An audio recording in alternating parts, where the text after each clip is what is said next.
age of ancients. The world was unformed.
Regrettably.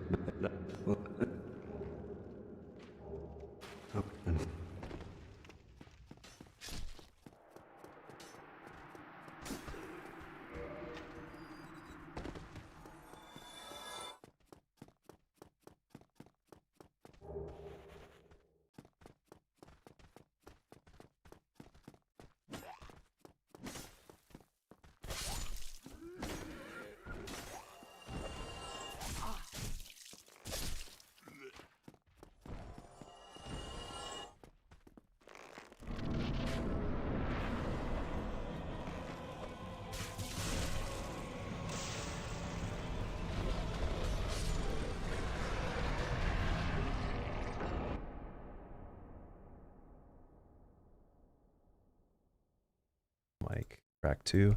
Okay, it should be available now. Am I on New Game Plus? I'm on regular New Game for this one. Also, yeah, once again, how's everybody doing? Is there not supposed to be game audio? There should be game audio. Game has no audio either, really. Okay, wait. How is that even possible? I can see the game audio. What?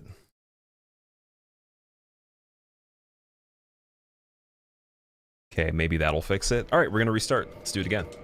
So, for anyone that doesn't know what this run is, we pick the level 1 character, and I give myself the Dragon Torso Stone.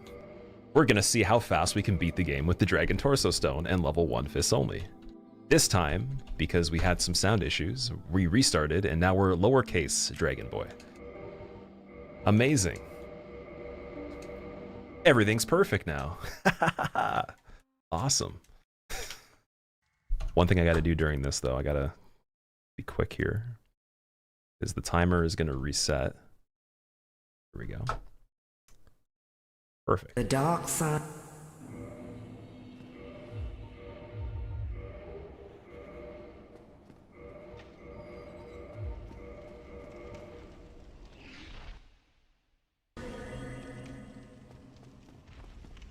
The master plan, yep. I wanted to get a warm-up to make sure it worked first. You still have fun when playing tedious runs like this that take forever. So this actually isn't a tedious run. This will be done in a very small amount of time, dude. We'll probably have enough time to not only do this today, but we'll also be getting another run done too. This is kind of just like a fun thing on the side. Something I wanted to try, but then I was like, I wonder if there's a way to make fists viable in this game. And there was someone in the chat that was recommending this item, and they were saying the damage apparently was pretty good. So I wanted to try it out and see. So I was like, let's speedrun it and then take that speedrun and add it into the trilogy and do all of them Fists Only. Maybe even run back Bloodborne Fists Only in the 5-game marathon too. Don't know if that'll pan out that well, but Yeah, I have to figure out how Demon Souls would work. Maybe Demon Souls would use a fist weapon to make it possible to do within a certain amount of time. But I could probably rerun Bloodborne any percent in about 3 hours or so.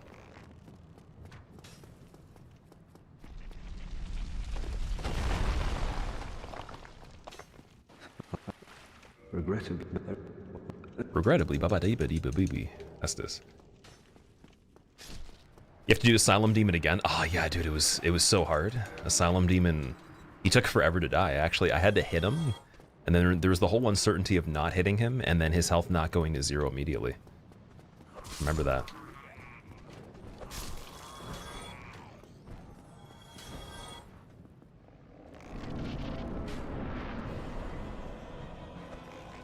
I love the plunge animation on this character, dude. The double fist plunge. Crazy, man.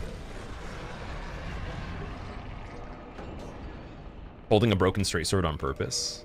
The broken straight sword was actually a glitch in the Matrix where I never had a weapon in the first place. How'd I give myself the torso stone? Yeah, I dropped it with a PvP creator. So like if you make PvP builds, there's a thing called DSR gadget that can give you items. Highly recommend it if you want a PvP on this game. But it has a section where you can just go through the items and you can pop them into the game. So we started on NG with the stone in the inventory. Otherwise, we'd have to get the scales and then run to the actual dragon itself to get the stone, which you can do without leveling. It just takes a long time. So there is going to be a run I'm doing where I'm going to show that whole process as well in how you would go about doing that, just specifically in the game from a new file. But that's going to be a different thing, though. That'll be Glass Cannon, where we just one-shot a lot of stuff. But yeah, I think that we're going to get the Homeward Bones, the Fire Bombs. I'm trying to think. We don't need Lloyd's Talismans. We don't really need to set up RTSR on this. Could probably do it. Do I want to, though? I guess I already got them, dude. Trying to think if it makes sense, because I don't want it. This isn't going to be like a world record or anything. It's not going to be like incredibly fast, but it'll be pretty fast, though.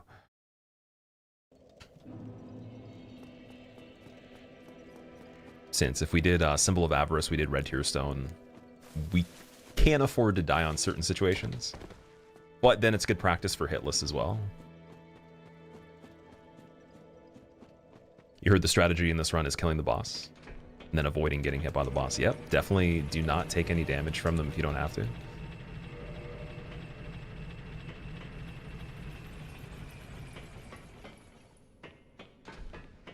Okay, so for soul count, we don't have to pick up anything over here. We can just leave the soul count. And I'm definitely going to kill Andre as well. So I think that because we have some damage already, and it's not going to change, I'm not going to get any more damage the whole game. We're going to get to the Basin and kill Hydra first. On the way to Taurus Demon. Do the quit out for the Golem, get the Golem right away. Go backwards, kill Taurus. And then... For Undead Merchant, I'm not sure if we really need him or not. Maybe for the Fire Bombs to do Ingward, because level 1. Try equipping Vanquisher Seal. That's a good point. So for anyone that knows of the ring in Dark Souls 2 that increases the fist damage quite a bit, this is exactly the same thing. It's actually better, but you have to do the whole dragon form transformation. You can't wear any armor, and you get the bonus of if you use the Torso Stone while you have it, you get the buff of the actual dragon itself. So we might want to keep that on and use it during the run too. And typically what you'd be using this character for is just being silly, or if you wanted to, again, buff the damage setup that you'd already be doing with Red Tear Stone and a bunch of other things like Power Within and getting crazy critical attacks or, you know, like plunges, just big damage. It would just be like an extra little bonus that you get.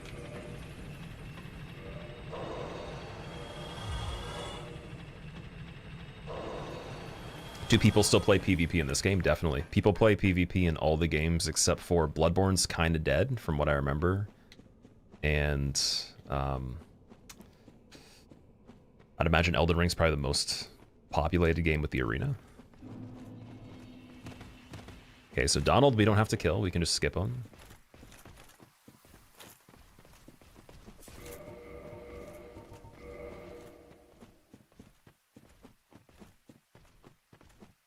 If you go hyper mode with the Torso Stone, Yeah, you can use it and it gives you a little bit of a bonus. I think it's, I want to say 15% or something, or up to 15%. Bloodborne has PvP. Exactly. See, you didn't even know. Okay, I got to get Hydra first try. This might be tricky because I'm going and hitting his head, so we'll have to see how that works.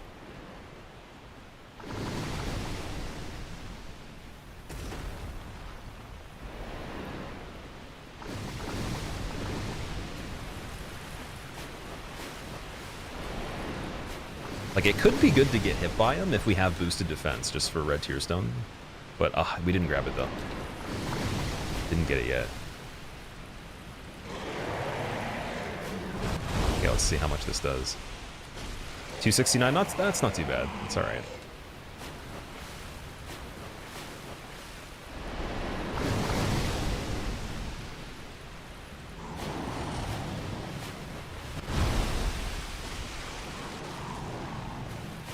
Oh, Golem joining. Snipe him. Oh, he didn't get him. Dude, the Golem's trying to join the fight. I gotta get both of them.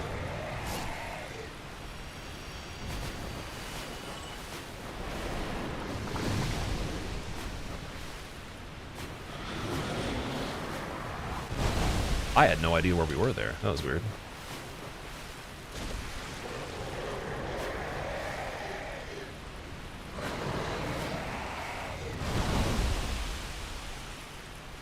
Okay, this will be where it's a little trickier. I might have to use the firebombs to hit him. Gotta get the god tier aim going.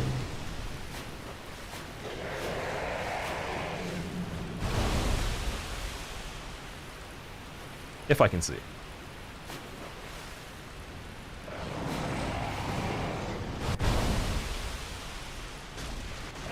Yeah, 335 with the buff there. Okay. Not bad. It's kind of hard to use it at the same time. It's the only difficulty here.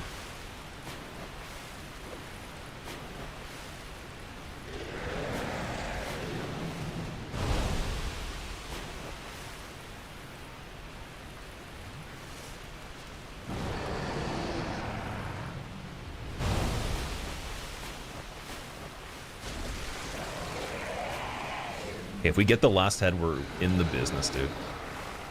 We're in there. I don't think I can reach it, though. Definitely firebomb. Definitely firebombs.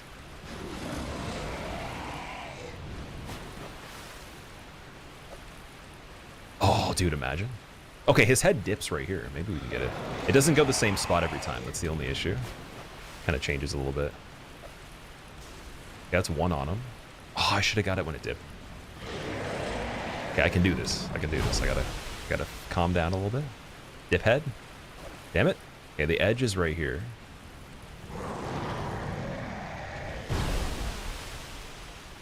Dip head. Oh, man, imagine.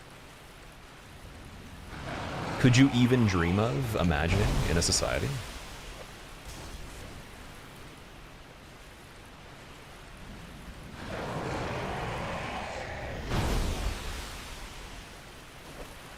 Yes, dude. Amazing. Okay. That was kind of cool. I could do that faster in the future, but I've never killed Hydra right away, so it's an interesting one. You have to basically just get all the heads, and then it dies either way. You don't have to worry about the full health on it. What's this weird bird guy doing? Punching my best bud Hydra? I'm sorry, dude. I had to take him out. I had to wait till you weren't here. Is Bloodborne PvP any good? It's not that good, unfortunately. I played quite a bit of it. I did over like a month and a half of it straight, and then I was like, eh. I mean, it was worth trying, but yeah, I don't know. I thought it was gonna be like another experience similar to DS2, where we could just do a lot of content for that. Made some videos as well, but wasn't the best.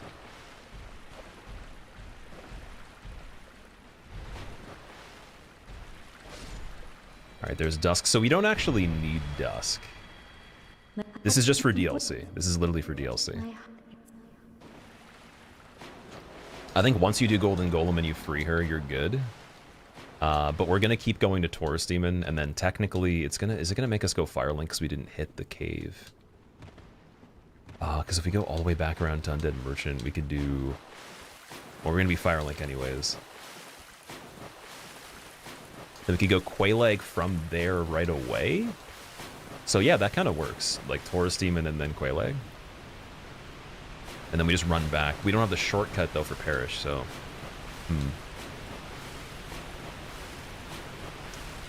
So I can do Valley of Drakes twice. It's kind of yikes, dude. Well, yeah, I think that's going to be how it has to go. I think the routing was screwed up just a slight bit. That's it. Oh, wow. Okay. Bullying me? Dude, calm down. Just in case I have to talk to Dusk, I'm going to do that. For a very long... I probably don't have to. The sorcery... We'll get the proper bow as well. Do that at the end. The sorcery... The sorcery is different. I repeat myself. Hear me talk 2 seconds before you see it. Is anybody else having audio desync issues? Gonna see 2-man hitless today. That's probably gonna be tomorrow. So today I was wanting to do a speed run for this build and a hitless run attempt as well, just to see how good it goes. And the hitless, again, it's not planned out. We'll see how that pans out. I'll keep attempting it in the future. But the speed run aspect I wanted to add into the trilogy. Because I was like, okay, if we can figure out a way to do DS1 Fist Only, we'll do a marathon of it. And I'll probably do that next week. And the cool thing about that is the Dark Souls 3 one is literally bad damage. Like, it's just a really slow run. So that'll be interesting. It'll start off really easy and then get a little harder and then get really hard at the end. In order of what I would say the game's difficulties are, too. But just the only difference is that the Fist Only on this will be level 1, because I don't think it's fair to do a leveled character on this. That'd be a little bit too easy. Gotta have low survivability still. I'm just gonna let these guys shoot at me. I don't even care.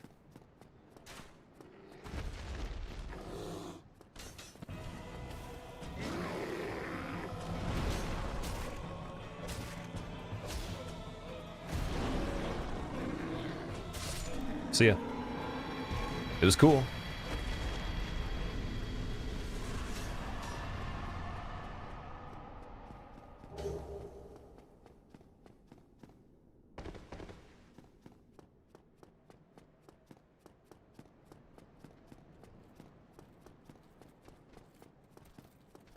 What's the setup for this run in particular? Jeez, are you asking about the Dragon Man? Like how to get the form on the character?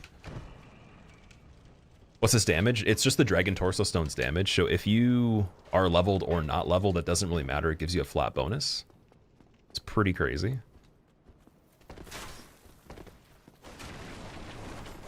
I think what I'm going to do at the end of this playthrough is keep the character, and then we can make a save state, and I'll do New Game +7 with this setup as well. I don't know if it'll be possible for 4 Kings, but maybe. Alright, so we're going to go with 20 firebombs should be good. I'm going to get some arrows, too. Do that. And then this is where it's kind of painful. I should have definitely hit the cave bonfire, but it's all good. Just going to rerun this part. We'll do Quailag first.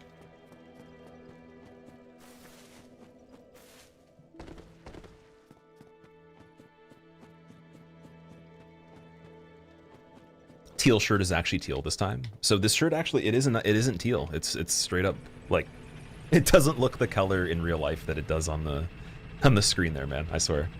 Nothing on the camera looks the same color. It's always different for some reason. Okay, we could do Seal Drain into Red Tear Stone here. Just realized that, so we might as well go do that because we have the bow and it's closer. Oh, we don't have the bow yet. Damn it. Never mind. Okay, we still have to go and get that. Damn it. Painful run, dude. Yeah, the best routing would have been Taurus. Then we grab the bow on the way to Taurus and Hydra. Hit the fire, warp back. I'll have to I'll have to fix that. I'm going to look over this and make it way quicker for when we do the marathon. Because I'm going to aim for probably, I'd say under 7 hours would be cool.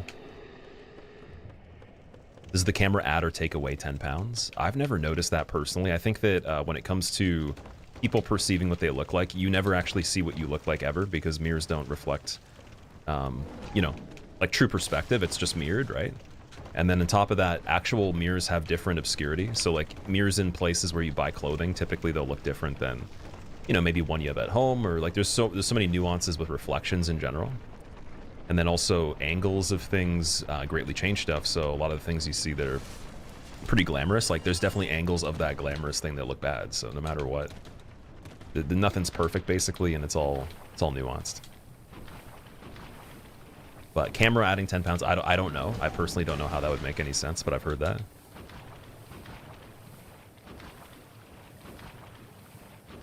Could be the lens though. It could definitely be the whole thing that they say with faces. So if you take a screenshot of your face or a portrait of somebody's face with a certain lens, certain aperture or whatever, it greatly changes depth and the way that things kind of like stretch across the frame or whatever. So that can make somebody look weird just based on the technology. But I don't know if that would be for like a whole entire person, maybe.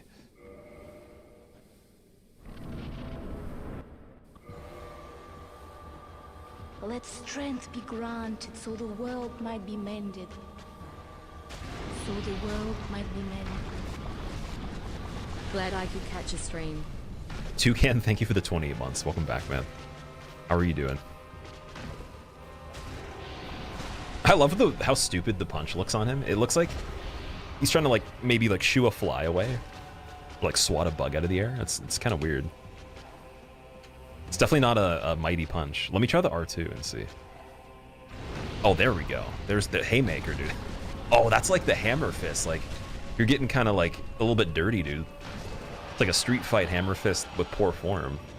Damn. Alright, well, there's Quail Egg. How long does it take to set up this run without cheats? It would take as long as it takes you to get to Andre. And then if you do the longsword duplication properly, that's probably like a minute. And then you'd have to run to Ash Lake. So whatever time it takes to get from Andre to Ash Lake after you do the duplication of the longswords. Because once you set up duping, you dupe the scales. So you have to get a dragon scale, which would be in Blighttown on the way there. Or killing the Hydra like I just did gives you one too. So either or. And then you just take that item, you do the dupe glitch on it in-game, and yeah, it probably would be like I would say like maybe 12 to 20 minutes or something like that. Depending on like if you do other skips or you're like incredibly fast. Damage is kind of nuts. It is, dude. It hits, it's like hitting almost 300 damage in some cases. It's very similar to Vanquisher's Seal on Dark Souls 2, but just a little bit stronger. You can see in the mirror, the gym has weird ones that make you look bigger. 100%, and they also, well, there's ones that I used to have at the gym that I would go to more recently where they make you look slimmer. And so for me, I would go there, and obviously, like, I use the mirror for my form. I don't really care about, like, excessively using the mirror, but, like, there's some people that look in the mirror a lot, right? And I bet you for the people that have opposite goals, it kind of throws you off because some people are trying to gain weight, and then some people are trying to lose weight. The people trying to lose weight probably stay there longer, and that's majority of the people that you want in the gym anyways, not the people that are like, you know, trying to put on muscle as much. It's probably more rare, so it makes sense. It's like the clothing store kind of thing I was talking about. So it has like the slimming effect. I'd get home and I'd be like, why do I look so like weird in comparison to the mirror that was there? And I started to realize, I'm like, oh, it's definitely not even accurate. Like everything looks different in this one. Am I allowed to die on this run? I could definitely die, yeah. We're trying to go as fast as possible. And then in the next one that I'm doing, so I'm going to do this one time through for all the bosses. And following that, I'm going to try to see how hard it would be to do a hitless run without any routing or anything, just off the bat. And we might have to reset. We might have to, you know, just take it as a loss. But just kind of curious if I could casually try to do a hitless and see how far I get level 1 on this. Because your only real downside is how short range it is, but it's not that bad though.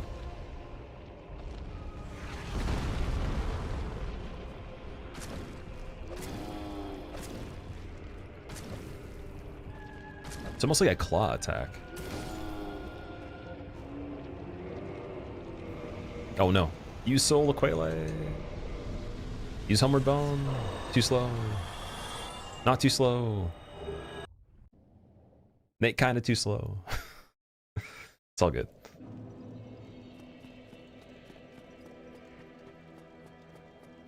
Okay, so we got Taurus, we got Quailag, Hydra down, DLC ready to go once we get to Archives. And then, yeah, making up for the mistake right here. So we got to go get the tunnel with the Black Knight, get the Red Tier Stone. Just in case. I might use it. And then, yeah, Gargoyles.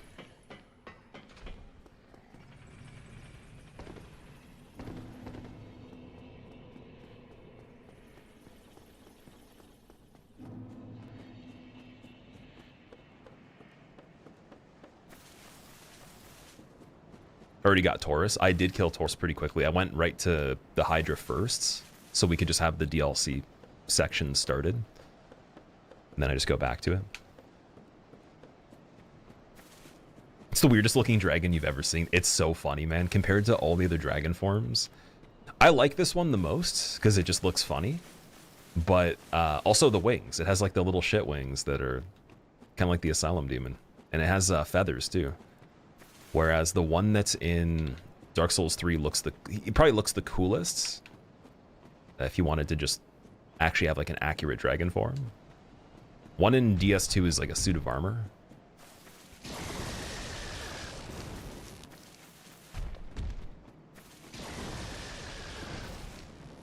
Cloudy, thank you very much for the Kid Luck. I'll take it, man. I'm gonna do my best for just the on-the-fly routing to make sure every single pathway I take's a little bit cleaner after this point, because that probably lost us minutes right there. How many bosses done? If you count Asylum Demon 3.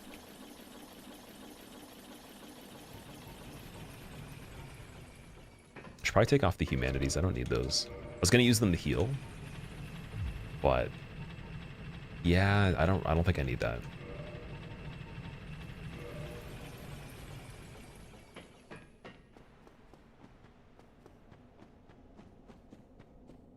Humans originate from the abyss. It's like it's like real life, dude. We're from the abyss, dude. From the void. There you go. Kid costume with plastic wings. It does look like a very funny Halloween costume that has a extremely detailed mask, but the rest of it is a little weird.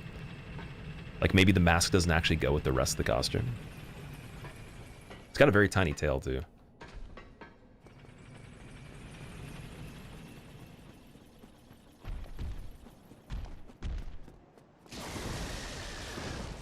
You peered into the abyss once. What did you see?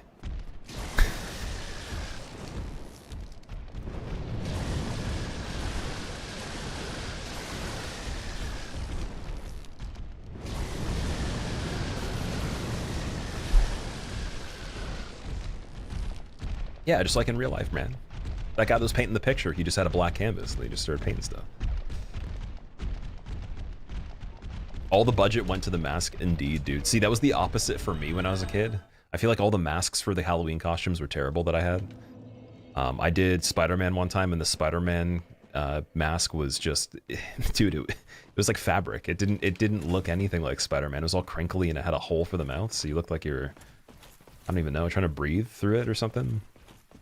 But like just failing to fit the description. And then same thing for Power Rangers. Had a homemade one. And the homemade one, the actual costume itself, other than the helmet, was amazing, but we didn't have the stuff to make a really cool helmet, so yeah, couldn't find one that was legit. But it looked really funny because the quality of the rest of it was amazing. Alright, so we got this bow, and then I'm going to put that on the other hand here. You'd use that for draining the seal with Ingward.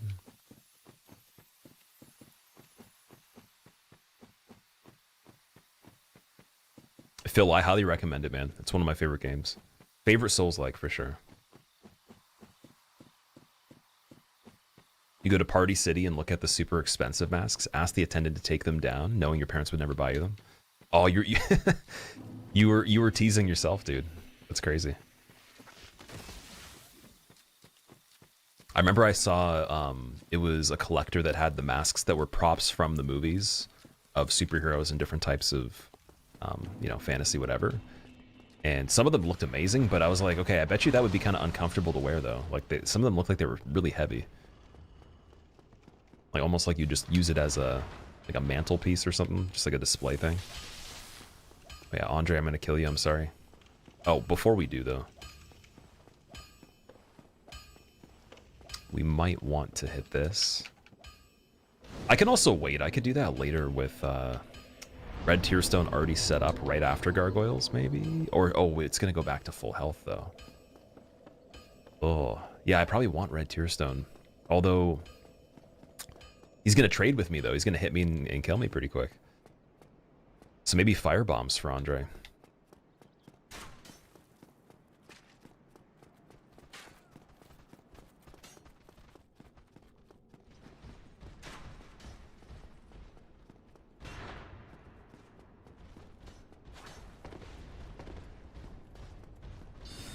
All right, Hollow Room. Let's see how this goes. Ooh. Okay.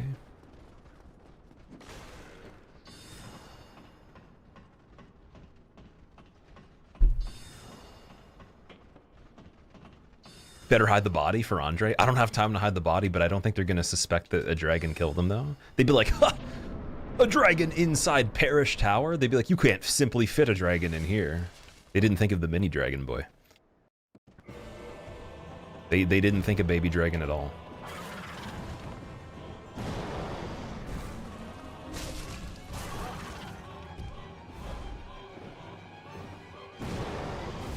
Well, that uses all your stamina.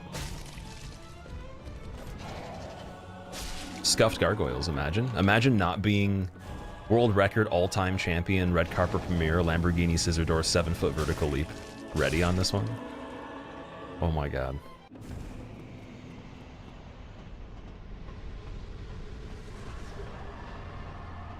That damage, oh yeah, definitely. I think that's why we could definitely do New Game Plus 7. Just 4 Kings would be a bit of a grind. It would be a harder run. But with Power Within on this as well, Power Within, Red Tearstone, Sanctus on this character, just the fists still, it would be pretty cool. Okay, so we need a little bit more Homeward Bones. Good luck. Wee, thank you so much for the good luck and for the bits as well. I appreciate that. Thank you for using a message too. Utilizing the text-to-speech bot to say something rather than just bits with an emoji. Leaving me confused as to why there wasn't more incentive to get away with abusing the bot. That's not even his full potential. No, with Red Tearstone, this would be stupid. So I'm going to throw it on just in case I get into that range. And then... oh, we got to go to Iron Golem right away. Got to do Anor Londo, Iron Golem right now. And then I guess for 4 Kings, if we do the Seal Drain, we'll just drop down from there directly and just run through. And that'll still be... it'll be a bit of a time save. It'll be different than going right from there to Red Tearstone, which was something I was debating, but then you'd have to go get the fire bombs anyways. It's like the real speedrun method is early Seal Drain into Red Tearstone and then just play the rest of the game.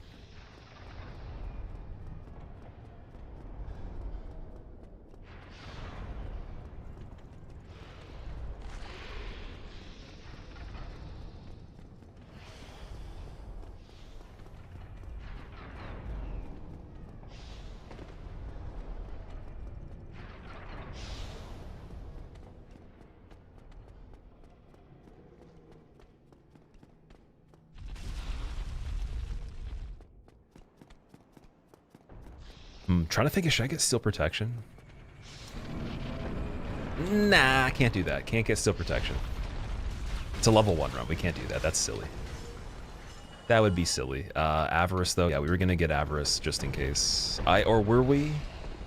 Did we need to? No, I don't, dude, I don't think we need to, man. I don't actually think we need to. That was a little scary. I genuinely don't think we need to. It wouldn't make any sense. Because we'll have red tear stone setups along the way anyways if I really want to, but I'm going to try my best to not get away with using it exclusively, because I feel like it'll increase the chances of dying and that'll make it a little bit slower, rather than having slightly slower fights and surviving the whole time. Why would you get the symbol of avarice? To make sure that as I'm running to areas I can set up red tear stone for the fights that I know would go really well. Oh, that was a little scary. I forgot the timing on that one. To roll a little bit sooner for that.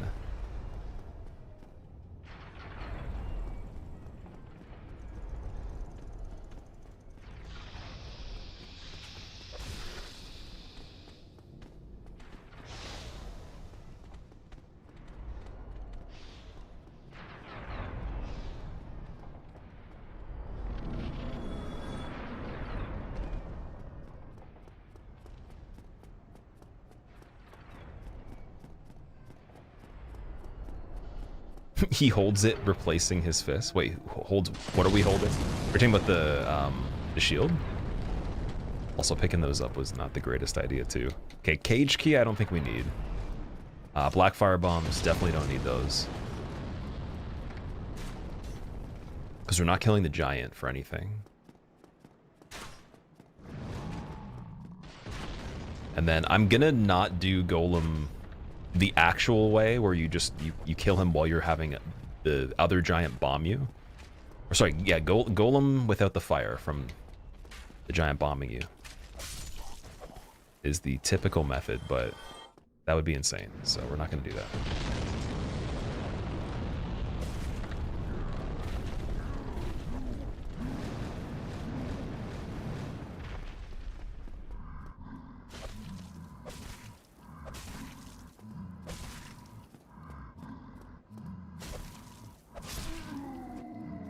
Oh, we'll kick at the end by accident.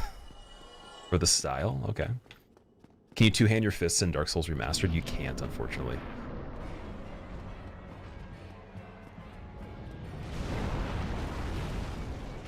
But I can do a heavy attack. I could do this one.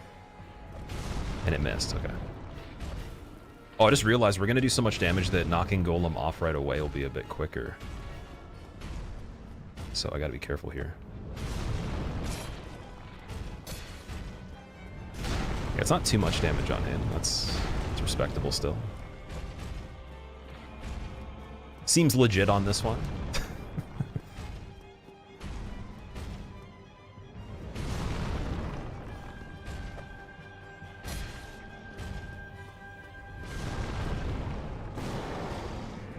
So it seems like you want to use that as your stamina is already low. 108 still? Did it run out? It's got a very short window. Or it doesn't do anything on him. There we go.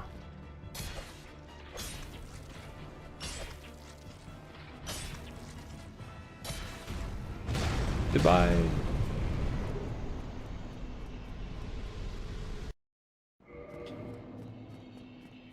Toucan, how did you use an emote that big?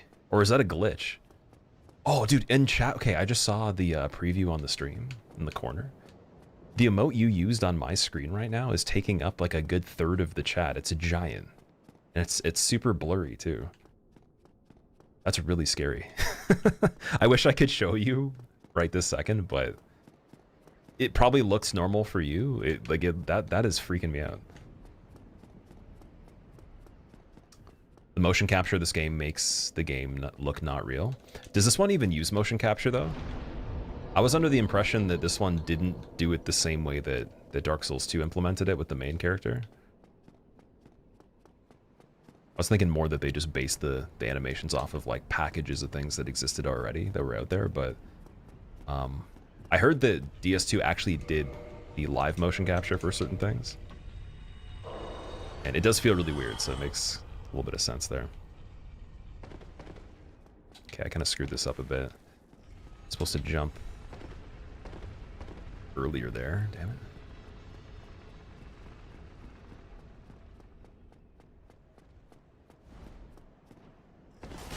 Okay, so for painting guardians, we have some options. It's going to be interesting. They're going to eat through all of the stability of the shield if I even block, and they'll kill me really quickly too if I do anything else, so For bits you can make we're an going to see how emote this is going to bigger. go.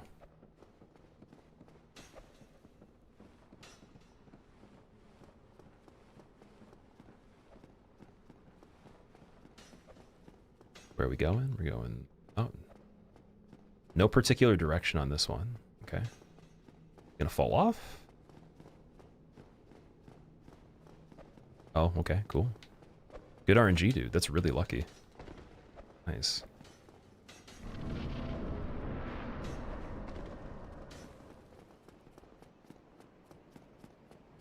And then we'll get Dark Moon Bonfire first. This one. Dude, Toucan, thank you for the bits, man. That's crazy. For bits, you can make an emote bigger. Okay, so then how did you do that outside of the chat's alerts then? Because I didn't see an alert saying you did that. It just made it bigger. And like, can you choose the size of it? I gotta do 2 levels down. Oh my god. Rip the pace. And there's the gargoyle too. Oh my. Okay. Other rotation this way, I think.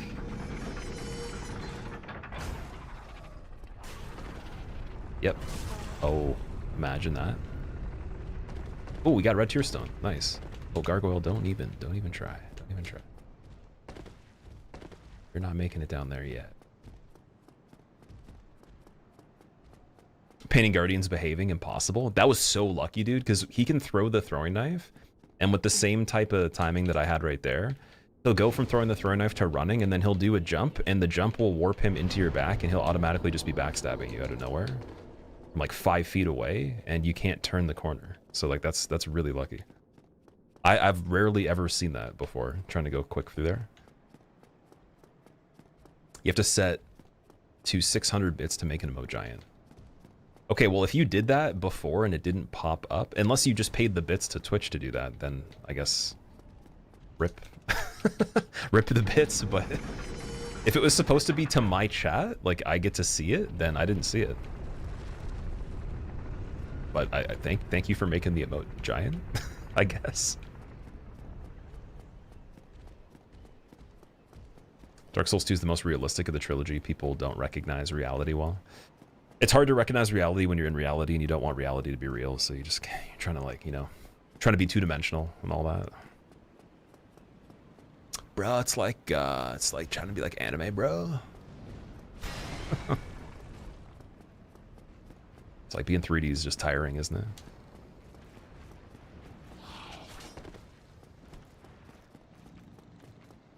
Phil, good luck, dude, with the rest of your day as well, dude. Enjoy your yeeting. And I hope you have a good evening, good morning, good Monday. Oh my god. Oh my god, dude. One of the arrows right there. Okay. So we can parry this guy. No big deal.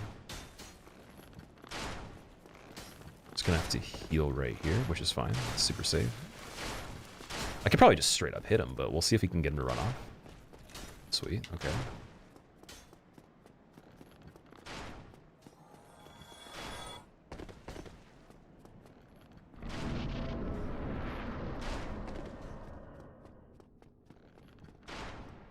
And then if you were really cool, you would never sit at this bonfire. You just keep going. I'm not that cool, unfortunately.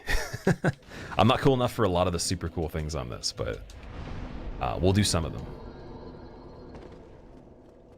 Yeah, like the true MLG god would probably just keep going, and they would take the loss on ONS. They'd go RTSR, get hit one time, delete the game, never play again for a year, and then do it again later. And if they didn't die, then they'd look amazing. But they die sometimes, so I'm trying to not have that be the reality.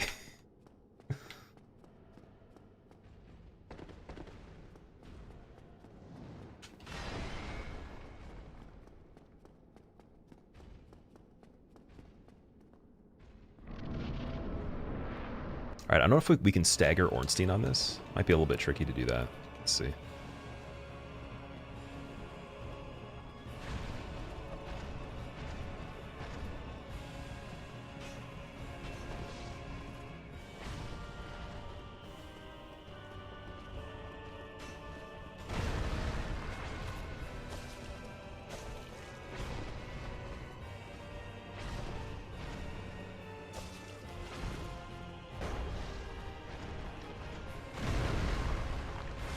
Oh.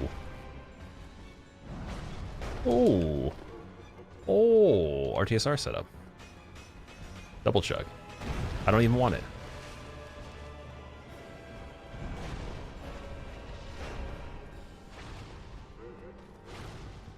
Oh, there's a little bit of a running attack. Okay.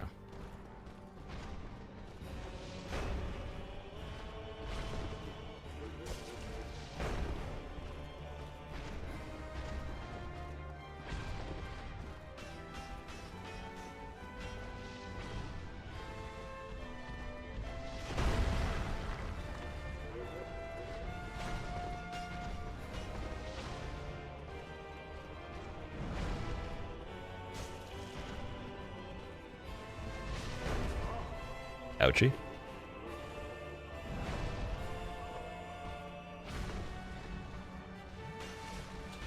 Big ouchie.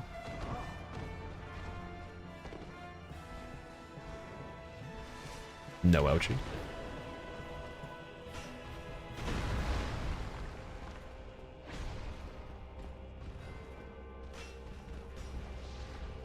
Yeah, they're not giving me the best luck here, but that's okay.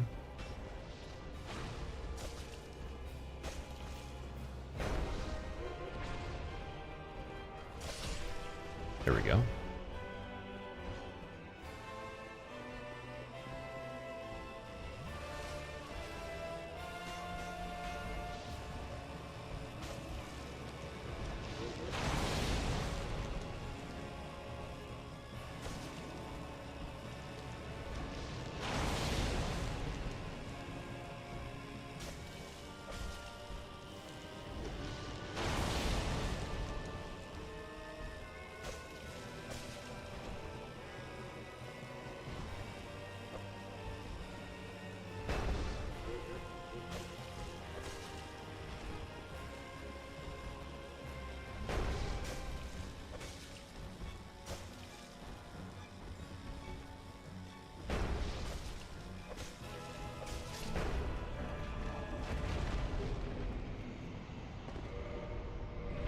No. Pop the soul.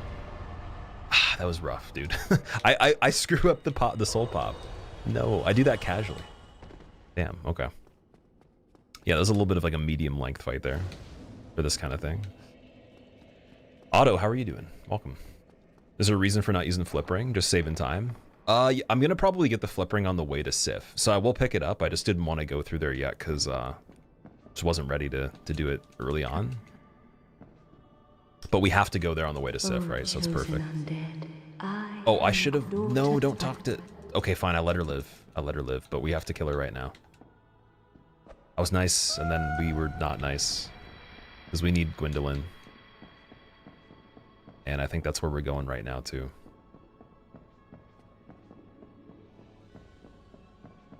Dude, what?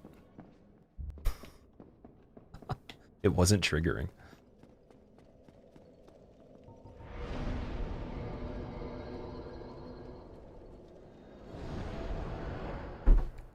You never see Gwendolyn fights. Gwendolyn's a fun boss in my opinion, but just the thing with him that they missed out on is giving him a phase 2. Like if his phase 1 is good, the teleportation and like the projectiles, they just got to give him a phase 2. And then like double his health and he would be actually one of my favorite fights. They could have made the snakes do attacks. They could have had him, you know, maybe use his catalyst as a weapon. And then just had some actual mobility outside of teleporting too. But the teleport makes it a little too campy for, you know, the first time you go through here, and then when you know how to do it, it just feels like a phase 1 with an incomplete finish to it.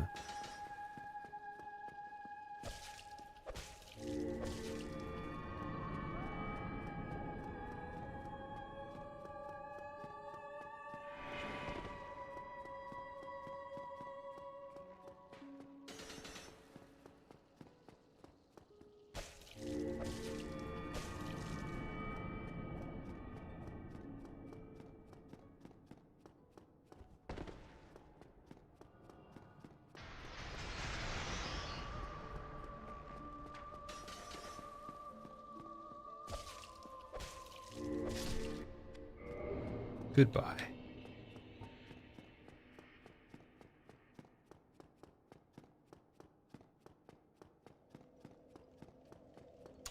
All right, now Firelink for Lord Vessel. And then I guess we'll do Andre and Sif. We were just talking about it. We might as well do that.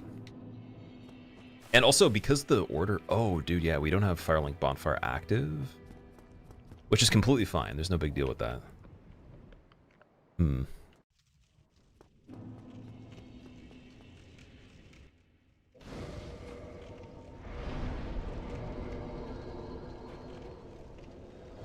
Phase 2 is Aldrich in Dark Souls 3. Well then, hey, you know what? They could have brought him back in Dark Souls 3 and then made all of Aldrich's Phase 1 and 2 combined into a Phase 2. And then you have one of the best bosses they've made, in my opinion. Okay, I'll start off with the damage. Oh my god, dude. Dude, oh my... This is bad. But we got RTSR set up. Yo, that's crazy, though. Andre being crazy. Is he gonna chase me? Yes, he is. Okay. Man. His first attack doesn't have an animation. That's hardcore. But look at how much firebomb damage I got now. Because he helped me out a little bit.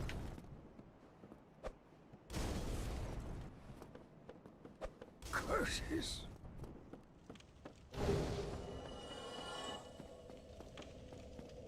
So we could just hold this red tier stone all the way through until Sif and do Sif like that, but I don't think I'm going to do that. That's, again, potentially a lot slower for like my skill level on this right now. And the fact I didn't want to reset it. You can drop down there. I thought you had to wait. Drop down... Where exactly? Like which particular part? Fist is better than Broken Sword. Fist is better than some weapons on this one if you have the Dragon form.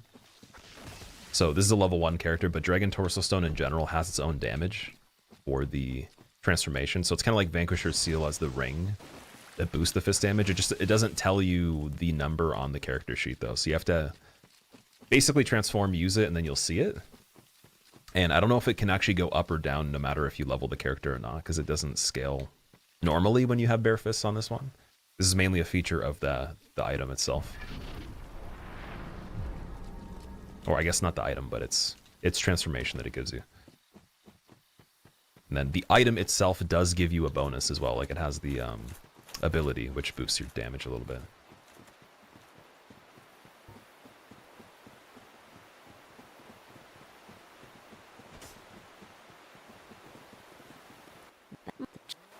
Well, I...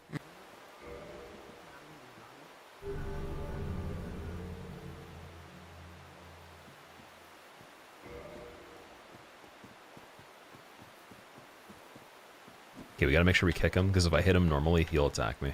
We got too much damage to do that.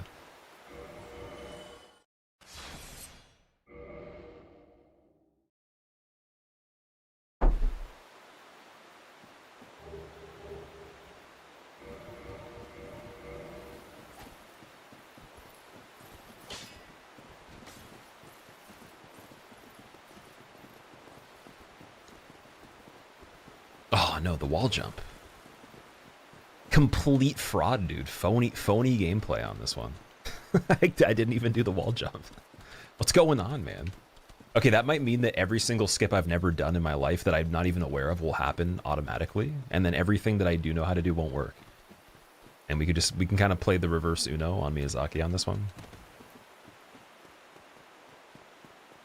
Broken Sword can be buffed with crystal weapons, so it can get stronger. Oh yeah, you can make a Broken Sword pretty strong with a lot of stuff, but in terms of just bare fists on this game, if you didn't have the transformation, it would be impossible to beat the game. In terms of Four Kings, unless you got luck I've never seen or heard of anyone do. I don't think anyone's ever completed it. Or you'd have to tumble buff your fists. I don't know if that's possible though. Tumble buffing would just be putting like a buff that you can't put on something typically. So I don't know if you can tumble buff bare fists as a glitch. So your other option is just mainly this one. But this one's actually kind of fun though, so that's why I was, again, thinking level 1 would be good. since it's the only way to do level 1 unarmed and, again, actually complete the game. Unless you did like a consumable only or something like that.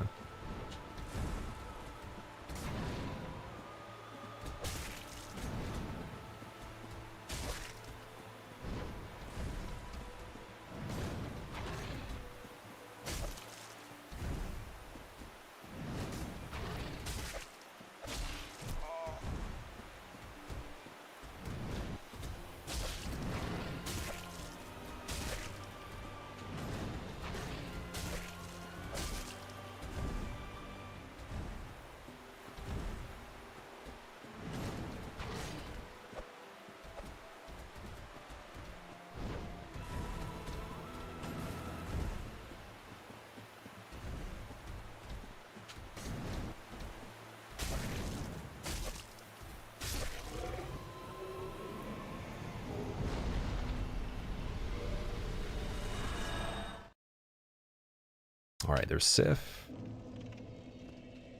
then while we're here, if we do Firelink, should we just get 4 kings out of the way? Again, it's not going to change, so I think we just get 4 kings out of the way, dude. Cut the losses and just go for them.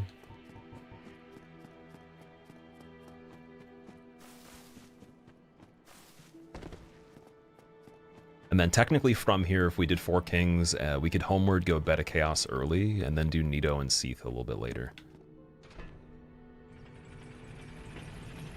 Oh, one thing I screwed up, actually. I was going to say I should have hit Forest Bonfire, then done Moonlight Butterfly in between. So that was a routing mistake, slightly. Damn. And then should have sent that back up, too. Crippling depression on this one, man.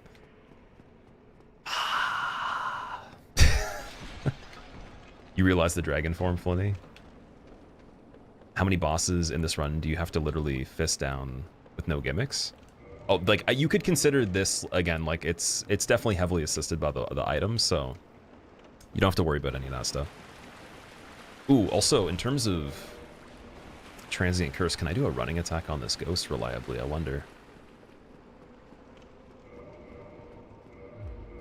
Did I not pick up the other one? Ooh, I didn't pick up the other one. Okay, wait. We could... let's go get the other one over here. Let's do this the right way. This is the backup one. In case I do big dum-dum.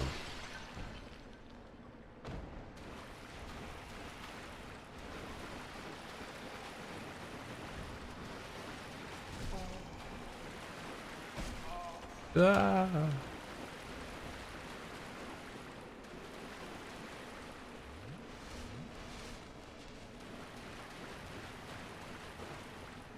They move pretty fast.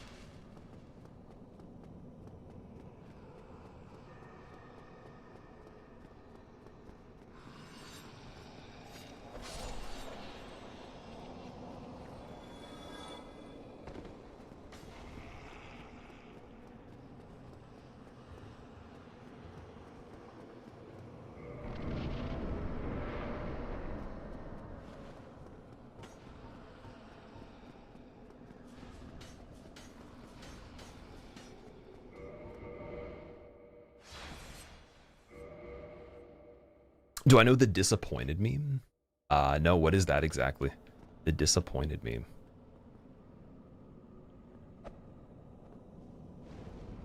Okay, now we actually get to see Ingward because we did the quit out there. Get to say hi to him for a second. I probably need better aim here. There we go. Got him moving. I was gonna say either better aim or I just hit him with that and then he actually starts running. They're both valid. Although missing the fire bombs that many times is saddening. A run with the Claymore. That could be something we do a hitless run with. That could be fun. Yeah, like if I ever get to a point where like I'm done all the major stuff that I want to do, there's only minor things left. I would definitely take suggestions for you guys to recommend certain builds or like overall setups for the character. Then we could do speed runs or hitless runs. Even could do other types of things with it too. But I just have a lot of stuff I want to do, and this was one of them. This is one of the more recent things we were talking about. Since we were talking about how would you do the Fist Only on this, and then the fact I wanted to do all 3 games back to back, but luckily this one, it doesn't take like days or anything like that. Where's the ghost guy? I don't want to make the jump across the thing. Where is he go? Oh, it's because we quit out. That's why. Wondering. Okay, we're taking a little chance here. It's not crazy, but just slight chances. Oh, that was freaky. That was a little weird. That had my heart checked to make sure it was beating for a second.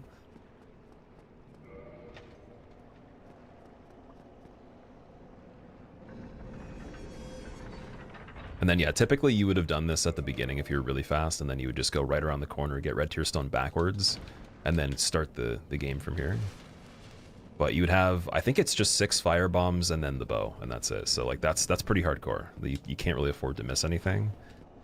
I've seen people do it where they pick up Great Soul Arrow as well somehow. I don't know. There's a lot of different ways you could go about it, but just the Hunter class has the bow, so you don't have to worry about going to the basin.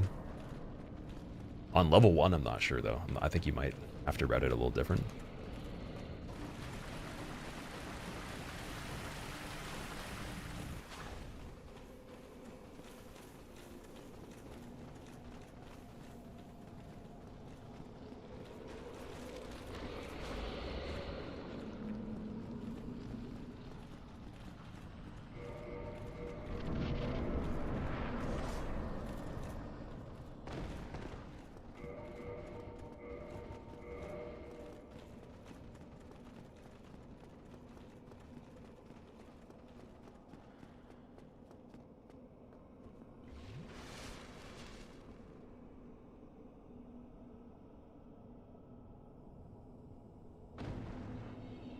If I was an NPC, would I murder you, Ralph? No, I could never do that.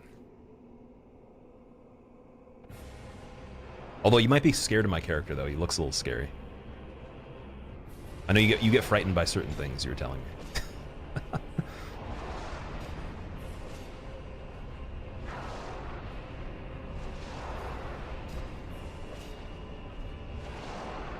Okay, I don't think we'll have enough time to use the roar here, so we just go for the double hits, get some strafes. Unless he does something like this, maybe. This would be ideal. Roar right there.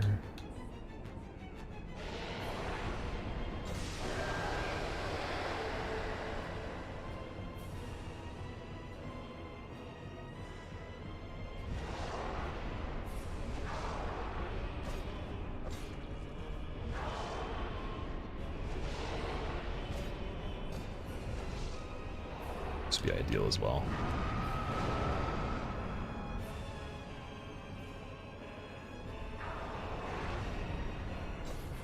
Still didn't get the bonus though, did I? A little bit of a time waster.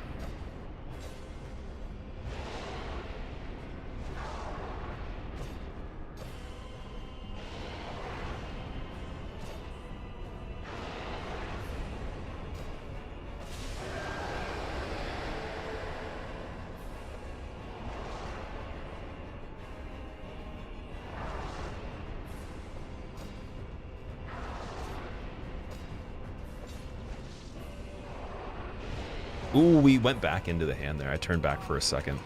Bad pivot. Definitely bad pivot, but he couldn't even give me Red Tear Stone. That's a little sad. Okay, don't back away. Don't you back away on me. Don't you do anything funny here.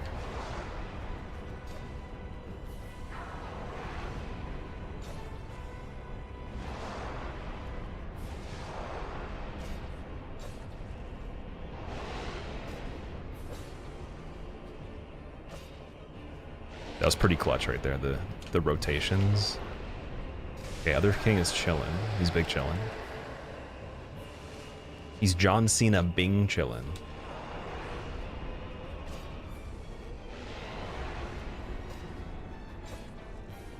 Here we go. Not bad. Okay.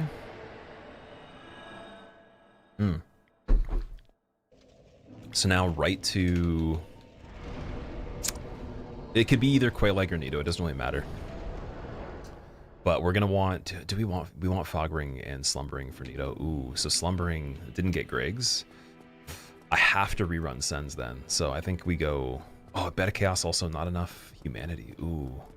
Okay, so yeah, we just got to go back through Sens one time to get Slumbering to do Nido properly. Unless I want to be like super spicy on it, and I think I'd want to be safe. It's also just a good ring to have, so we'll do that first. How does Bare Fist do that much damage? Soljuice, this is the Bare Fist damage of Dragon Torso Stone when you transform to the dragon. So you can think of it as Dragon Form Fist damage.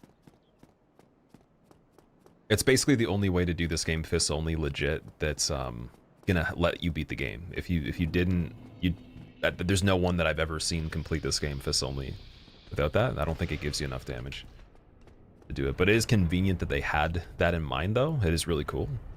They obviously thought about it. So I like that. And it's a really cool appearance too. Four Kings are super chunky, dude. So with RTSR, if I played that perfectly, that would have been a lot better. But unfortunately, again, we already made the mistake of the grab. So that would have been it. It would have been so much slower. You think about it.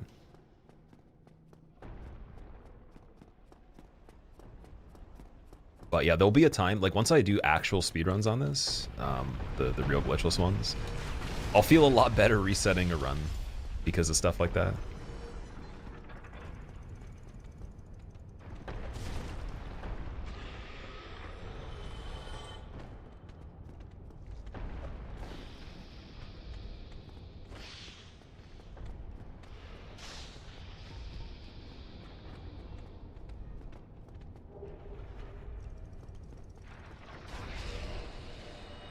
Oh, he sidestepped almost off the edge on the warp. Okay.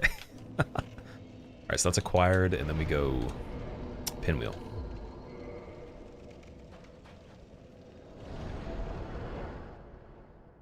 Cena is now a heel. Actual cinema? What does heel mean?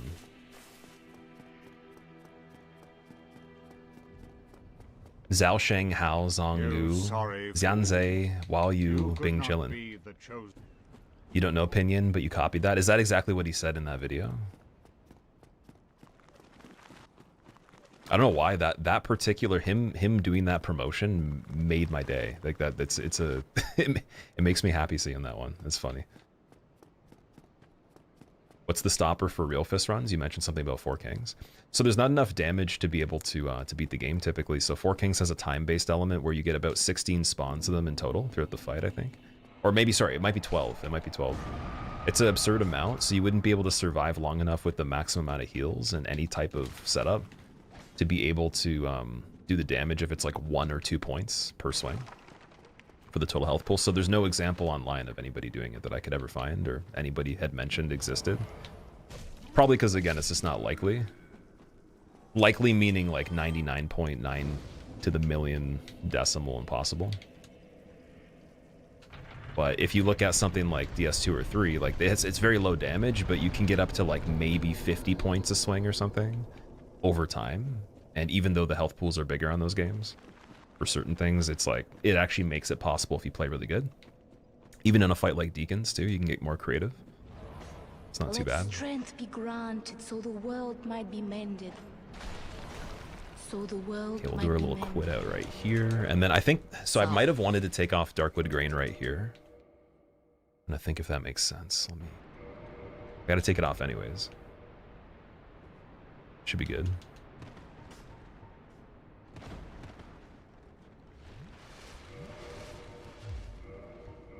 Slumbering on this part. Just get that on permanently. Bone Wheel fell down. I will kill you guys with the fire bombs. That's fine. I'll be that guy.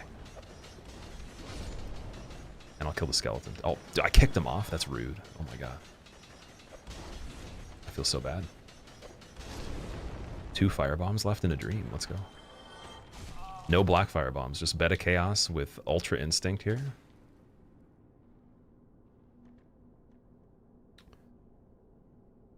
Tiso, thank you for the 54 months. Welcome back, man.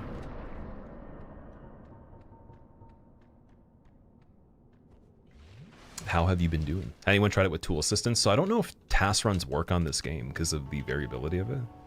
Like, I haven't really seen task runs of Souls. If you can find any, I'd love to just see a task run in general for this game. They're usually more popular on static games like Mario and stuff like that, like the old school games, where you can create the exact same pixel perfect frame by frame things very easily.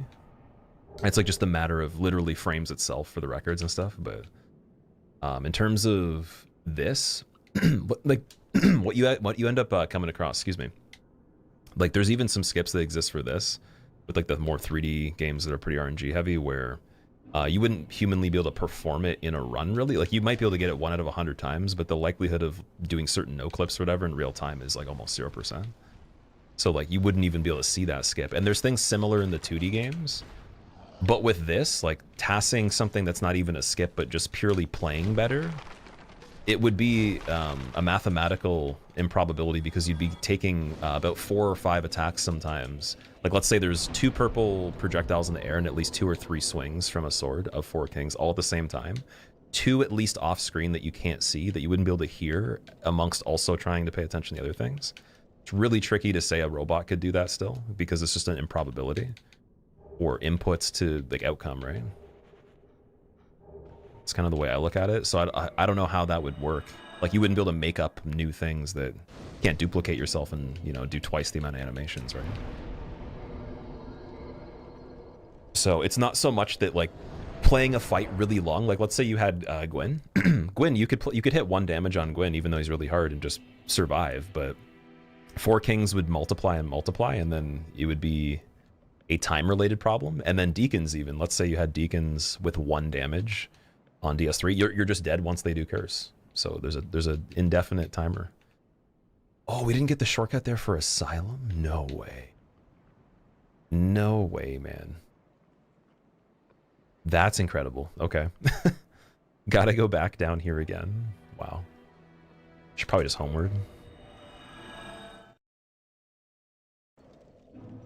Oh my god. That's insane. You defeated 12 4 kings on New Game Plus 100 scaling, unlocked level 1 no rolling. Your hard drive corrupted though. Is there a world record for fists only? Not that I know of, but I'm not trying to go for any kind of record on this. I'm just having fun.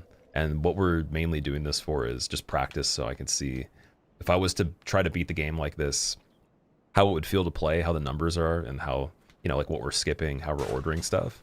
So I could do it back to back with the trilogy.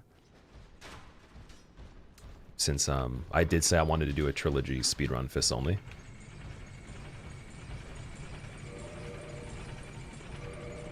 And I think that would be one of the most fun speedruns to do in general, like let alone level 1 or different builds, but that'll be one of the cooler ones overall. Like, I really wish Demon Souls had some sort of way to do it as well. It might, and maybe I don't know that, but I gotta look into that one too, because at that point then I would do the 5-game speedrun, this only, and Bloodborne would be ridiculous. Bloodborne would be off the chain wild. And I'd have to, like, it would be so much harder to have to concentrate, because you'd have to get there probably, what, I don't even know, 4 games in or something, and that's easily the hardest one. And I'd still have to pull off fights that are probably half an hour to 45 minutes or something like that, and learn how to do the better shadows by then and everything. It would be so much pressure. It'd be a lot of fun, though.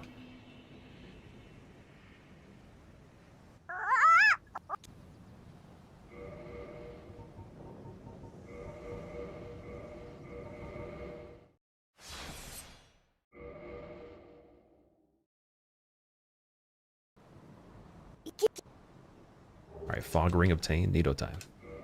And it should take us back to Tomb. I think it goes to Tomb. Perfect. Look at that.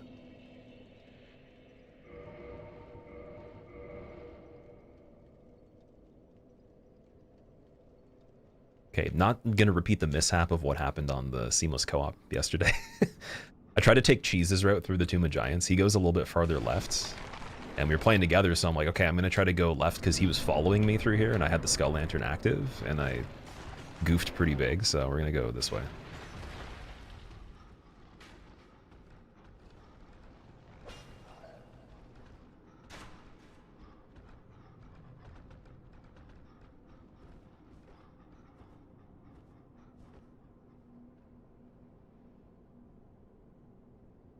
Can't you do fists only in Sekiro? I think you can do posture. So like you don't use the sword to attack, you just Goomba stomp everybody's head, so it'd be kind of like foot only.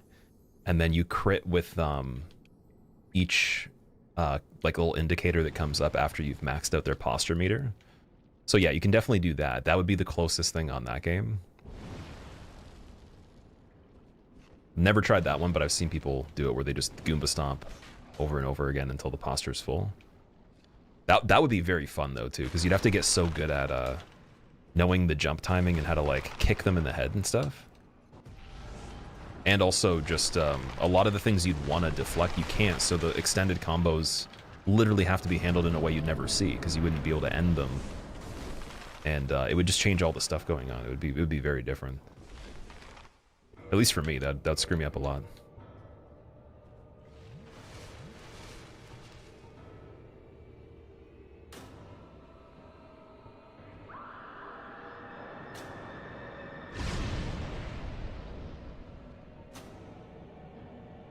Okay, please don't get stuck, dude.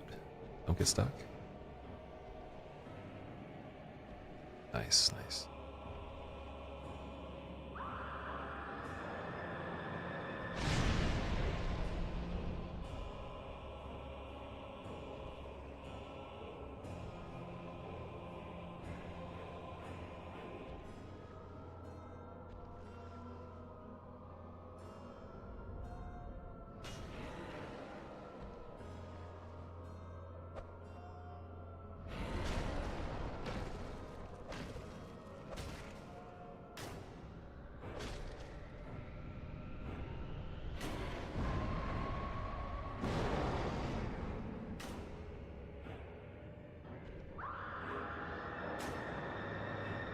Yeah, dude, it's only 5 seconds, dude. Torso Stone's so quick. You can see the little indicator pop up for the, it's like a sword, like the little crit animation. So I do it right here. You see it right there? Gives me a boost, but it's so small that the actual time of me attacking is better served for not using it. But like the damage over time, I think it's a little bit slower using it. Unless you're in like a really campy situation and you're going to go in for that first hit with a full stamina bar at the very last second of it active or something.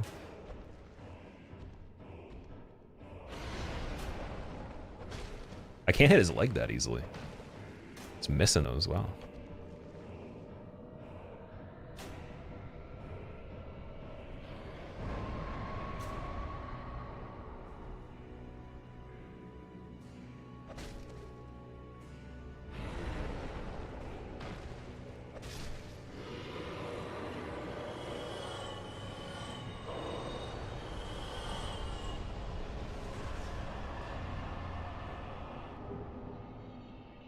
Pogo? We got the Pogo. Pogo confirmed. Alright, going to Seath. Then I guess we'll do Beta Chaos last just because RTSR and all that.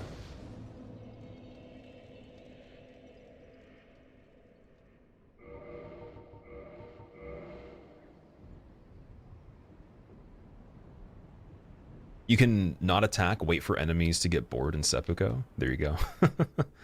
Tried two-handed attacks. So you can't two-hand your fists in this game, unfortunately. Unless, like, you mean there's a left-hand attack. Well, there's the regular left-hand punch. Yeah, if there's something that I don't know, like a secret way to do a combo, let me know. But you can't technically two-hand your hand in this one. Would you do Sekiro Enemy Randomizer? I already have, so it's on the main channel if you want to see it. I might do another one in the future. I think it'd be fun to do a randomizer gauntlet of Deathless for all the games one day, like the one that Kazuda was working on, but like his was a bit different. He had Balatro and some other stuff in it. It was like a 4-game back-to-back. Been quite a few people. I think Domo was going for the trilogy Deathless randomized as well. So yeah, I would definitely like to go with that. Maybe try a 5-game randomizer Deathless in the future. Be cool. No, dude. I'm so used to the option saying no right away that I go to the no button instead of yes.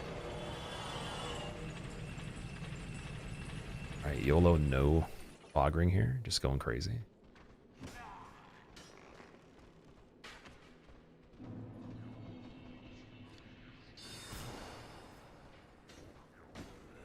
Also, if you guys like seeing almost 500,000 souls in the counter, get ready to say goodbye to it.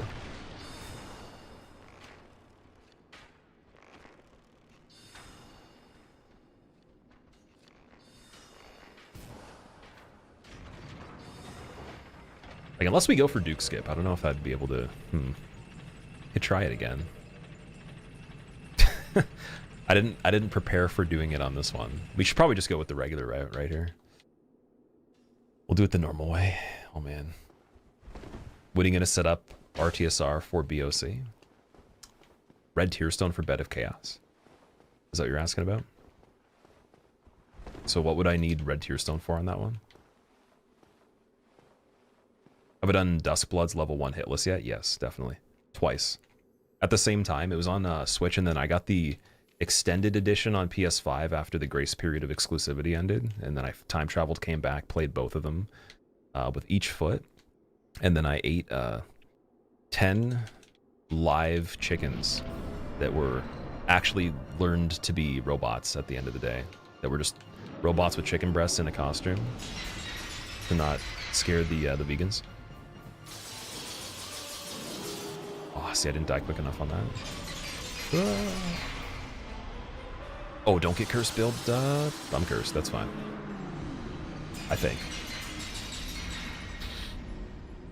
Ooh, Purging Stones, let me think. Capra... We can get Purging Stones on the way to Capra if we do Capra right away. It's not a big deal. Gotta transform again, though.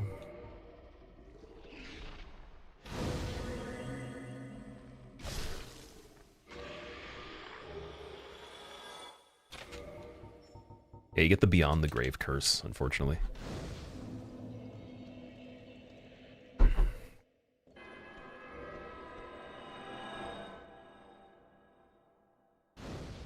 Veal, wait, did you say that before it actually built up with the meter? Gonna no-hit Seath first try. I'll do my best to get hitless on everything on this, because I do want to try a hitless run on this right after we're done this. That was the idea. The 10 chicken binge was the best part of the stream. It's like eating chickens, but they're it's like little costumes that have chicken breasts underneath them, and it's like puppets, just making the sounds and doing ventriloquist work. Like, oh yeah, it's a chicken. Eating it. Fun. Just kidding. PETA shows up, they're like, we're gonna apprehend you. I'm like, oh, there's never a chicken. In fact, this is actually tofu. Haha.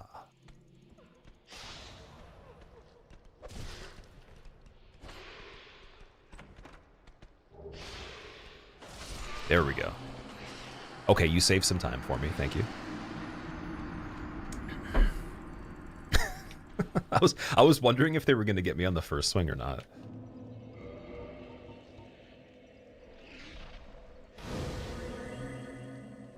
Okay, so we're going to escape here. I think we're going to do Capra just before we go to do Beta Chaos. Massive time save. It actually did save a little bit of time doing that. The slightest bit.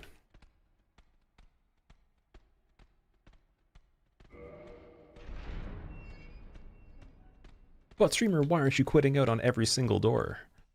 Because immersion.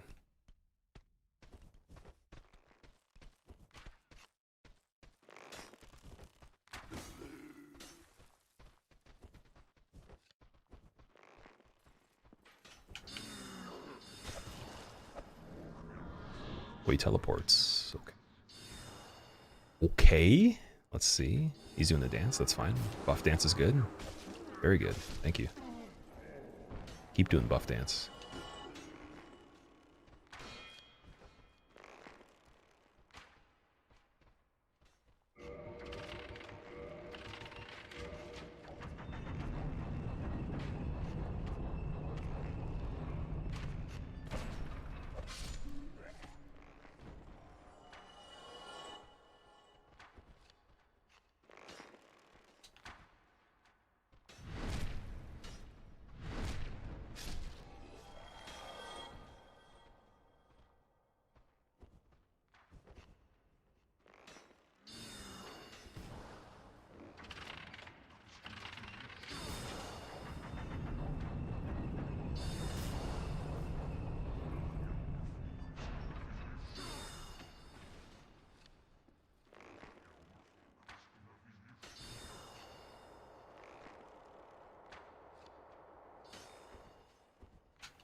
Too much iron, can't be eating that many robots. I didn't say they were made of metal.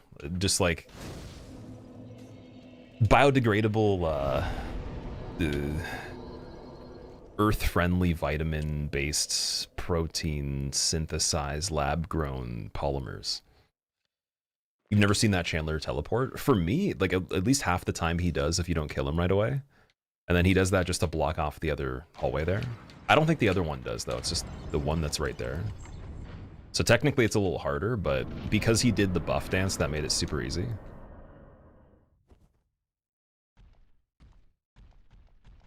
Like, it's a little bit trickier if he does the trident spin in that hallway. There's not a lot of room, and then he turns it as he attacks. I'd say the soul arrow mix up too. I'm not great at reading the difference between the two of them.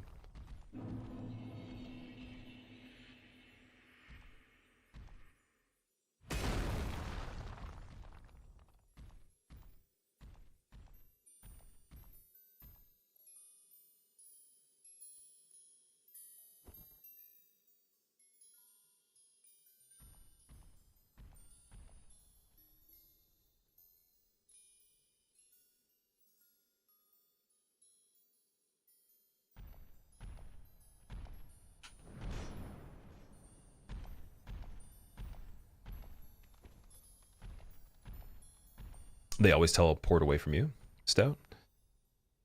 It's been the hardest challenge I've done. Depends on what type of challenge. If it's one that has reset. Oh, we have the bow for this too. Dude, this is gonna be so good. Check this out.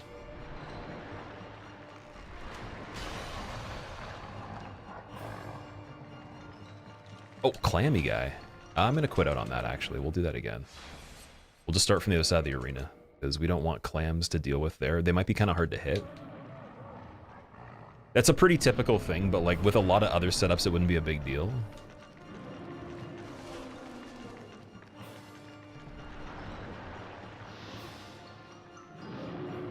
Oh, his crystal's still broken. What am I doing, dude? It broke. It stayed broken. That's amazing. Okay. So we just missed some early damage, unfortunately. All good.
Big haymaker to finish.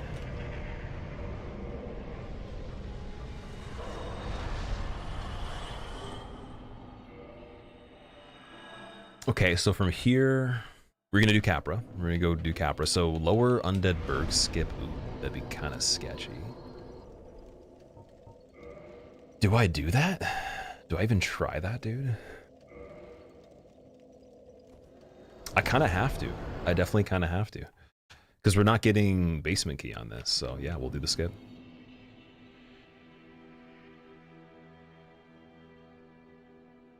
Capra Curse sucks. It genuinely is not great. Although we can get Uncurse right before. We could clear out everything and then undo that at least. Just a little bit slower though.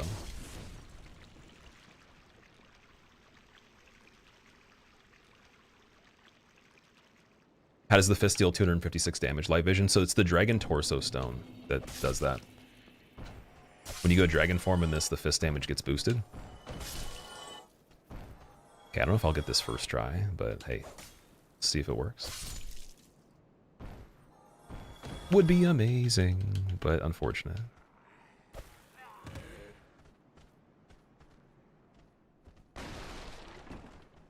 Okay, at least the first time down there, it's not crowded. Basically, you got curse. You have killed every single NPC who sells the stone. What can you do? You can farm them from the clams.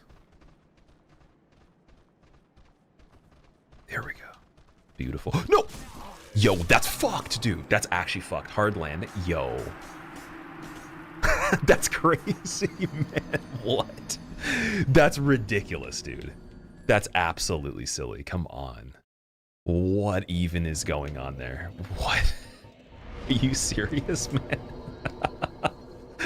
I was trying to be quick. I got the skip second try. They didn't even let me. Oh, well, I wonder how that's going to go. I even rolled into the corner to try to like it literally would have saved me on the second hit there, but then it didn't work because we got super hard landing just based on exactly how I landed there. It wouldn't have even normally been a thing. Usually can move a little sooner, but I got the super hard landing. Screwed it up a slight bit. That's crazy.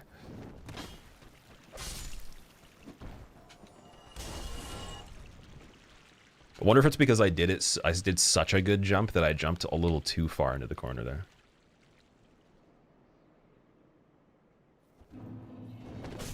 Oh, oops. Oh my fuck. Okay, they get triggers again once you do. Okay, that sucks. This is lovely, man. This is a lovely part. Oh man. See, if Hydra was still alive, then basement key would have been a little bit appealing on this part.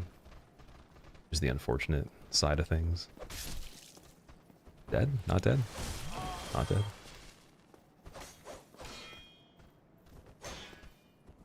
Nice. Get him. Get him. Boom. Okay, here we go. Second jump. Not quite, but we can kill him though. Dude, that guy's an astronaut. Where's the zero gravity setting? This is now a casual playthrough. Oh my god. Dude, look at all these guys. Okay.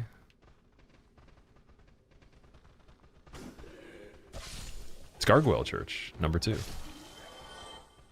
They're kind of stuck though.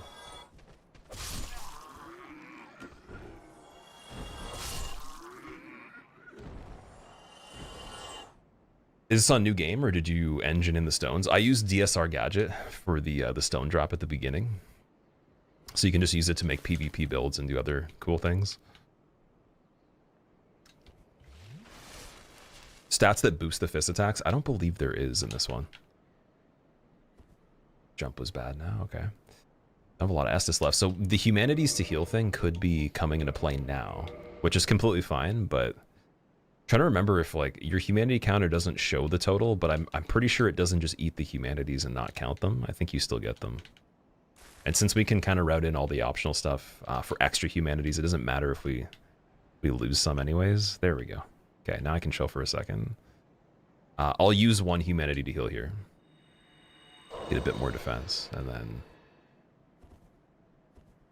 let's see, can we make this a little bit more economical? This is where it's a little sketchy. For thief. Get him.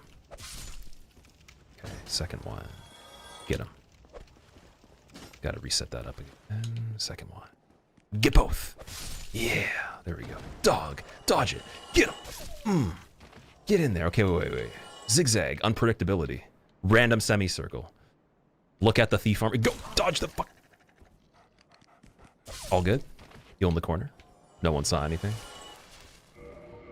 Rings for Capra, but probably should just use them for this part anyways. And, oh, another thief. Okay, let's see. Sneaky thief, get him. Dodge, get him. Don't get him. Don't let him backstab me. Roll by him. Let him chase me. Run to Purging Stone. Get uncursed first, then go back. Get the shortcut in case we scuff everything. Because hard game. Mind reader moment, yeah. Where is it? Where is it? Where is it? It's the bottom of the menu. I'm gonna get 2, just because I'm crazy. And then, poison moss, sure, I'll get both. Why not? Come again if you please. Use the item. Just use it. Get the shortcut. Ooh. Oh man. Pro gamer moves? That's a little scary. You like the Estus Wallet Dragon, just pouring it into your neck. That's probably how Smough feels if he was trying to heal accurately when using the mask that he has. He'd be pouring it onto his forehead instead of actually like using his mouth. You're the only one you've ever seen do that skip without quit out on landing? Really? Well, welcome to the world of being on the fringe, man. The fine line of excitement here. Yeah, honestly, I don't really know a lot about actual speedrunning on this game. This is not like what you'd call world's finest for speed. This is just, it's a meme run. They call it a meme run in the speedrun community. Which, serious people still do those, but it's just not the same.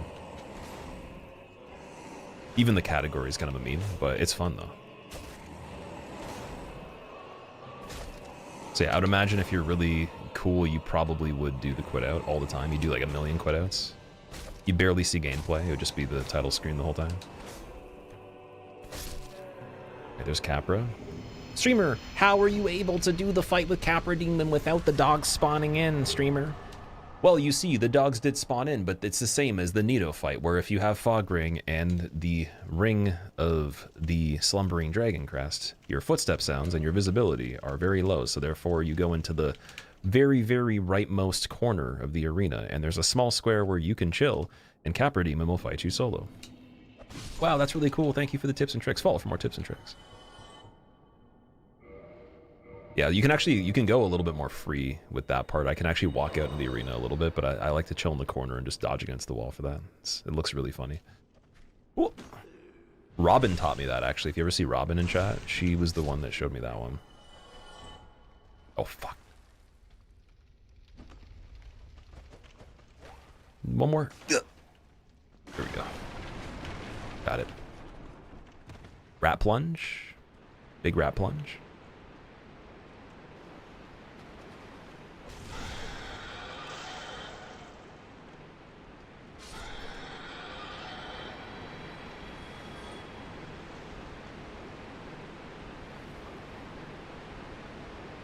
It's really cool. Thank you for the tip. You love that info? That's good. Well, hey, honestly, it's the only way in general to 1v1 Capra in this game. Unless you want to count throwing the firebombs over the wall, which I wouldn't say is like a fight, really. But if you want to actually fight them and not have dogs, that is the way to do it. Yeah, I'd say you have about 5 square feet in the corner there if you want to be safe. And it'll teach you to get pretty good at having to dodge all his attacks. So it's not like it's easier necessarily than just taking hits and then like going into the safe spot and plunging him, but it is a fight though.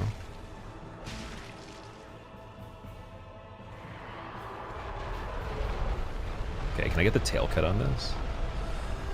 Chandler's still alive? Oh no.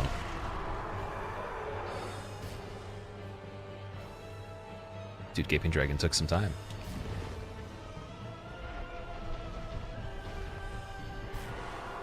Big jump.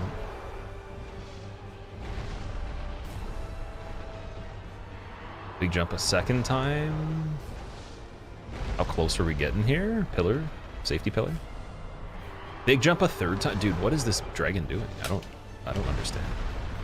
Why is that dragon doing? Safe from Chandler over here. This is actually pretty good. Maybe he was repositioning so we could have a fair fight. I like the idea of that.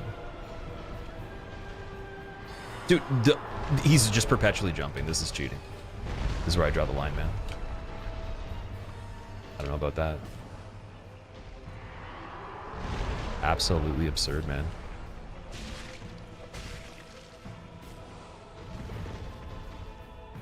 Now he's getting buffed from the Chandler. Oh, this is bad news.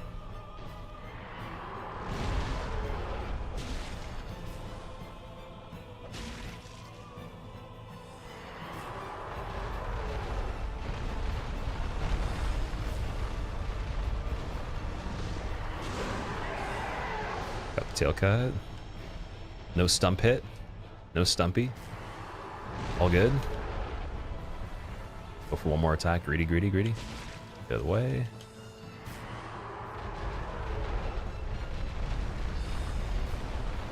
Stumpy. Stumpy bumpy. Nice. One more. Beautiful. Okay, safety bone. Let's see. Alright, not bad. Gaping Dragon and Capra. We still need Moonlight Butterfly. I think I'm just going to do that now, so I don't forget it. So we'll do Perish. Then I believe it's just... Oh, we didn't do Archives Golem either, so we got to go rerun that. I'd say doing that on the way to Seath is pretty crazy, so it's not like a big deal. I would have probably done it twice for the run-up through Archives. But we do got to get Archives Golem. And then... I believe it's just Priscilla. Oh, we need Stray Demon too. So we could have done Stray Demon while we were at Asylum. That's another routing thing. It's not bad though.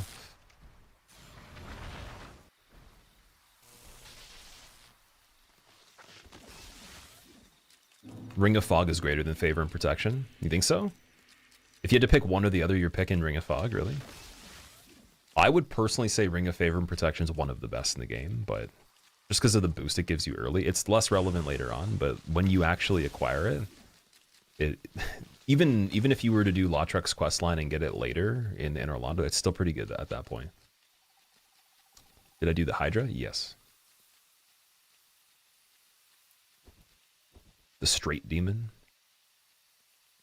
The straight up demon of the strays. The Stray Dog Demon. Speaking of dogs, FromSoft changed your mind about dogs? You think so?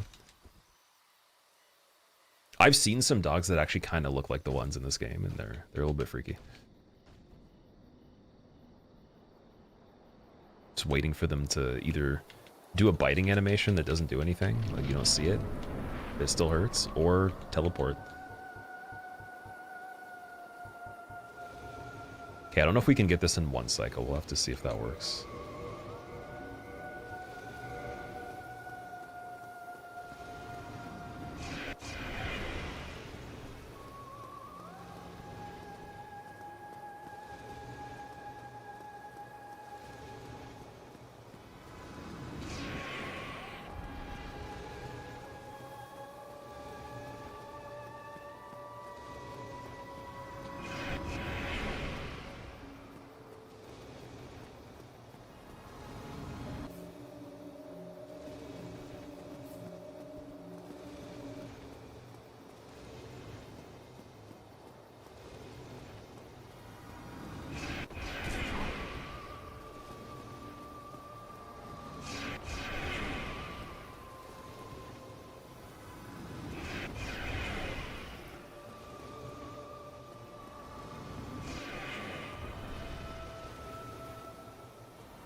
Almost got the third hit with the buff there. Nice. Okay, that's good. Definitely good enough.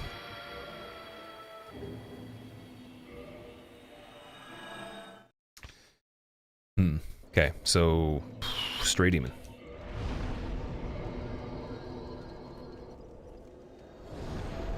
Stray Demon, and then I guess we'll do Priscilla before DLC. Beta Chaos is still out there. It's still a thing. And technically, ooh, Centipede and Fire Sage as well.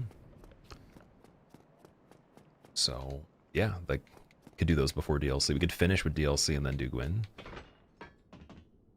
Alex, this one's going pretty good. It's fun, man. It's very, very fun. I recommend this. If you guys haven't played with the Dragon Torso Stone, even if you have the console version, just get the Dragon Scales, get the 30 of them, and then offer them to the Covenant. Get this item, and then play your next playthrough with it. Try the fists and see how it is. I mean, it's obviously not going to be comparable to a regular weapon at that point. Regular weapons will be better still. But it's close, though, for some of the weapons. It's pretty damn good. Okay, I'm gonna get the Torch Hollows to just fall in with me here. I'm just gonna go crazy. Back away to start this off. See if he goes for a melee. Torch Hollow number 1. Butcher gone. Blasted. Torch Hollow gone. 2 of them down. We're just getting started here.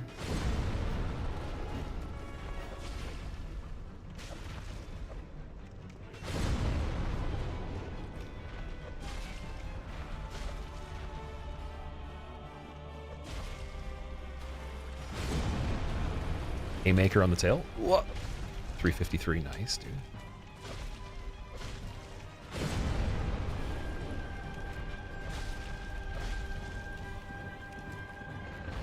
When will this be on YouTube? I'm not too sure, actually. If you want to watch it on there, though, I am streaming it, so you could watch the full run on the main channel on the live. I'll put the live up when we're done, but it'll also be combined with the next thing we're doing, which is I'm going to do the same setup, but I'm going to try to see if we can get hitless on it. And it's not guaranteed. I didn't practice it or anything, but it'll be fun to see what the strengths and weaknesses are on it. I think some stuff, obviously early game is going to be stupid good when it comes to the speed of it, but when it comes to just doing it on the fly, obviously all that base information that you have to do anyways will have to be there. It's always a concern anyways. Okay, I'm not going to parry this guy, don't worry. I will parry Gwyn though, I'm parrying Gwyn on this one. Just saying. Alright, we got the doll, go back. The demon had an itchy butt. I think it had the itchy tail, and the problem was its arms are too small. It's got the T-Rex arms. So even if it wanted to scratch its tail, it couldn't possibly dream of doing that. There'd be no way. And it was like the tip of the tail. So it tried to do the explosion with the magic through its body to blow its tail off of it, and then it actually killed itself. It just looked like I was actually doing damage there. I think they made it that way because it's easier to cut where it's less thick in real life, but it also couldn't look like you cut the tail by hitting the tip of it, so seemed to make sense to developers.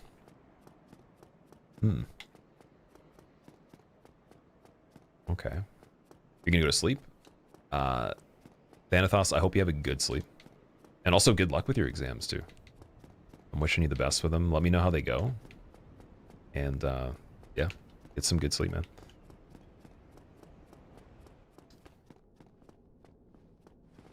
Okay, Painted Guardians here can still do the backstab.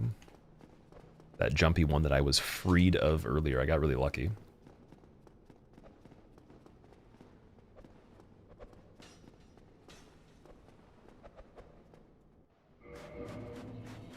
What if Gwyn parries me instead? I'm just gonna walk away.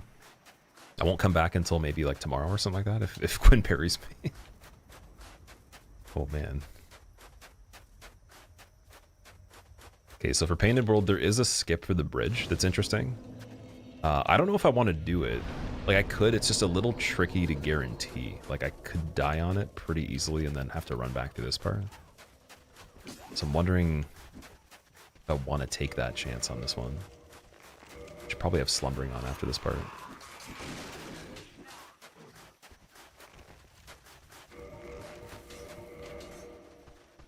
But yeah, basically there's this like little bit of collision sticking out of the bridge on the right side where you can like land as a platform. And it will be kind of tricky to land on consistently. So I've done it many times, just it doesn't work every single time. I've never been able to do it 100% or even feel confident on it. You have to go this way. We can give it a go. We're stuck in Painted World anyways, but... Oh, I got it this time. Okay. And then you can rebound, see? That's the hard part. That lets you skip over all this. There's a way where you just like kind of turn the corner, but see how I rebounded off of the edge there? That's the issue. And then now that the dragon's there, technically it's like a little bit of a time loss, but I could just kill him, and then it's not like we did anything too crazy there. But now I want Darkwood Grain back. You gotta heal up, dude. No, I wasted the firebomb. Are you serious? Oh no. Okay. I'll have to grab the ones from Berg. That's a little terrible.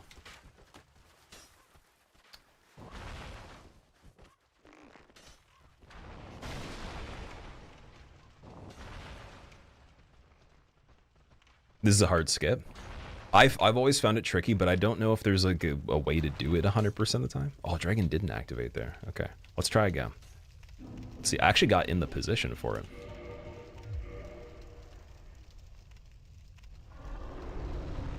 Yeah, I don't know. Oh, I got the quit out. Let's see if it, does it make me auto fall when I load in, or will it be glitchy? What'll happen? Yeah, it just pushes me off. So perpetually falling here, probably. Oh, okay, we'll have to do it the normal way. I think I'll say third time's the charm of not doing it. You've never seen this skip? Ah, dude, see, I used to do it all the time. It just, again, it still didn't work that well before. Oh, the controller disconnected, damn it. Rip world record, it was good. You need to go left when you drop down. Do you go backwards to do it? Is that what you do? Backwards and then the other way? Was that the secret? It's been probably, I want to say, it's still been years since I recently did it, but then before that was also a handful of years. It was like more so prevalent in 2015 when I did it. That's when I was like doing it pretty frequently. I was racing somebody in this one.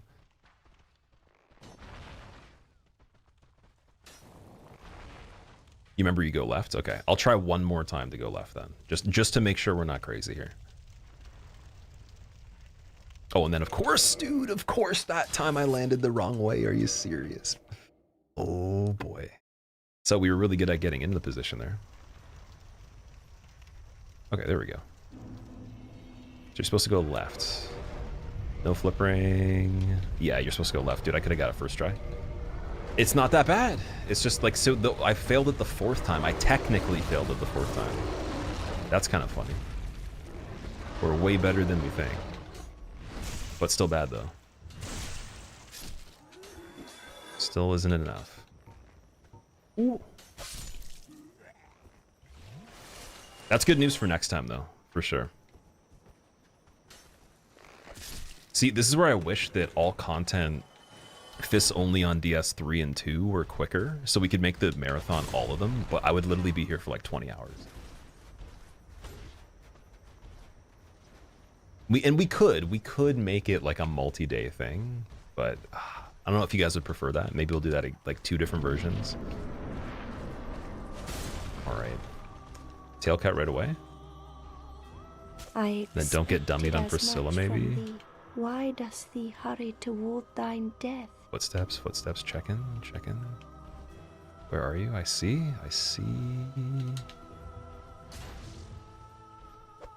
Don't do it that way,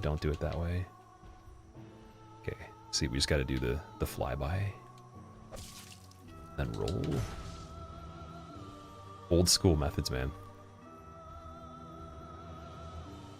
Could also do the arrow method on this too.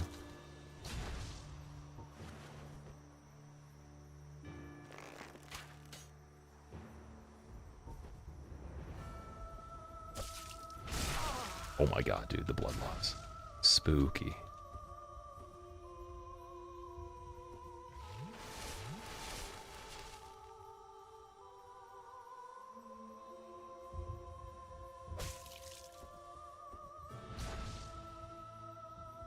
Yeah, so I remember when this was in hit list, you'd have to use the, I think it was the Great Scythe to have the range.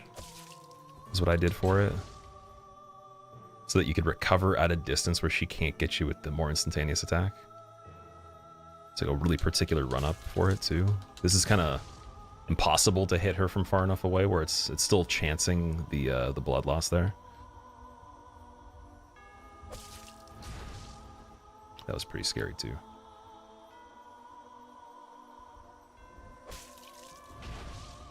Yeah, you might have to like somehow read the timing between the fade of the previous footstep and the distance, and then just like do like a super early attack. Like for example, there, if that would be like a whole different level of seeing it though. I don't think I've gotten to that point of calculating it, but you might be able to do something short range. But why? Okay, we got that, and then we can't Homeward Bound. We gotta actually get out of here first. We're not trapped.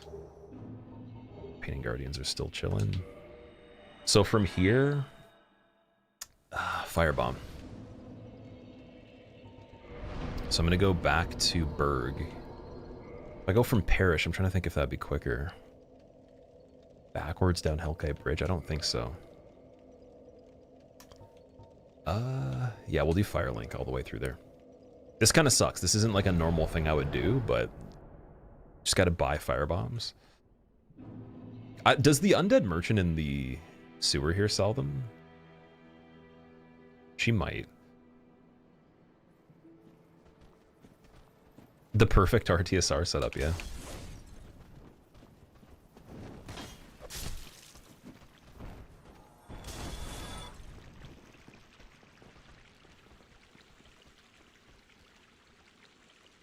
Curious if Miyazaki has a thing for feet? Probably. Most definitely. Dude, look at the feet on this character. It's like a bird. Got webbed toes. Yeah, she doesn't have firebombs, so we're gonna have to go for the other one. It's still not that far, just it was worth checking. Worth checking there. No, Miyazaki does not have a thing for feet. They have symbolic meaning for Japanese, and DS is the environment and storytelling. What? People are ignorant and say things like that? Oh no. We were wrong. I'm Igor Nant, unfortunately. Igor Nant. Okay, first time seeing Hellkite. So there was actually a question I got on a video. Someone was asking how you get Hellkite Bridge without the Hellkite Drake. You just skip doing that right there, and he will not be there the first time you go there. For anyone that did not know that. Oh. Okay, so now we can do Beta Chaos and all the other friends along the way.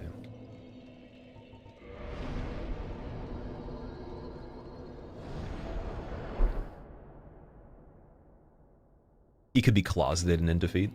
When you think about it at the end of the day, though, for a lot of the stuff that he's overseen, he's not actually making the designs of a lot of things explicitly. He's just letting people use their creative talents as well that he hired them for. So you can't really like hold him to any actual explicit thing of this game in general. Same thing with mechanics too. It's just mostly jokes. Like I don't think anything for the mass majority is serious when we're talking about Miyazaki. If we're gonna take a moment, but I'm sure mostly everyone here knows that though. Like, he did not make most of the things in the game. He just oversaw. He directed it. There's still other people that made the stuff. And they had their freedom too. According to him, by his own words. For a lot of the projects.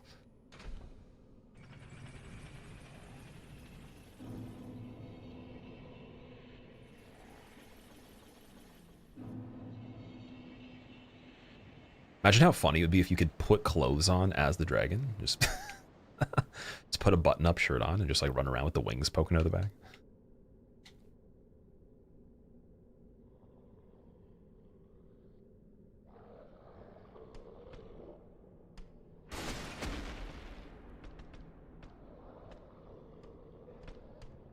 He just tells them to take their shoes off. It's all good fun.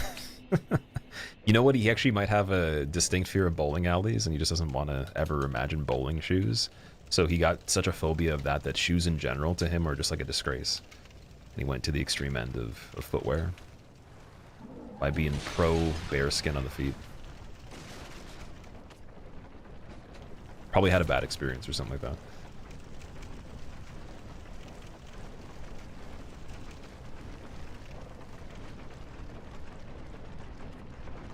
How much is Miyazaki paying me? So it's kind of like a time related thing. So basically, he lets me have a 500 milliliter bottle of spring water that's been warmed over the summer and has absorbed microplastics in trade for the Dixie cups of water that I'd normally get. If I beat this run right now, we're getting an upgrade. And then the saltine crackers get changed over to herb crackers where there's like little flavor in it. And I get the whole box, but I have to like make that last a week. So it's like, it's pretty good. But I can roam. I can roam the yard, as he calls it. There's some electrical fences, but I can roam a little bit. And They do have stuff blocking the sun to just increase the chances of me not going into the yard, so I can just play better, because they don't want me like focusing too much on the environment. But we definitely, yeah, we can do some things. Flavored crackers, it's gonna be such a dopamine hit that I'll probably pass out from the flavor.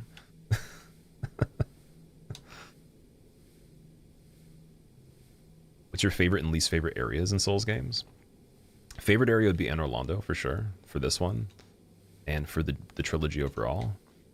And in terms of the least favorite in this, it's difficult with DS1. I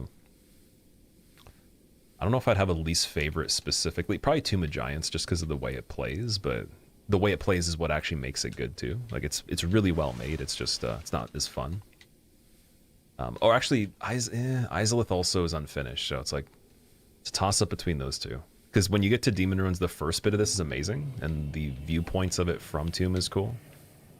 I'd say Centipede and Fire Sage are cool too. Just beyond that, with Izalith, if you just take that portion, it's a pretty bad one as well. Did they tell you the fence was electric, or did you have to find that out? Well, so there was a previous person that was trying to do this, and they found out, and let's just say I found out because they did, but didn't have to directly, if you know what I mean. That was the whole idea.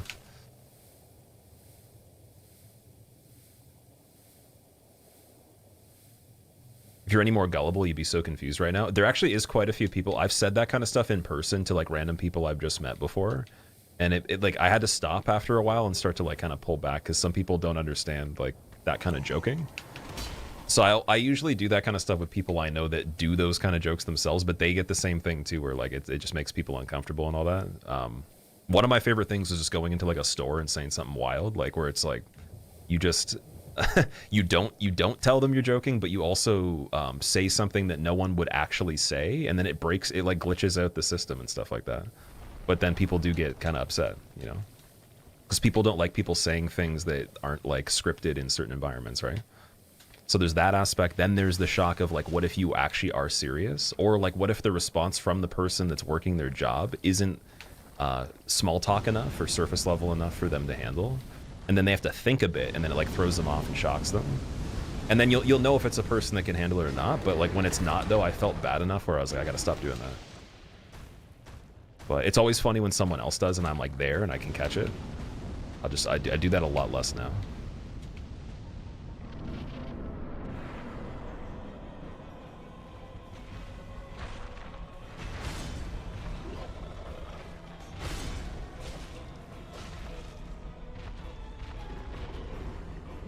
Oh my, the branches.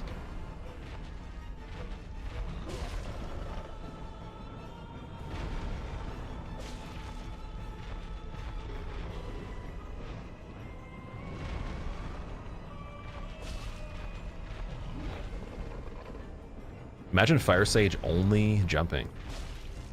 You'd think it would be a good thing. It's unfortunately not, though. Okay, this is better. The double attack? Oh, not even the double, man. I'm gonna jump. 427, eat that.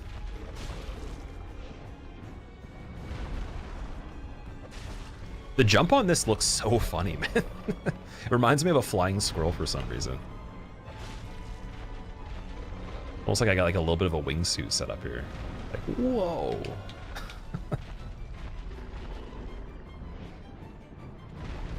You do customer service and you could tell me that some people say wild stuff and they're 100% serious. Oh yeah.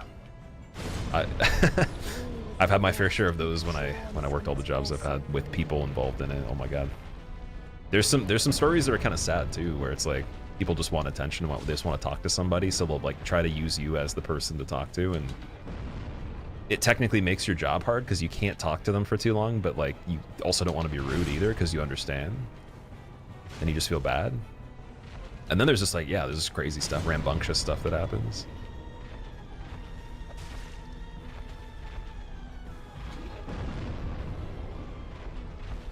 There we go. Fire Sage done.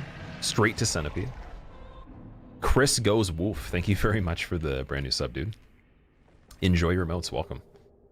You are now a skeleton in chat, and you have a little bit of a trumpet It's not like a really cool one. It's a reused one that an elementary school kid played on, but the mouthpiece is clean and you can play spooky, scary skeletons with your trumpet. If you desire. That's the most entertaining thing for skeletons right now. You did tech support, and the older people do that a lot. It's so sad. I think that can be good if it's like a healthy outlook on it. If they understand, like, hey, you know, trying to be social or whatever, and then the person that's receiving it is the right person too. Like, I've had some really good conversations with people that are a little bit older for sure. But if it's like one of those things where it's not helping the situation, it's yeah, I don't know. Or like, let's say you can't do that because of your job position. Definitely sucks.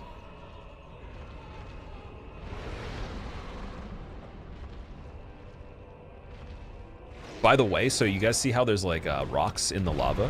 So this texture doesn't show up if you die and then come back to the area. I believe that's the conditions. There's like a way to make it pop up where it's completely blinding. And I was giving the example of it in a more recent run we did. This is where it looks really good in the remaster. Because it was supposed to be a fix from the original. And yeah. It actually looks amazing in my opinion, but then you go back in different circumstances and it looks terrible. We got the ring, so we can go across. Let's do that now. Escape. I could just play him at the fog gate, but because we got the hand, it's waiting for that, so we could just go over here.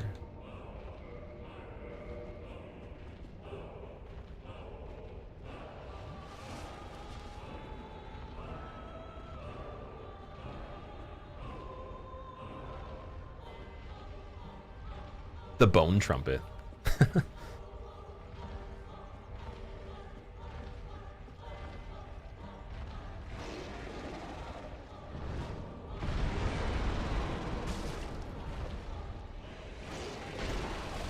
Oh, is he growing back the arm? I think he did. He did. Yep. Whoa. Okay, I don't think I can get the jump attack quick enough here. One more time. It's kind of hard to do that even with a weapon. I'm practicing for Night Rain with the Centipede right now. It might look slow, but it's Night Rain hitless practice, don't worry.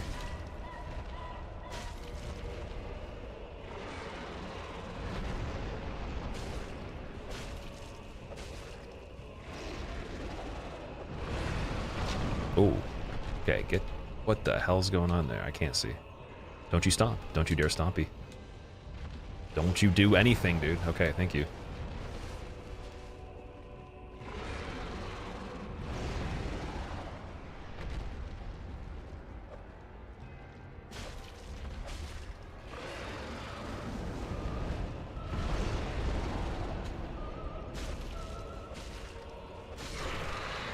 Alright, Centipede Demon down.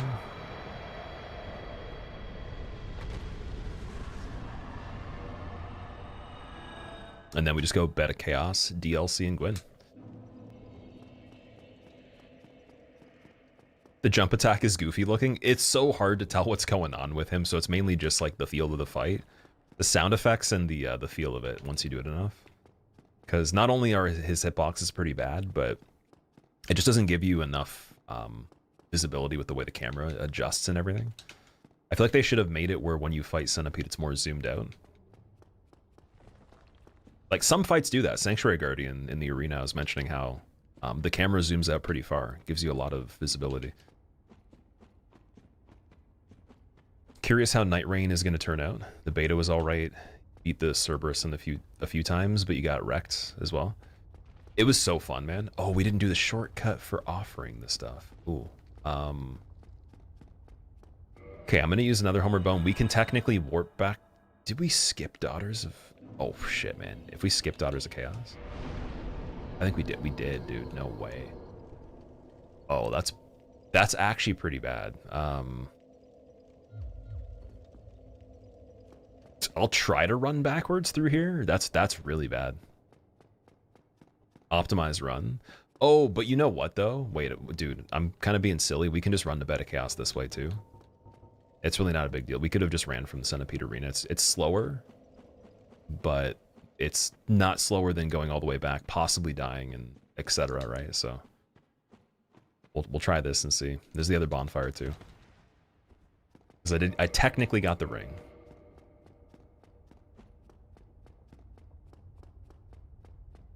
You're imagining Ornstein showing up? Ornstein would be amazing. O and S, both of them in Night Rain, is definitely something I'm hoping for. I'm still taking pretty good damage through the fire there. What? That's kind of disappointing.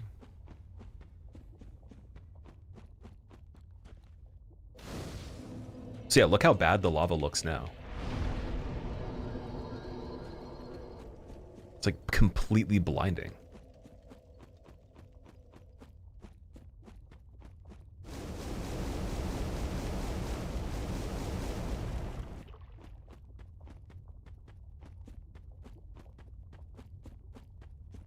It's because you're naked and rolling. So actually the rolling does let me take less damage from the lava because you get iframes with Darkwood Grain that prevents it from even taking damage on certain parts of it. Regular roll is a little bit different. This one though, it's actually probably the only thing that's going to help me right here.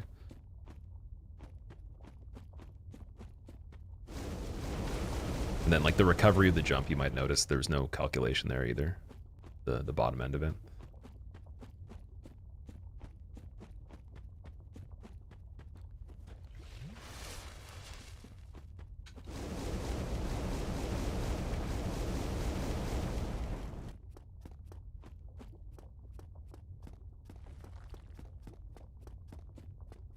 I think I usually went this way.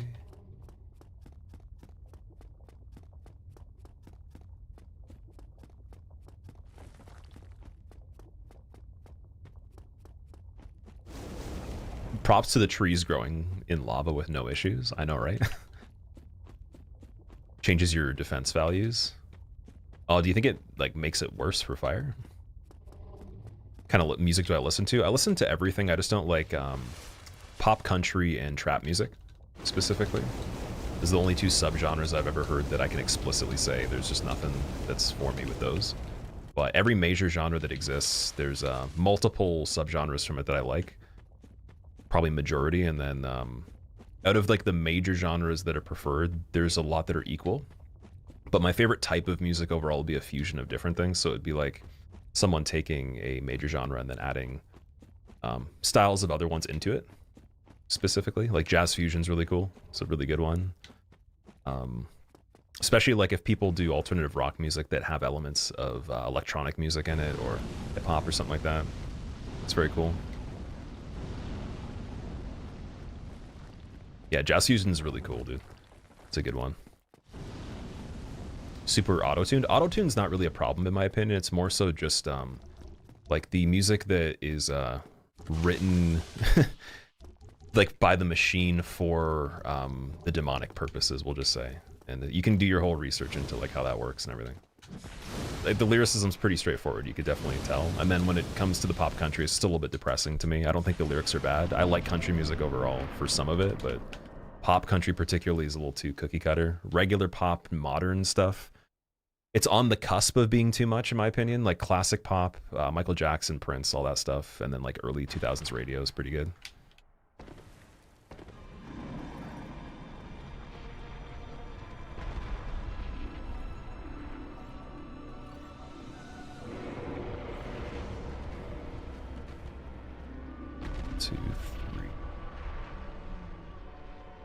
Okay, we gotta take this off. Going for it. A 1. A perfect lineup right here. Let's do it.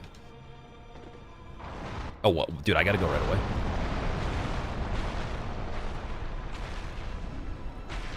Forgot we're speedrunning. I was gonna go safe spot. I was like, we gotta go immediately, dude. This is ASAP.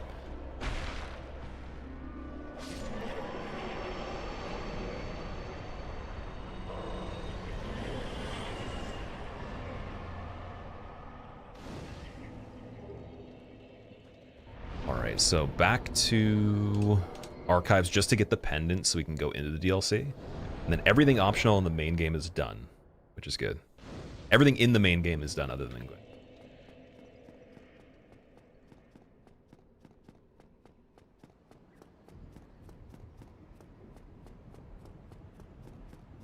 Are there twinkling versions of Dragonstones in other games besides Dark Souls 3?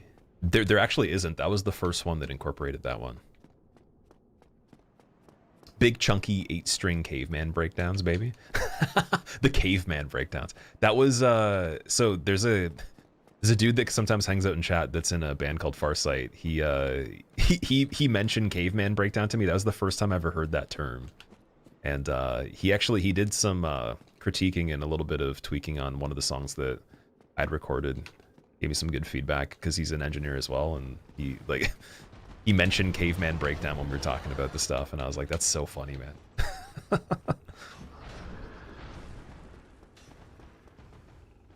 feel like modern pop's coming back. Chapel Rowan is awesome. You got to send me a link to that. I don't think I've heard of Chapel Rowan. Yeah, you can make any genre in general good. Like there's not like any single major genre like or like that thing that stems from different original music ideas is great. Just depends on where it goes and like what the purpose is. Some music's made for creativity or expression, other music's made for like a specific demographic to target certain ideas and sell certain types of imagery and idolism, lifestyles, and ideals and stuff like that. It's like a communication method in certain cases.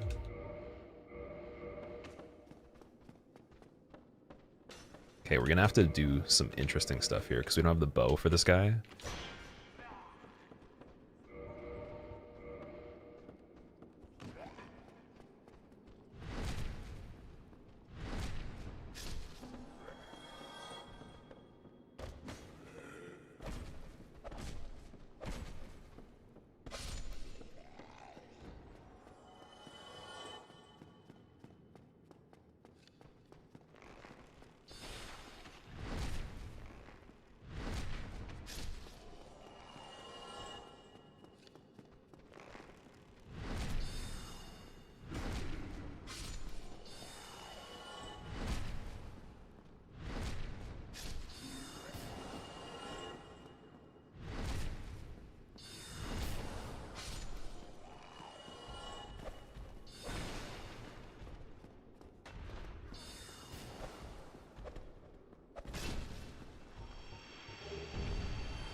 Okay, I got the pendant perfect.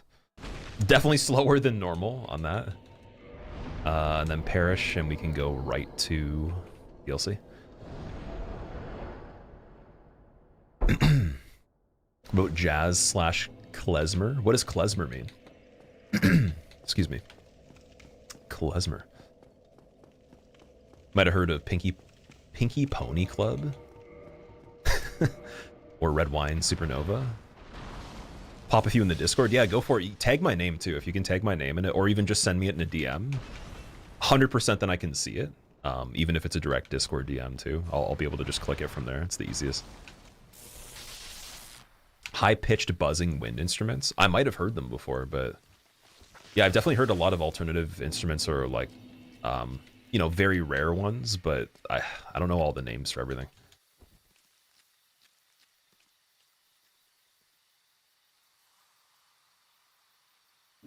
Isley Cantina. Mo's Isley Cantina. Okay, interesting. Yeah, if you guys have anything that you think that I'd like, just send me it.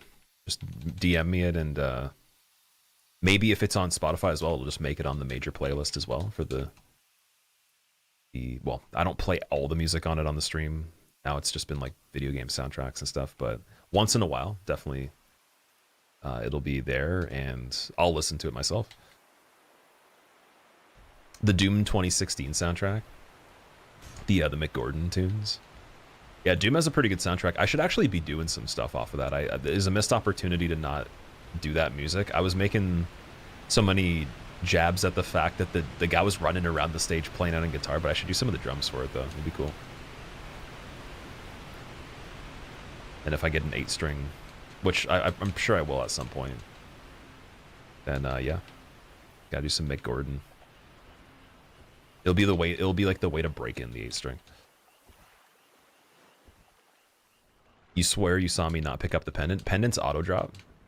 So the item I didn't pick up, I think, was a blue Titanite chunk or something like that. That's why I said I did it the slow way. You don't actually have to hit that golem with a weapon. You can shoot him with arrows across the room and it just goes in your inventory.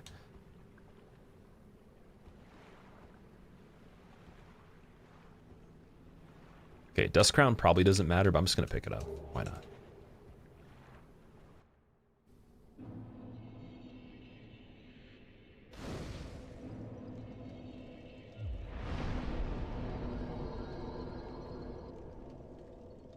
Why's the DLC got to be the most out of the way area in the game? They wanted it to feel special, like you discovered fire for the first time and just like shocked yourself at combustion. You're just like,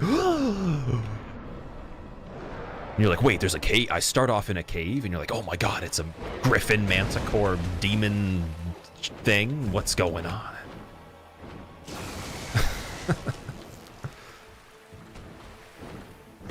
Yeah, there's not really a reason they have to make it like that, but they just wanted to.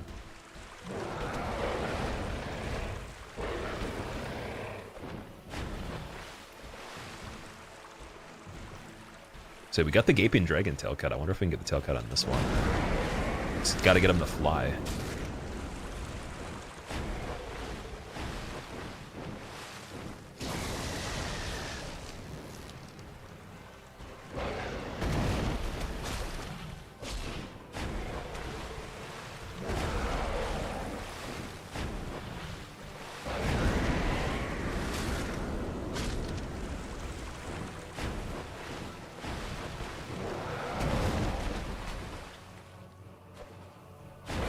There's a tail whip. Okay, yeah, maybe we don't go for it. It's a little too high in the air.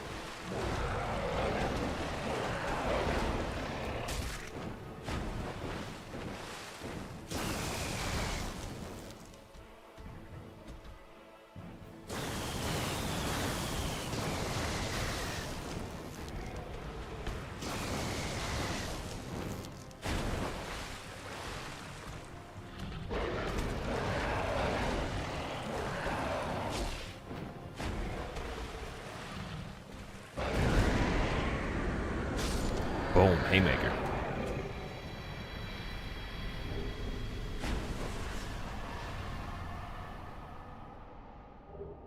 Dragon versus Manticore. I think that we have a winner. That was like the final Godzilla scene from like a new Godzilla movie. That was definitely better than Mothra versus Godzilla, in my opinion. They should make this a mount in Night Rain. That'd be so cool, dude. Oh my god. Didn't they do something? Wasn't there going to be a small DLC or extension to existing Elden Ring where you can change torrent and you can buy the game like that with that addition to it, but they might make it some sort of downloadable thing for purchase too? Vadi made a video talking about that a while ago.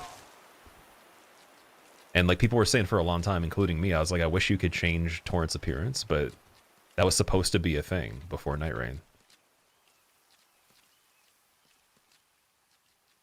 Okay, so I don't actually know if you can do the whole skip with this lift without fall control.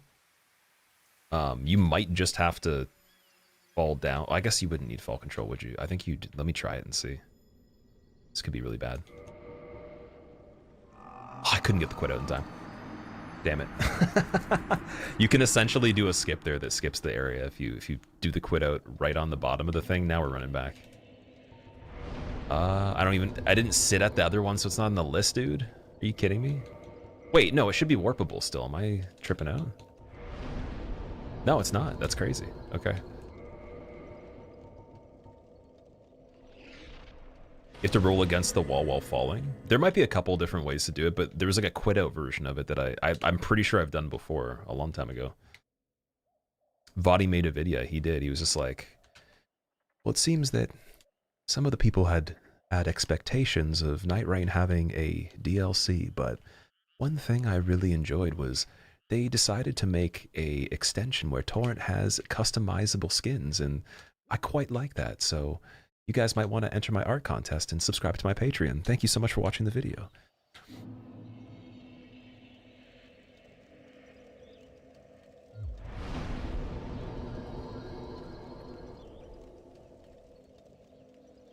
Can't wait for Bed of Chaos's return. If Bed of Chaos returns, that's incredible.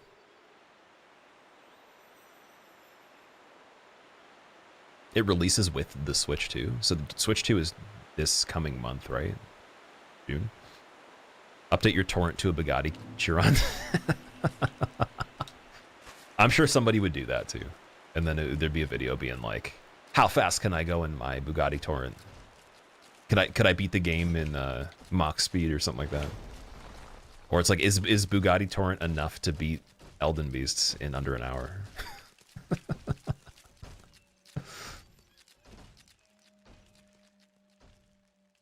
The Honda Accord meme. That one's pretty old, actually. I don't remember. I think I literally feel like I have a video that has that joke embedded into it as well. Like, that's been made by so many people, but I think I even have something that has a reference to it. You're out of date? It's funny still. It's always funny when Melina gives you the Accord. It's like, dude, it couldn't have been like an Integra or something? Like, what? No NSX, man? What? Had to give me an Accord? It's... Okay, I'll take the 6 banger, man. That's fine.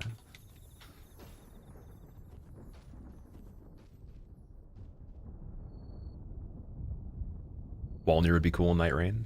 Walnir with skeletons that are more unique, maybe, like where they're already summoned as an army, could be kind of cool because then, you know, you have to split the focus between who's actually going to go with the additional dudes, and then if he's attacking a different area over time and it keeps changing, maybe he friendly fires the skeletons for you. You know, he hits the other side of the arena where those people were originally focusing on just them, and then just makes the mist go everywhere. That could be a very good multi-fight. But yeah, they'd have to make him a bit harder. That's why I'm wondering if they're changing anything to rebalance. Okay, I don't think we're going to die on Artorias. I'm just going to cross my fingers on that and hope I'm right, but I'm just going to get this lift in case we do.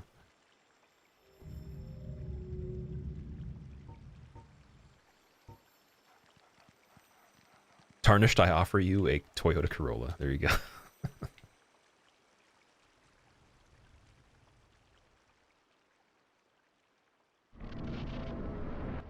Funny purple liquid boss. He's the blueberry pocket sand man.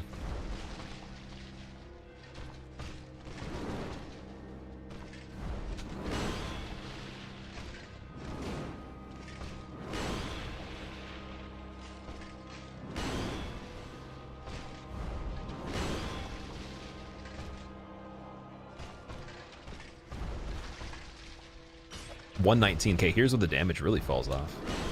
Well, we're in here for a battle. Fight the battle, dude.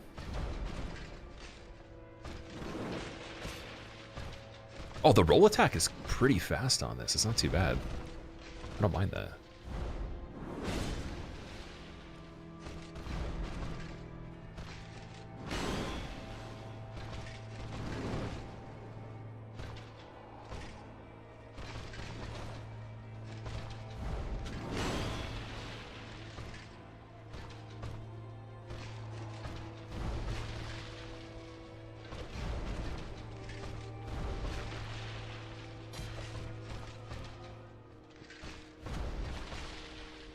Might go for the R2 on the slides there. Slides, and then, well, the this one, yeah, this one I'll do the roll attack. Do a second one right after, and then we'll do R2 on slide. If I get a really good timing on it.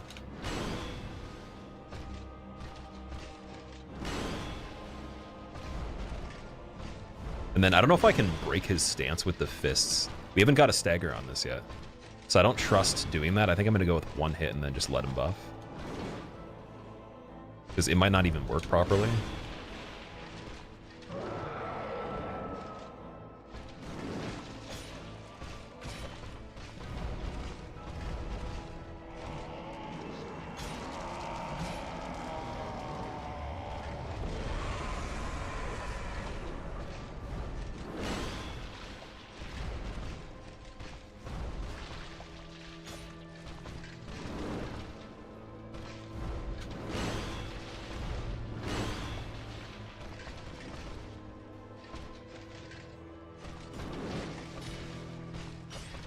Okay, I can go a little bit greedy on that. Not too bad. R2. That's slow. That's super slow. Yeah, okay. R2 don't do it at all. Just forget that's even a button.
All right. Damage isn't horrible. It's not bad. No, for Artorias, that's pretty good. He's got decent defense and HP, so it's gonna be interesting on Calamite though. Dragon versus Dragon. Dragon Boy versus Dragon Uncle. Is this scales as you are rank 3 in the Covenant? I'm not sure if the effects of the Torso Stone can change after you have the item, but maybe maybe there's something with the buff that scales if you're rank 3 if you use the actual shout for it, the roar. Yeah, once you have the actual item itself, I don't think it changes. Correct me if I'm wrong though, if you guys know that that's the case or something. Attack. Okay, so no dark orb from behind, please. Skip through this part. Ooh-doo-doo-doo. Running attack around the corner. Attack again because he didn't die. Go back. Dark orb coming at me. Get out of here. Just go away from him. She didn't actually attack right away. That's fine. Okay. Kill her. She's gonna backhand. Oh, she tried to.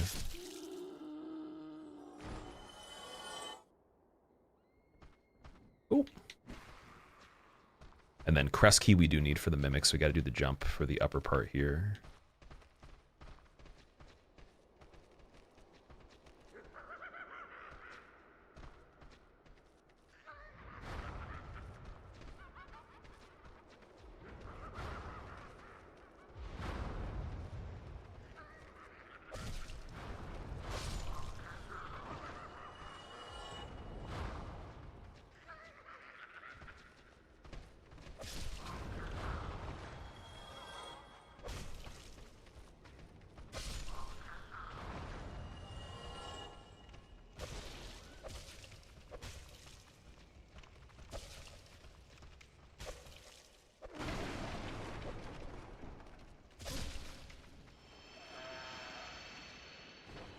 Okay, it's not auto. I thought it was auto for a second. Is this the Zuckerberg skin? It is, actually. Yep. It's the Zuckerberg Bezos collab skin. I heard if you beat the run and no one prime subs before it's over, you hear like you just hear a really good sound effect. So no one prime sub before it's over. No, I'm joking. That would be really funny though, actually, if that happened. If there was like a really weird dragon sound that was similar, then we would know. Maybe in the past there was an indicator, there was some sort of sign.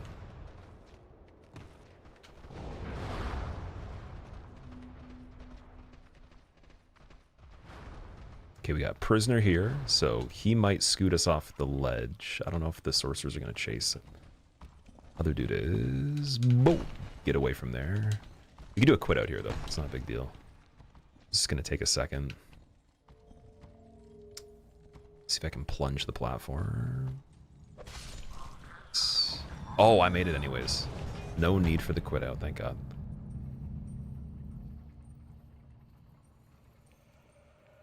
What's your Steam account name? Same as the channel name.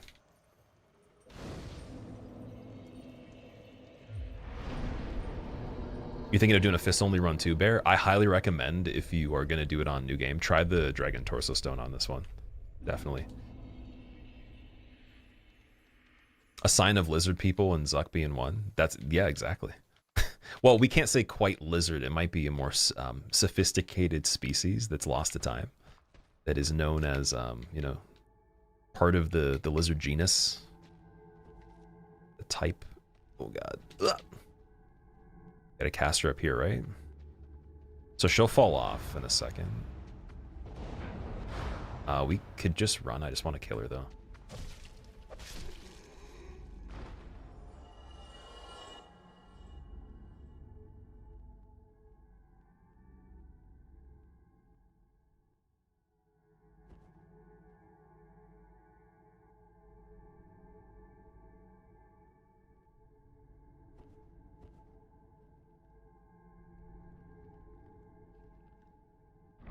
The Dinoids. The Dinoids. That's a really funny name, dude. I like that. Dinoid sounds like it would have been the dinosaur-themed Zoid cartoon. It's like the American Zoids. I don't know if Zoids was actually American or not. It might have been. Feels Japanese, slightly, but yeah. Remember Zoids? I never really watched Zoids, but I remember always seeing advertisements for it. Looked pretty cool.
Man is dead.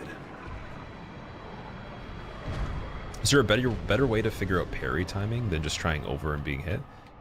You have to definitely do repetition. The way to gauge if you're parrying late or early is if the animation doesn't happen, it's late. If it happens and then finishes and then you get hit, it's early, and then you just dial in between that timing right in the middle. So there's going to be like variations more or less with what I just said, but you just got to dictate, is it literally not happening enough or is it happening too much? And then just go in between that. That's the best way to look at it, in my opinion. So we need to go back to Township for Elamite. Getting there, dude. Getting there. I think we could do this in like 2:15 if I was going like super crazy on this one. And I got every skip perfectly, didn't die. And maybe even threw in better routing and some other little tricks. Probably even like closer to maybe 210. I don't know. That might be also with Red Tearstone as well. Like perfect Red Tearstone fights. Yeah, we gotta try this again in the future. You practice pairing by cheating with infinite health, and then you no-hit the boss. Hitless first try, and then being in the arena for like half an hour. Yeah, you could do that with just the regular game too. Just get a character that's really strong that can survive. Get a lot of heals. But if you want to actually understand the animation, you just got to be able to read if it's too early or late. Oh, we didn't trigger Calamite yet. Ooh, speaking of routing. Got the door open, but that doesn't mean anything. All right, and we have the one homered bone left, so it's perfect. But we need Township, Calamite, trigger, warp, Hawkeye, and then we do it. Hitless Fist Only SL1 Run world record when. I don't think there can be a world record for this. It's official, like on a leaderboard or anything, but we could aim for doing a run like this and other variations of level 1 really fast with all the content. I think it'd be fun. Even just doing base level 1 from the beginning without any equipment in general. Starting with nothing and then just doing it as you go. It could be fun. I used to race a couple other people with max new game level 1, and I would say, okay, like, I don't want to like trash talk them. I'm just going to trash talk all of us and say we were really bad. It was very bad. So like it was an achievement to beat the game in a stream back then, like in general. And level 1 new game 7 is, you have a huge amount of advantages because you start with like Chaos, Pyromancy, and Dust Crown, all this stuff, right? So it's like similar to this, but even crazier in my opinion. You just die a little bit quicker. And so I was very bad, and I'm sure everyone else racing me was similar. So it'd be cool to actually take SL1 speedrunning seriously on this one, give it a shot, and give glitchless regular character speedruns a shot for some sort of leaderboard time. Because I've never actually like properly speedran this game or DS2. It's only been 3 in Bloodborne. And Sekiro I tried one day. I think I tried one run, or maybe like a reset for glitchless, and it didn't. I don't even remember how to do it. It was like really bad. So that time that I got on it was terrible. So doing it for real would be fun. Elden Ring, technically, I guess I did any % Bloody Hellas, but that's not a glitchless run. That's very, very minimal. It's like the no wrong, or it's a wrong warp type of thing. So you get to Farum Azula really early. Goalless Calamite. I have killed them with the bow. With I think it was the black bow. Without triggering Hawkeye. I'm not really sure of any other methods you can do on him, though. Can you do magic on him?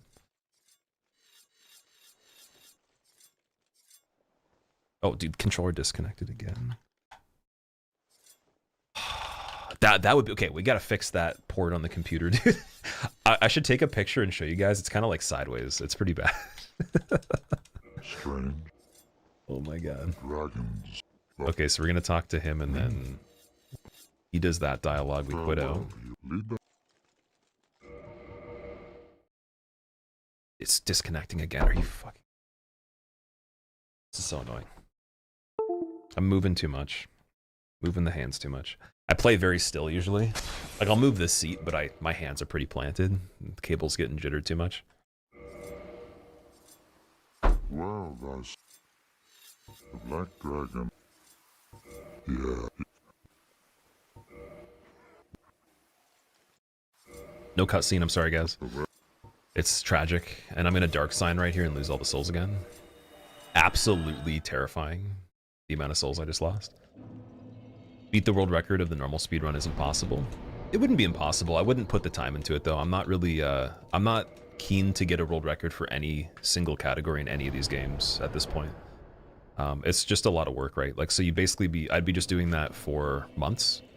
And I could get it. I could get a world record for anything in general. Anyone can get a world record for anything that exists on the planet that's like physically possible for them. So obviously I'm not going to say like, you're going to be the fastest person in the world if you don't have like some of the predisposed genetics and like the training and the age range for the category and, you know, whatever. But like even for physical things too, if it's physically possible, mentally possible, anyone can do anything. But the idea is that like, do you want to trade the time for it? Like, is it your passion? World records on this right now are not something that I care about. But I did try a little bit of that before for DS3 and it was fun. I handled it terribly. It was like a very bad attitude. I was not the best person to do it, but I still did it. So like I know without a doubt now the mental aspect wouldn't be a problem. It's just the physical playing. And so, yeah. You definitely do it. It's just, oh god. The triple dog. Dude, the dog trio and then they just disperse after like, oh, so you want to go get a snack? It's like, I don't know, that human guy tasted kind of like beef jerky. That was pretty good for me. Jeez. Let's do that again. Yeah, I know I could do it now. Just, do I want to invest months? At least, like, I'd say 2 months or something like that of consistent full-time grind plus practice off-stream and the prep and everything. I'd rather put that towards a challenge that's pretty cool. Or, like, multiple. What's more fun, challenges or speedruns? Definitely challenge runs for me, but speedruns are very close. It depends on what type as well. Like, for example, this is kind of fast, but it's not like a real speedrun. Real would be, to me, that you're doing the meta methods to be the fastest in the world, like you're aiming to, and you're in the leaderboard or close to that, like in terms of how serious it would have to be for me to take it seriously. Or you're on the way there, like maybe you just started and you really want to be fast on it and you're not near the leaderboard, but eventually you get there. That's like actual speedrunning in my opinion. Anything else is just like a fun category. Or your time frame for it's too slow for it to actually really be like super serious to me at least. Which again might be a huge achievement for you if you just want to beat the game in one sitting, that's amazing. But for my criteria it would have to be probably like top 3 or something like that in the world. Unless the game was saturated, like if it was like fairly, like a medium amount of people playing, like if we're talking about Super Mario 70 Star, yeah, top 3 is like the same thing as number 1 in my opinion.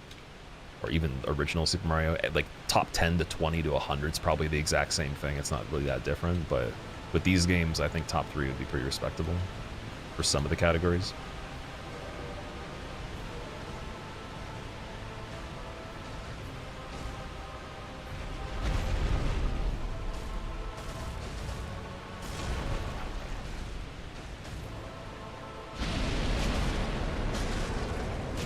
Dragon Boy versus Dragon Uncle.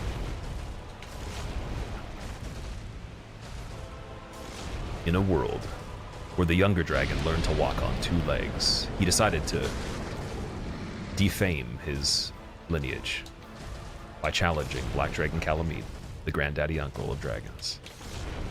Calamite decided to still chose to stand on 4 legs and breathe fire.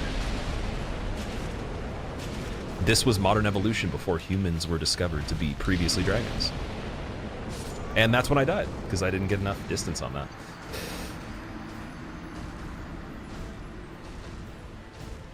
Fun. Fun. Chance for the rare attack. Oh yeah, we still have never seen the rare attack that he does on stream ever, and I've never known anybody that's seen it in real life before. It's that rare. So if you guys ever catch Calamite doing a backflip while breathing fire, then let me know. Please clip it, and then I can say I've seen a modern clip of it at least. The best I've seen is a GIF on a forum from 2016 or something like that, but the actual post was before that. The Drunkle, yeah.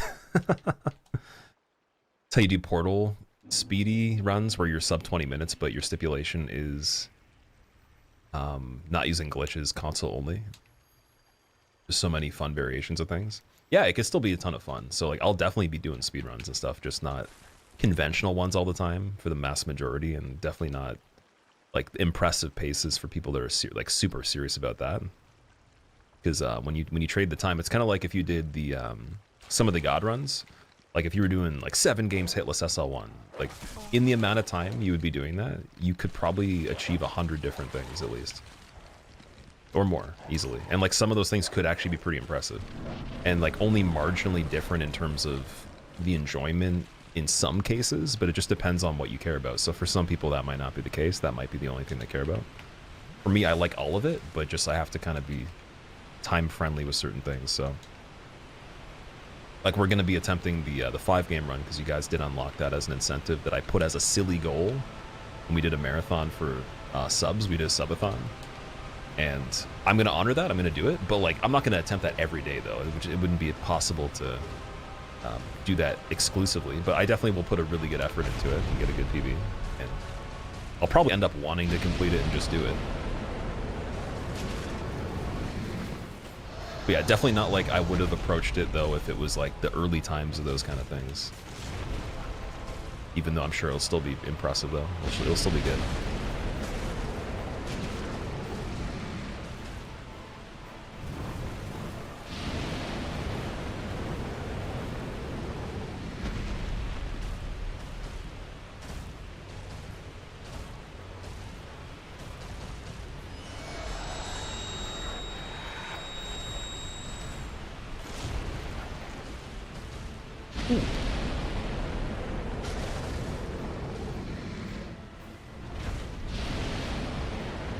So my mistake last time was I rolled one time early and then I lost the stamina to do the sprint in between. You basically have to hold the sprint until you are at the right range to do the double roll. You can't roll early; it'll waste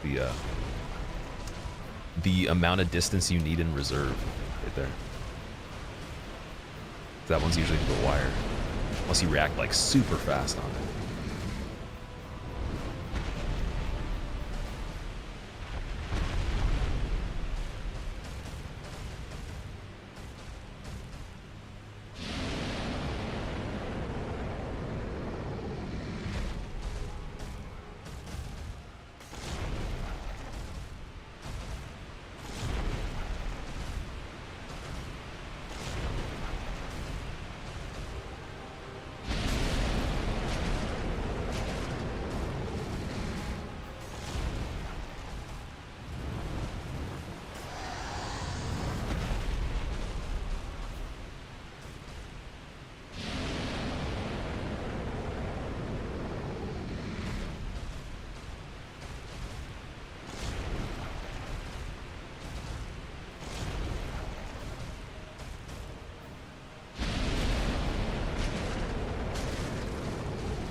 Ooh, that was the rebound.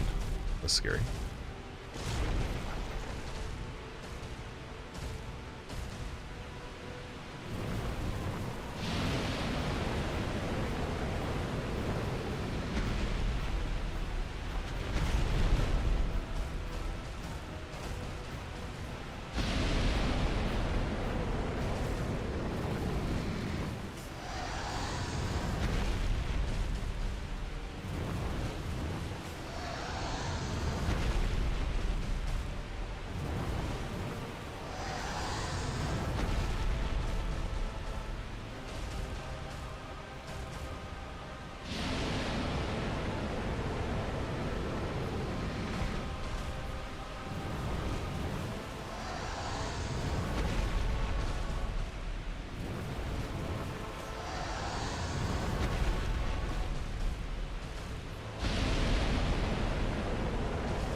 Excuse me.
All right, that was quite a calamity. Damn. That one would have been smarter with red Tearstone, but I didn't think we were gonna actually need it. Probably would have been better on that one. Okay. Love Calamete's theme. I've heard his theme so much that it's good, but it's kind of like the DS3 menu music for me. It's a little cursed. Tried speedrunning Uncharted years ago. You enjoyed it. Don't have the time to do the runs for real. Challenge runs, though, you can do with the time that you have, so you stick with that. Yeah, they usually are a little bit more time friendly, for sure. Because like usually speedruns get to the point where it's not really just skill. It's like you have to get lucky too, right? So you have to have just consistent skill and then generate the outcomes for certain things. I like speedruns that aren't like that, but yeah.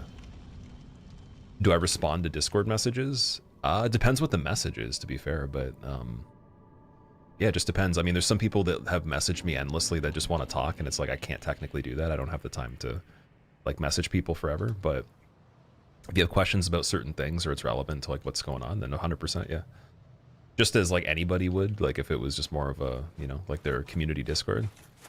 But you can definitely consistently post things in the Discord, tag me in them. I'll see them no matter what if, you know, I can catch the notification. Or you can even ping me just being like, hey, I put this up for you to see kind of thing over time. And you can just send me direct messages if there's something important for sure. Or if you want to, again, send me some music.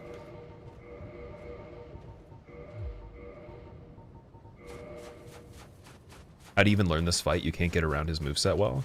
A lot of practice, dude. Lots of practice on Calamite.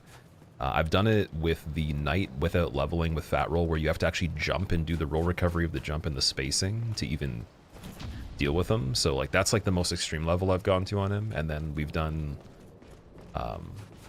I've done level 1 new game +7 with Pyromancy. I've done regular level 1, done hitless with the regular character, 0 damage, stuff like that. So I think that just playing him and figuring out his hitboxes is probably a good idea, because he has really bad traps for the hitboxes, and his environment lets him rebound off the wall, so he'll consistently just be like a big object doing damage, even from like the backside. Like, which is not really like logical, but like as long as you understand that stuff, then you're good. Ooh, okay, let's see how many Gwyn parries we need. Should have taken off Flip Ring here. Ooh. I kind of want to, but at the same time, I'll just have to adjust to it.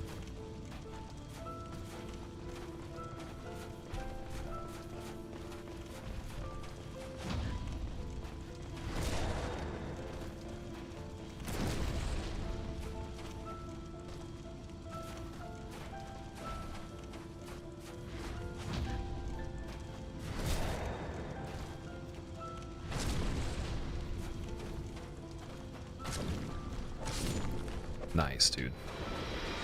Very nice. Okay, walk out of the kill. Get there quickly.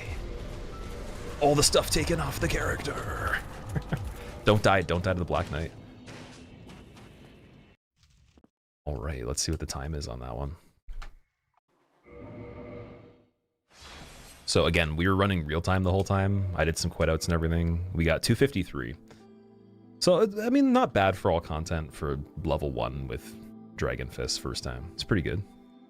I'll take it. I think that we could do that one in like 220 with Red Tearstone for sure. Maybe 230. no problem, and with some extra skips and things going well. But that was that. We're gonna still be streaming. I'm just gonna take a break, just eat really quickly, get a drink stretch. I'll be right back.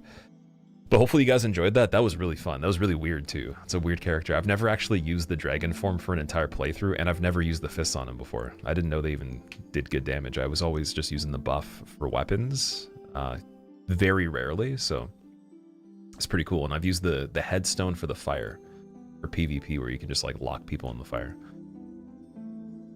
Yeah, I guess best advice for anything if you're trying to get better at it is just the question with Cal and me, figure out exactly what's happening that's the problem. Like, figure out what you don't understand, like write it down even, or just make a note of it, of like what the actual issue is, what is unknown, and then figure out how to distinguish what that unknown even is if you can't like, explain it. So if you can learn how to explain it, then you know what the target is, and then figure out what the components of that target is, and practice those specific things until you get one iteration of it that works, and then you repeat that iteration for consistency if you want to do it better, or just at least take the win of learning the thing. But it's mainly just like the literacy of understanding what you're trying to actually figure out, because there's a gap of like you don't know the knowledge, and you have to figure out exactly what that even would be called, or your best way of summarizing what the situation is, and then bridging the gap, right? And if you look at it that way, it might be kind of painful to practice it regardless, but it's better than just kind of like doing it over and over and then hoping that it gets better, or like just downloading muscle memory, in my opinion, because you do want to at least understand the components of it, in my opinion. Anyways, I'll be right back. In the meantime, enjoy the character creator music. It's gonna leave it on, and then I'll put on the BRB, and I'll see you guys in like less than 5 minutes, dude. Thank you so much for watching once again, on both the YouTube and on the Twitch. And here's the Discord for the Twitch. If you guys don't follow it, check it out. For anyone that's on the YouTube, the Discord is in the pinned comment of a lot of videos. If you can't find it there, it would just be in my might be in the bio, might not be. So yeah, actually, I'll put it in the chat right here too. Let me see if I can get the link for it. Yeah, if you want to join the Discord to know when I go live on Twitch specifically, it'll also notify you for the YouTube, but the notifications over there are pretty good usually. Twitch notifications suck. And yeah, I will be back in a moment or so.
Alright guys, we're back. Thank you for being patient. So what we're going to do now is we're going to try the same build. So just Dragon Torso Stone level 1. And see if I can get a hitless run. Again, not guaranteed, but we'll just see what that's like with no practice. Let me just go into full screen because it wanted to not do that. There we go. Cool. Alright, so I don't actually have my hit counter working right now. The HTML file that is supposed to make the file output for it is just not functioning. There's a lot of issues with it apparently after my OBS had to be rebuilt. So what I'm doing is the total hits right here. We're just going to leave that up. And that will be how we track it. And yeah, we'll figure out exactly how we do the order and everything. Just going to reset the timer.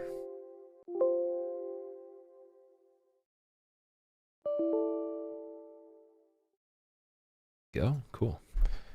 And we just gotta do the same thing where we drop the Dragon Torso Stone to the character at the beginning. So no hit Dragon Boy. Dragon Bow. Damn it. Dragon Boy, there we go. We gotta do Pyromancer still. Same thing, Master Key, doesn't matter what the appearance is. We'll try this out and see how it goes. In the age of ancients.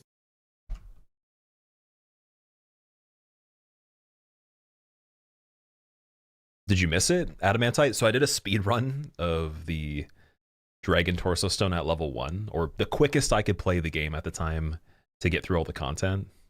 We got under 3 hours, it was okay. Wasn't too bad, it was fun. Now we're doing the same build, so no weapons, level 1 with Dragon Torso Stone. And we're gonna see how a hitless run would work. Alright. And then I should have it, yep.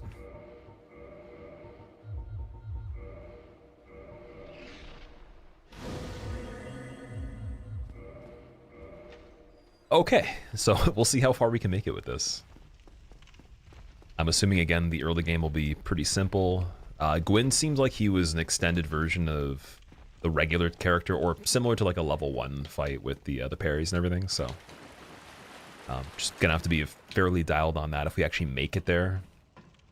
We'll have to see. We'll have to see how it goes. Jan, do you like dragons? I love dragons. All bosses, this is just gonna be any percent for this one. All bosses might not be within reach today. Or in general, like until I practice it a bit, but I haven't done an all boss hit list for a while on this one.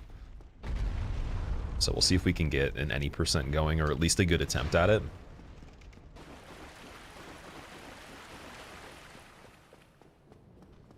Like a lot of the regular stuff's gonna apply here. Just playing the game good.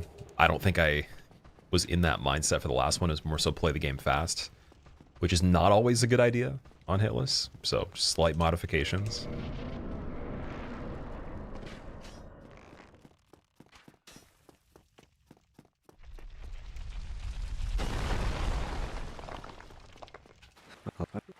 Regrettably.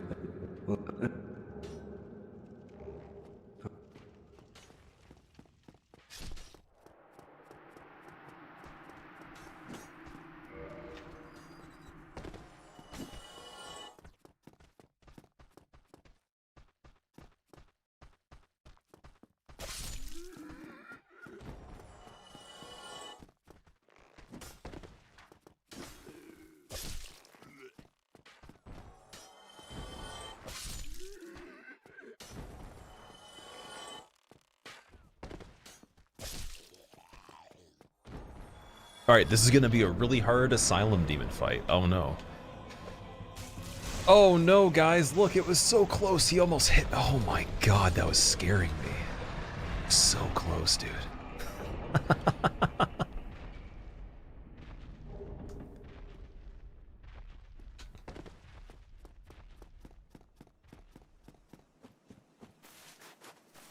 What was shooting through the walls? Are you talking about in the randomizer, Ghost? Like when we were in the asylum and I was getting hit before we even made it in there. That was Ceaseless Discharge, actually. So Beta Chaos, I don't think it's active before you go in there. You have to actually trigger the fight by going inside. So not Dark Souls 2+3. We're not going to be doing the speedrun marathon right now today. We wouldn't have enough time. Like, I'm going to be streaming this run and then we'll be done. But I'll have to set aside roughly 8 to 10 hours for that at the minimum to do the marathon of all three. And then I think I'm probably going to write some notes for it too. Would no hit technically be bow only because you're touching enemies? Bow only because you're touching enemies. Wait, what? Okay, wait, rephrase that one more time.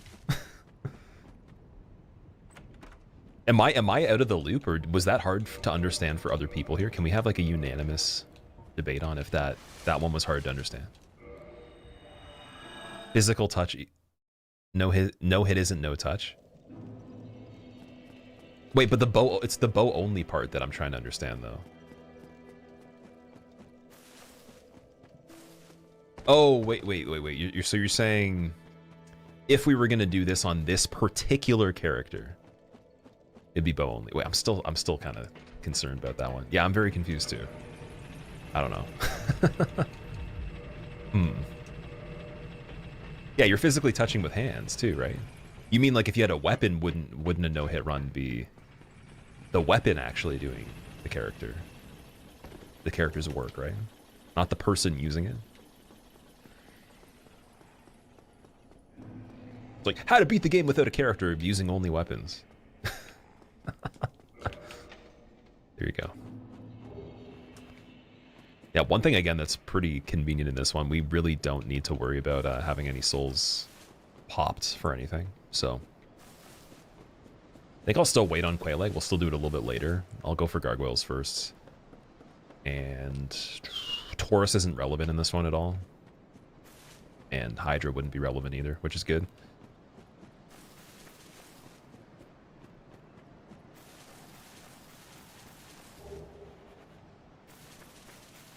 He says you meant no hit, but you're hitting enemies. Okay, so the bow itself would be the only thing. Well, no, but I'm still touching the enemies, though. You're saying that it would have to be that you use an arrow to be able to have it be no hit. I see. I think that's what's going on. Isn't Tumble Buff in Dark Souls 3 a thing? I'm not actually sure. Also, Peanut, this isn't with Tumble Buff. No, the Dragon form has quite a lot of damage for the fist by itself. So we were hitting similar damage to having a upgraded decent weapon early, and then late game it kind of falls off a little bit, but it's still really good.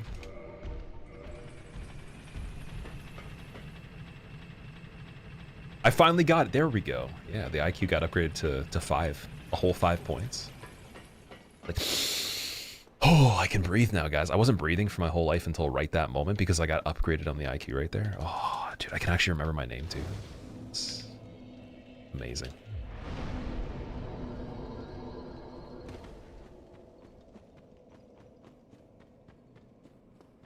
You can tumble buff in all 3 games. Really?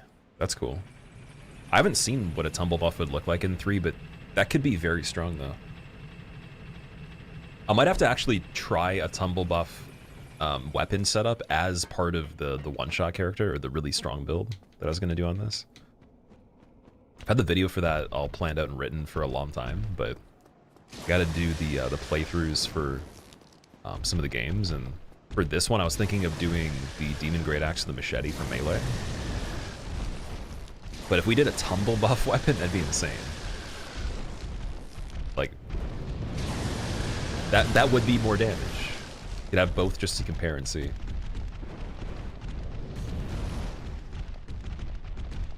What's going on, the Rain Man? Is that the new McDonald's item?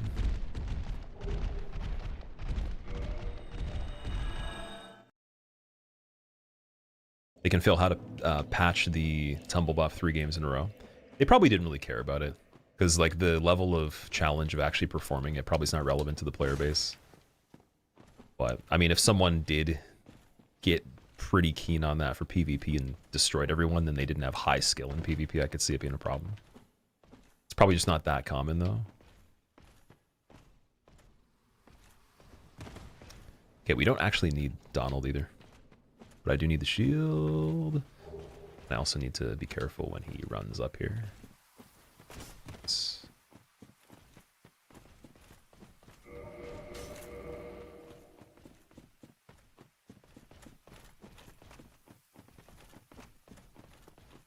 Is this a new run or are you watching a VOD? It's a super predictive AI that is basically using advanced imaging to mimic the lip syncing of me reading the chat in real time while also imagining what would happen at the exact moment when you're watching the VOD. Make it feel like it's actually a person playing. And to explain itself, to make it known that it's still not actually a person, but still more lifelike as well. It's exactly what you're seeing. You're seeing a replay of everything all the time. There's never been any footage that's really live.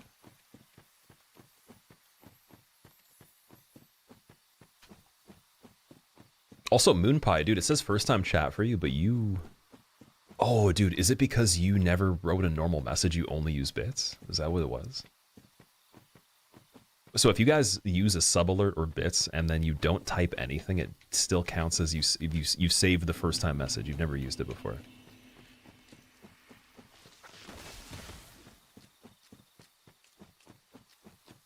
That's insane. Wow. You've never messaged before. Wow. That might be the first time I've seen that before.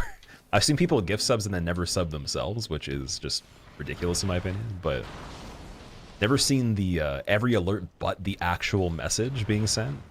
And then you finally say something and it gives you the first time, but you've been here for a little bit.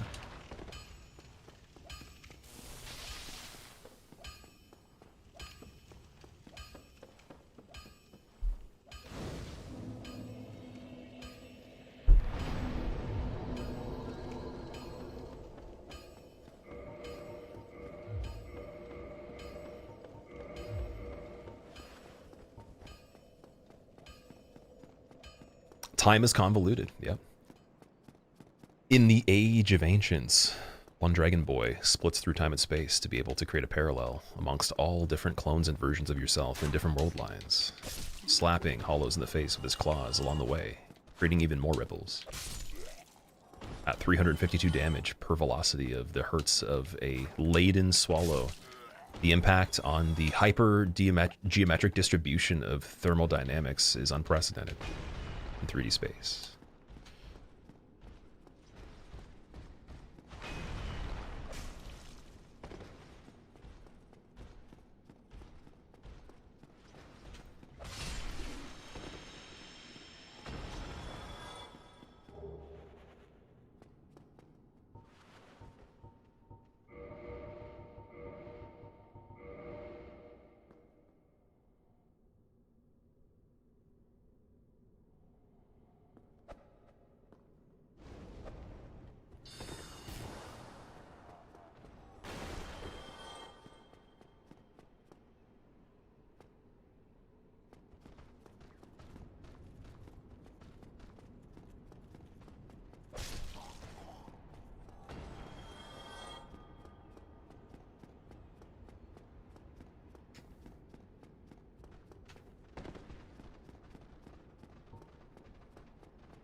Okay, let's hope the other hulls did not turn back.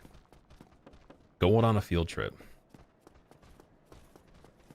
Might have been a little slow there. I think we might have wanted to take a little bit of an earlier trek through here. Yeah, they're still there. Okay, that's fine. All good. All good. Big chillin'. Mega big chillin'. Hallway.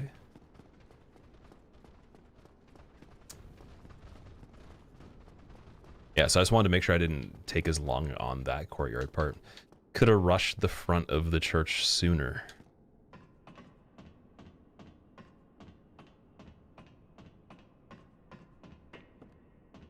Is this NG plus? This is regular NG right now. Have I tried Soul Level 1 Fist Only All Boss Speedrun streamed on Twitch? That, yeah, maybe. Maybe. What's my favorite Souls game? If you count Elden Ring, it would be my favorite. Just from the trilogy, though, it would be the third game. Early tail cut. Into the 1-2. Into the no stagger. Into the scary 3-piece combo. Dude, is the roll attack a... I swear to God, the roll attack looked like a bite. Dude, it is. It's a head. I think it's a headbutt. Oh my God. I was talking about headbutts on this. There's legitimately a headbutt on this guy. That's really cool. Unless I'm just seeing things and it looks like he's doing a headbutt.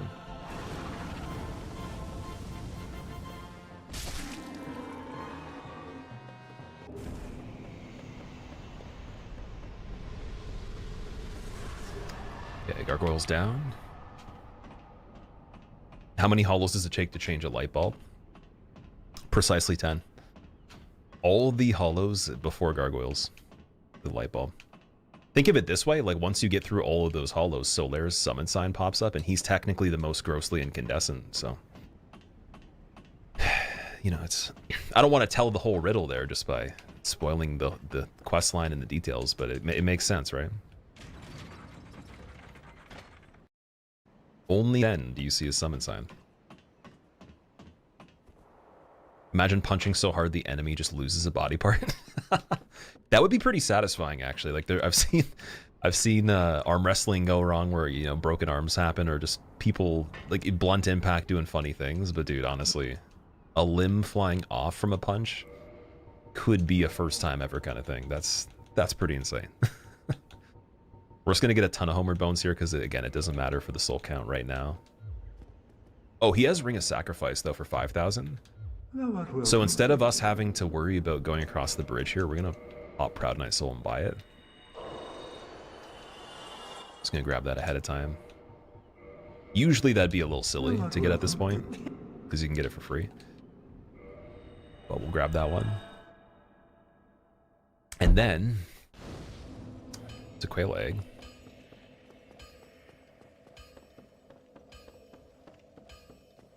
He's scratching instead of punching. He is doing a little bit of a scratch, yeah. What's the difference between the previous run and this one? So we were doing an all boss run for time to see how quickly I could beat everything, just doing very, very aggressive strats. This is aiming to not get hit by anything. So we're trying to do a hitless any percent right now, just to get the credits here. And again, this is just like a funny idea. I was thinking mainly today would be just be trying to get the speedrun and seeing how it goes. Went a little bit better than I expected, but this one wasn't really like a big deal. Like if I don't get a hitless on this right now, I'm not going to be upset. It's like a bonus. Because I've debated switching back to no roll, no death DS3, but I want a full stream for that. I don't want to just do it for like a few hours. I think I want at least enough time to practice a little bit more Cinder, go over like the list. I made some notes for the build, so I know what I need to grab, and then actually do a couple resets on it and attempt it. Okay, so I'll keep Parish lit. Oh, and then, dude, we can get Favor and Protection on this one. It's pretty cool. How dare you do a quit out streamer? That's illegal. You're not allowed to do quit outs in 2025. I'm transforming into a dragon too. I'm gonna put that on early and just get the extra stamina there. Why not? Outraged, yep. And then I guess we break it at 4 Kings.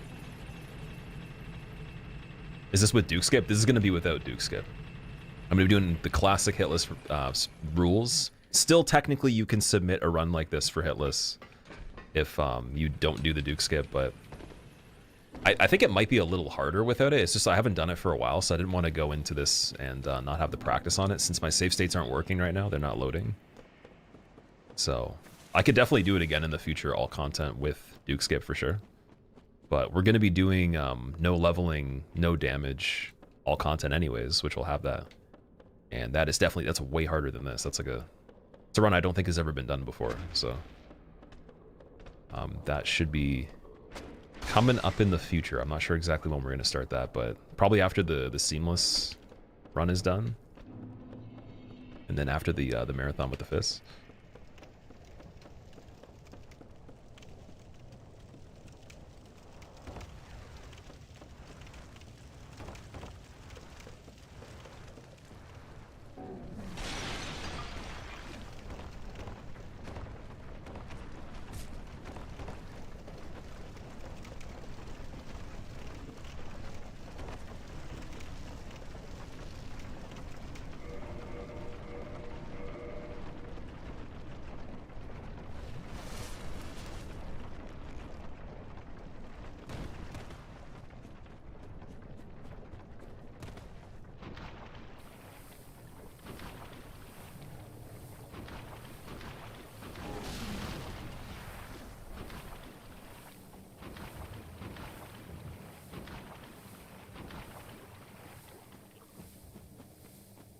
One may say claw only run. I love how there's so many different distinguishing statements or like of like what this even is. It's like it's actually technically swipe only. It's technically Zuckerberg only. Oh no, it's technically an item because you used the item before you actually punched. Oh, it's this. Got hit by poison. Oh no. Yeah, rip damageless. Still haven't gotten attacked though, so we're good. We're good on that.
Alright, Quail Egg down, man. The beginning of this one's so quick. Even though you technically could make it to Quail Egg in like 20 minutes.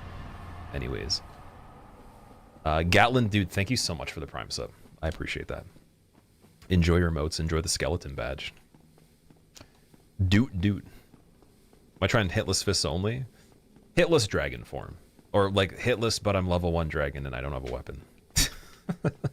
Whatever you want to call it. But yeah, the way that I describe this one is it's like, okay, you have a really good weapon right away that's short range, and you look really funny. And alternatively to that, the other way you could describe it is the only actual way to do unarmed and beat the game, and possibly live to tell the tale and prove that it happened. Because I still have never seen a fist only run on this game without the dragon form. How do you get it so early? I just started with the item, so I just gave it to myself with the gadget tool for the game where you can make builds with it and stuff. You can drop items and can do interesting things with like filters and stuff like that to make it look cool and all that. It's the thing that we usually, like, so more recently I've been using it for a video that I've been making to be able to get certain types of, I can't say it's like lore accurate, but just like for character builds that would be best suited for the B-roll footage, matching situations I'm talking about that is beyond the gameplay. So I used it to make some character setups that are actually like in the game, to make it cooler for like when you guys are just seeing scenes that are in the background of me talking about stuff. But yeah, really good for items overall.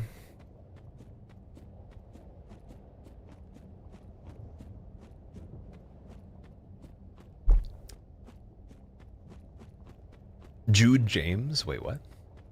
Jude James. What if somebody's name was Jude James? Would you be laughing? Because of JJ? Also, there's no problem with using a J in place of every single pronunciation of something with Y as well. You could say hey, yes if you want to. Or yesterday. Yesterday is also acceptable.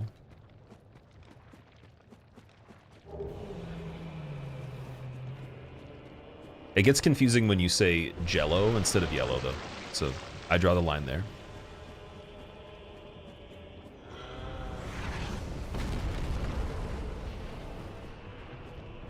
Yeah, you can practice with it too. So I haven't done that before. It's like a newer thing for me. I have this like stigma against that for myself where it feels weird to do that, but I might have to in the future. I've been saying before, for like keeping up with the people that have done that for years, it's like it's the only thing you can save time with if you're doing like a ridiculous run. So I was thinking like if we do anything stupid hard that I haven't even figured out yet in the future, I might have to do it. You might see me using it. Just haven't crossed that line yet though. I'm still in the light, as they say. It's been for mainly just filming videos and stuff. And doing stuff like this, which is fun. Yeah, also, we were talking about it a little bit before. For me, like, I have to actually, like, fail. Like, I have to see me die or, like, see mistakes being made to take it seriously enough. It's like if something, like, let's say even in life, let's say, this is actually a really good example, but it doesn't apply for people the way they think on this all the time. And in that case, I commend them to do whatever they feel makes you progress the most. But the best way I could put it, imagine you had a family, or you had like friends and family, and like you had a society. Let's say you had a society, and no matter what you did, you would just be applauded no matter what. Like it was always like congratulations for every single thing, even when you fail. Like that would be terrible. You would never grow. You would always be the same, and that would actually possibly hurt you more than help you. So it'd be like if you couldn't possibly be held as you know, the repercussions would follow for mistakes and stuff. That'd be like just agonizing in my opinion. So for me, I have to actually feel that to adapt quicker. So like once I do, it's like I replay that visceral feeling in the body even when I'm playing, and I'm just like, I don't want to have that happen again. So it helps me learn faster. But if you didn't even have that occur, then it's like you have to really mentally overcome that hurdle of it not triggering the fact you failed. You just have to like think of it that way. It's way harder than it actually happening in my opinion. But it does save you time. So it's like, that's why I'm starting to think like, hey, I'm not being super smart doing that, but it is like, it has helped me a lot in the past, just playing things and just getting destroyed as you normally would.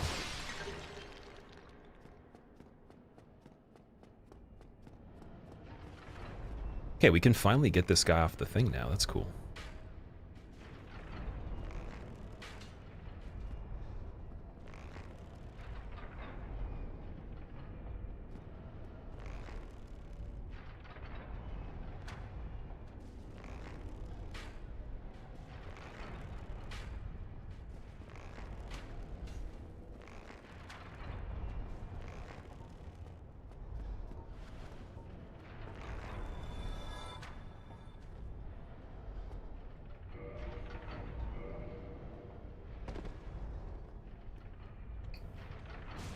He almost made it. That'd be bad if he did.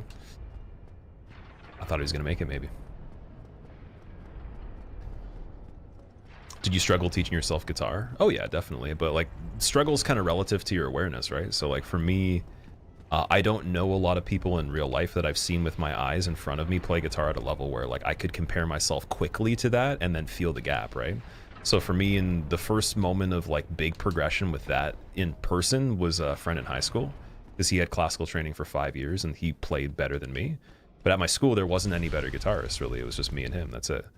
So like it was really hard to like learn as fast because no one took the instrument that seriously other than him, in my opinion. Other people were just playing classic 3-chord progression, 4-chord progression, rock and blues, whatever, but like nothing crazy though. And we were trying to play, you know, like Protest the Hero and what else? you know, like Dream Theater-esque type stuff was like more of like the inspiration at that time. Like a bit more shreddy than not. So he gave me some harsh criticisms that were like really helpful, in my opinion. And that skyrocketed the progress.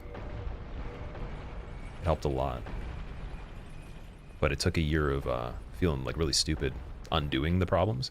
And then the next point in which I met somebody that was, in person at least, that I actually was able to talk to and play with, was my buddy that I actually made some music with, that worked at the music store. We also started to record and all that. And yeah, he taught me a few things. But it wasn't really that like we were playing, like we were both pretty much like in the same type of mindset. He just did different stuff and I liked it.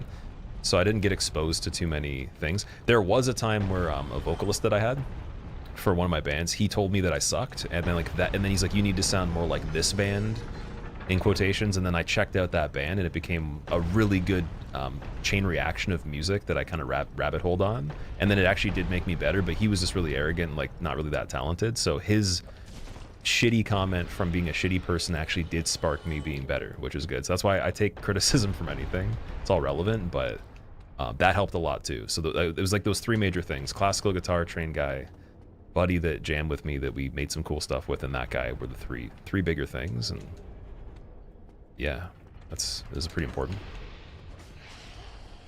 At least after I got started. But yeah, I would always recommend, if someone has the money, don't just pay someone that is really good to teach you stuff. You can afford it for pretty much anything, but you'll still have to do the work.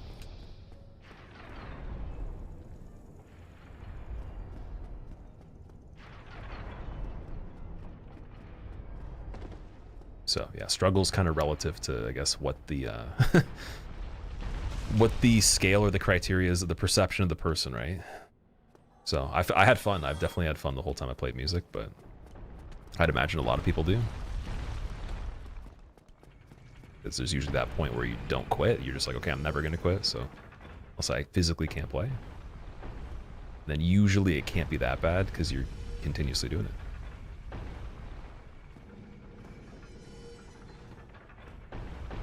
Okay, this should change to here now. Here we go.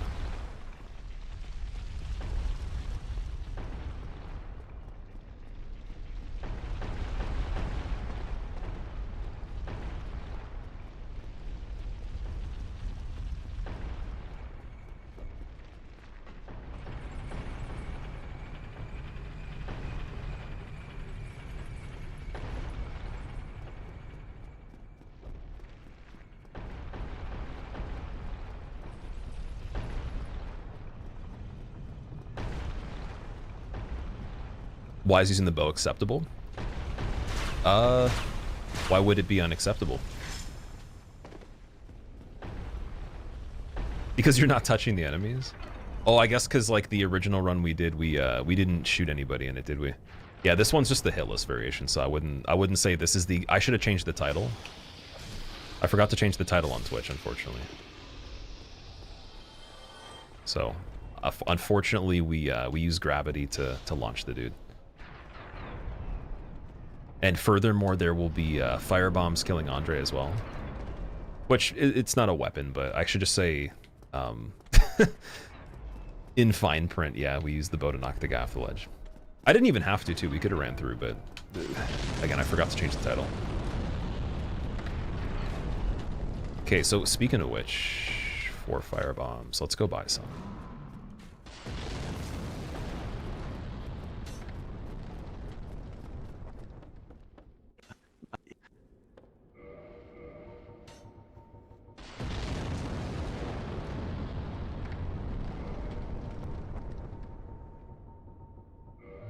Go along. Taking a break from Deathless Randomizer DS2. Yeah, we're definitely taking a little bit of a break from that one, but I'm excited to go back to it. I almost did it today, and then I was like, no, we got to take a bit of a break.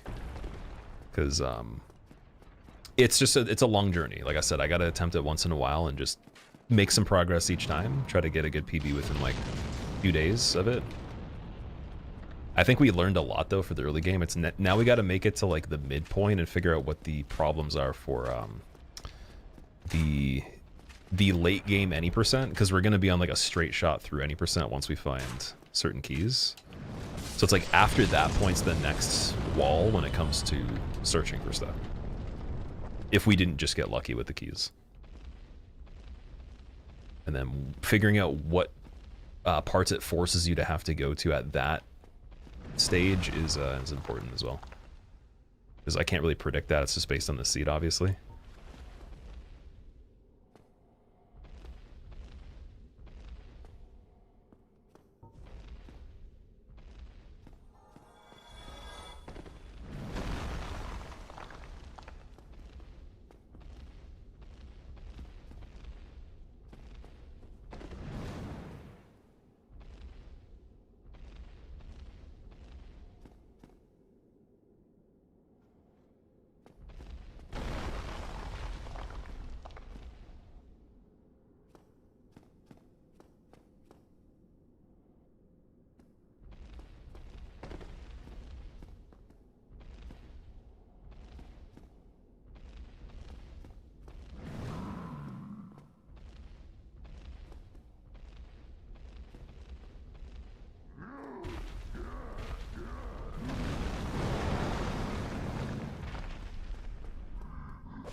Goodbye.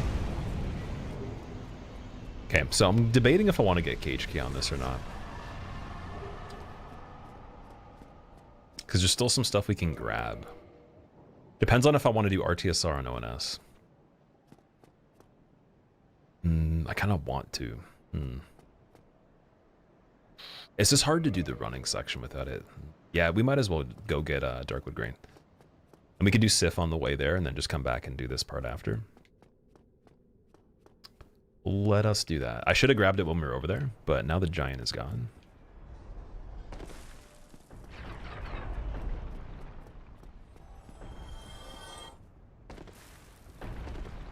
We gotta do Anne Orlando next. I was about to, but I was like, honestly, just to run through there with the way that I typically do it, it would make more sense to get cage key. Especially with the fact that, like, on this one, we could pull the demons and, like, move them for the one section, but just all the other stuff, too. It's still kind of nice, even if I'm not going to use the ring on ONS. But either way, though, like I'm going to get it later anyways, so I might as well just do Sif now.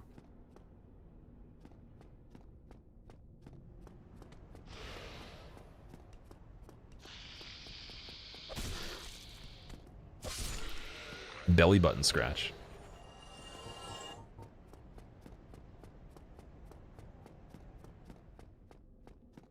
Pretend for a moment that this is a first-time chat. Streamer, you use the bow even though you said the title says Fist Only. Push his glasses up. Did you forget? I technically didn't kill him with the bow, though. I just knocked him off the edge, and then he fell to the ground. I don't even know if he died. He might actually still survive, because a lot of the enemies that fall off that level are good. That one might have actually died, though. have to go back and see. But again, like, you guys have seen me run through that area so many times, not killing anything in general with, like, I usually just go right away. I thought it'd be fun because we've been doing that lately for, with Cheese's run with the coaching. We did it on the sorcery run, and then we did it on the seamless. That'd be cool. Okay, we can send the cage down homeward right after this. Ooh, but does it get sent down right away to the bottom? I really hope it does. Either way, it doesn't matter. We're going to see later when we get there. We might have to run everything again. And then we gotta kill Andre.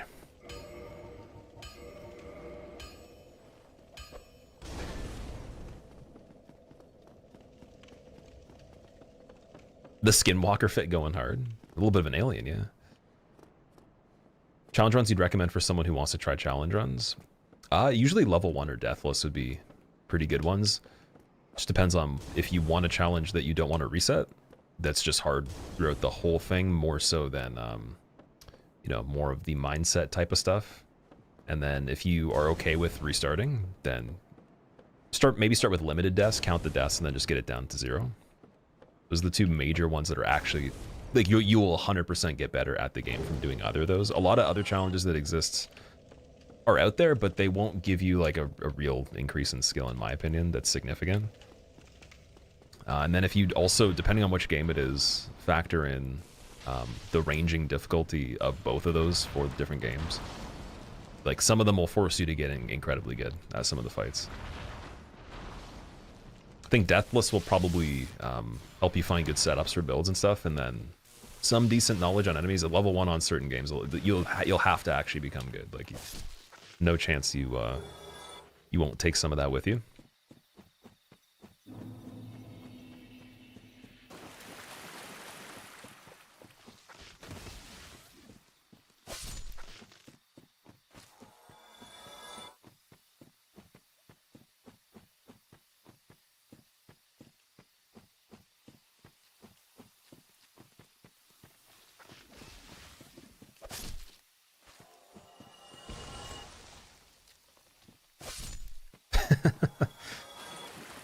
Hide the evidence for Andre? No, I can't. I want them to know it was the dragon form so that they start to run in my direction over here, but then I go back there with Homeward Bone and they're already over here and it's too late.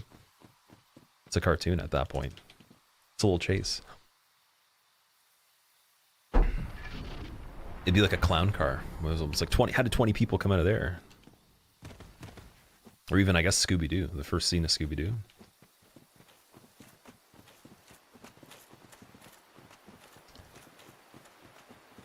Start with Dark Souls 3 No Death if you wanted to do challenge runs. That one's not terrible for the map. More so just some basic enemy knowledge and all that. Probably would be a little more doable. If you're equally as good at this game, 1 and 3, then yeah, do 3. If not, then yeah, I think it just depends on that. Also, I would always pick whatever you enjoy the most. Just understand that, like, level 4 on Bloodborne or level 1 on DS3 is way harder than this or 2. Well, no, 2 is pretty tricky. If you're doing any percent, 3 is up there for sure. And if you're doing all content, level 1 on PS2 is a nightmare. It's probably not even the same category as the other challenges. That'd probably be like a different tier of challenge, in my opinion. So yeah, just understand what you're getting into with that. Deathless, though, is pretty respectable for any percent on all of them. With the case Bloodborne, you're going to die very fast. Like, you'll just be dead very quick. Okay, we have an option here. We could grab this and escape, or we could just... Dude, grabbing and escaping seems very tempting. I don't know. You can do the run back the normal way. I say we do run back normal way. Let's be super smart here. Let's not be super big dum-dum. If you were ever an NPC, Ralph, you do hope that I would kill you. You asked me if I would kill you before, and I said no, though.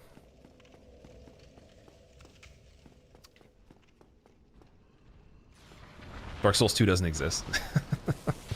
It doesn't. It definitely doesn't. But, okay, wait, no. By the time the year's over, though, if we talk about it enough, the thought forms will create a physical material that is the game itself, and then will Mandela affect everybody where they had memories of playing it, even though it's not on the shelf.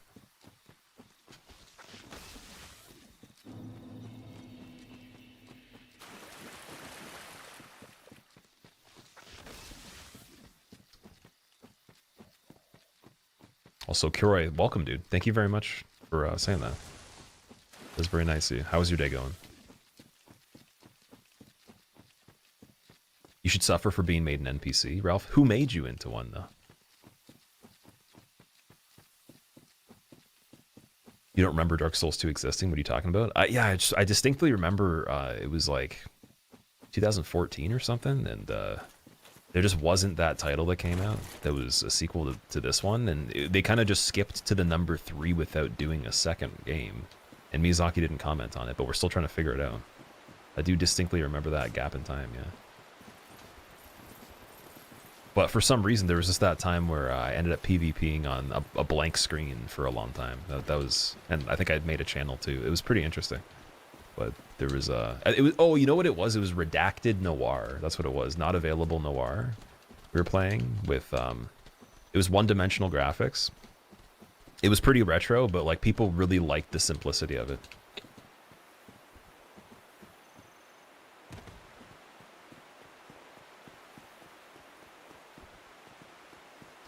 DS1 would be a fun deathless, but ONS exists. That is the equalizer, for sure.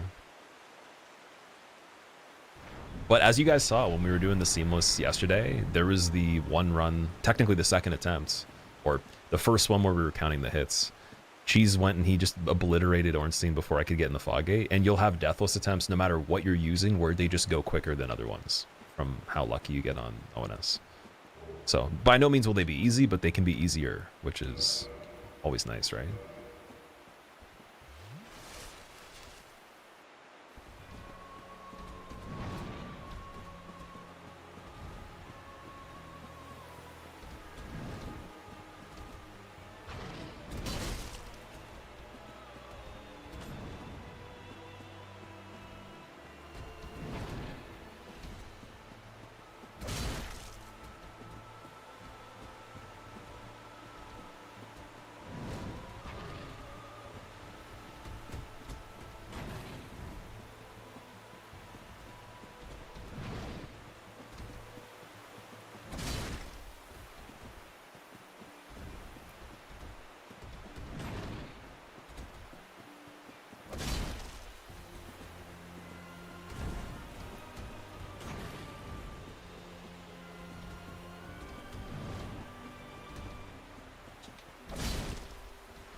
Okay, we're gonna be a little bit nice with Sif. We're gonna pay respects. One moss clump in the grave here. Plant some flowers. Get out of there.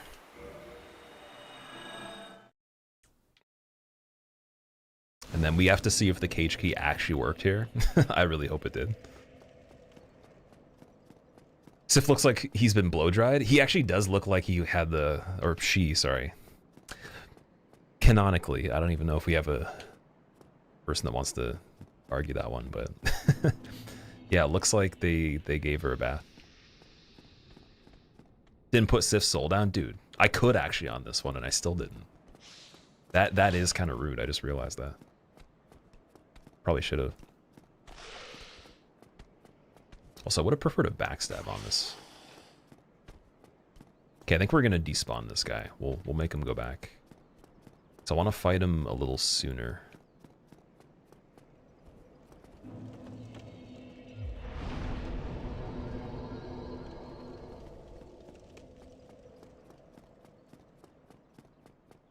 I could also just go wild on the cage and just run in, but you never know, dude. You never know. I'll hit the button first. I really like killing them with that, but then once you get to this point, it's harder to fight them in this area. Oh, dude, other one triggered. That was close, dude. Oof. Oh my god. Okay, that was what we call spooky, for real.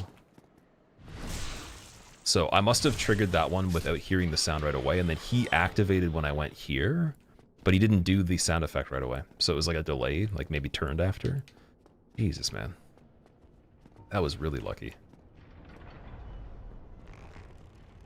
I definitely didn't plan for that spot to be far enough, but it definitely was.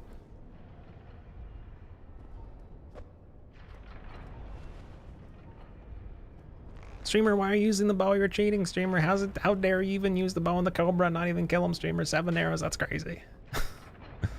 Actually, speaking of which, I only have 7 arrows. I gotta save some, right? We have to have some arrows in the back pocket to make someone mad on this one. What's the armor and headpiece? It's not an armor set, it's a transformation. So you use an item called Dragon Torso Stone, and it just turns you into a dragon. You have to offer 30 scales to the Covenant specifically, if you want that.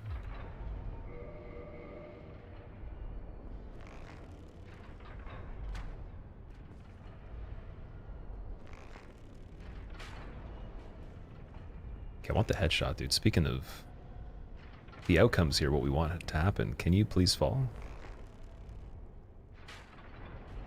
There we go. Okay, so he doesn't die. Oh, no, he did. He did die. Okay. He died from gravity. Streamer's cheating!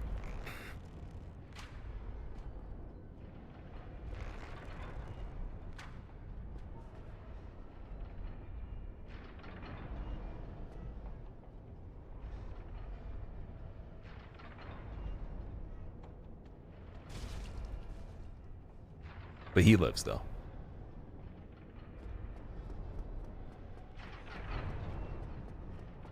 Okay, cage actually did go down, so you can homeward bone immediately on that. Nice. I was a little afraid that that wouldn't happen. How's the run going, Cypher? This one's going okay so far. We're about halfway done, so we'll see how it goes. How are you doing? Also, dude, I got the things you sent me, by the way. I just have to read through the second half of them, and then I'll definitely give you a good response on my my next day off, dude. For all that stuff you were talking about. I'm also excited that you're like brainstorming on that, because that's probably a really good idea. Those things. Oh, dude, he did a 360 no scope. Do you see that? Ooh, dude, he did a trick shot on me. He was going for the kill cam. Where's the other people? Did he kill them all first? I don't know if I've ever seen that before. Because usually he'll backpedal, then he'll do a pivot, but he actually just did a spin right there. That's funny. Where do you go after getting 3 souls from the yellow fog doors? You have to go underneath Firelink Shrine for that one, light vision. And you need 4 technically. So if you haven't done the Abyss, then you go to New Londo Ruins, drain the water at the end of that area, and then Four Kings would be the last one if you missed that. If you've done that one, might be something else missing from the 4 that you need.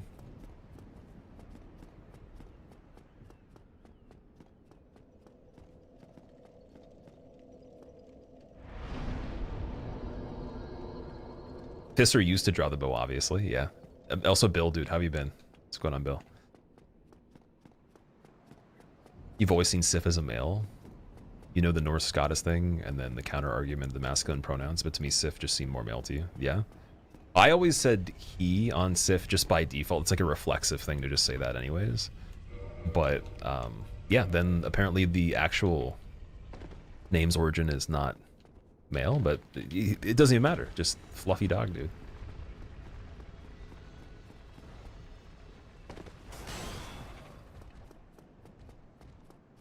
The sweaty MLG hollow, yeah. His Discord right now is going crazy. Like, whoa, outplayed. Okay, so this guy falling down, I think we can still get the kill through the door here. Just gotta get the fall. Perfect.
What's going on, Santu? Welcome back. It's going good, dude. How is your day so far? How have you been? Imagine following some creature through a broken window. It's a dragon man. Ripped out your intestines, you're dead. It sounds like it would be one of the short stories for horror from back in the day. Scary stories. It's like, there was a shadow in the distance. It was looming. It's like, it's getting closer. And each page you just see like an image get like slightly bigger, but it's a shadow, and then it's like you're around the corner, you hear breathing. Boom, it's a dragon man. He ripped out your entire intestine. It's like, but you still have the other one. Digestion just slower. It's like you got the debuff. Not bad. Still made it alive, but then like you have to obviously write the book, so he's got to survive, right?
Written by H.P. Lovecraft. Oh, dude, H.P. Lovecraft is so hard to read.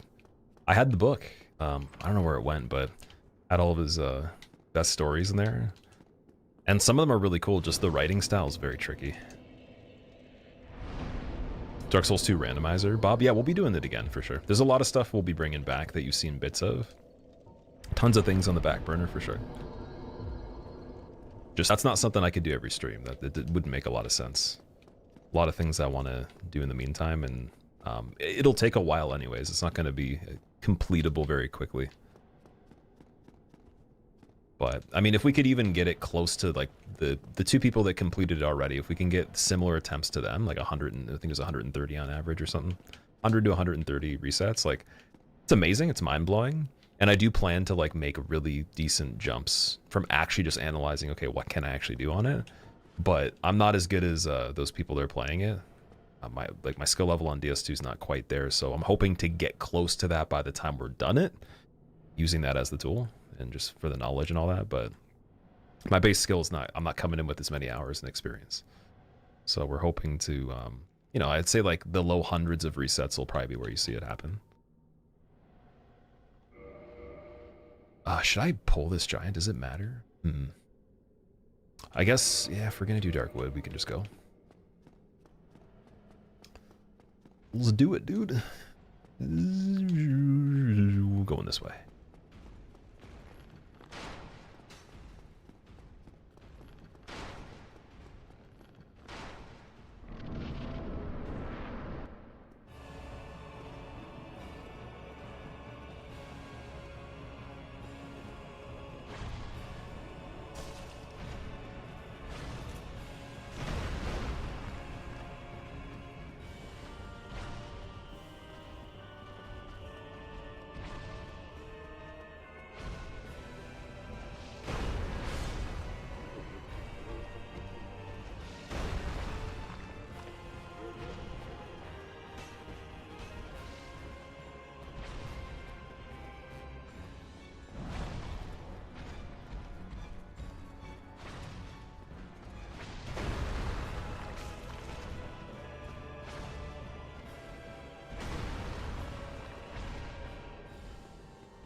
Ooh, we got the lift. Nice.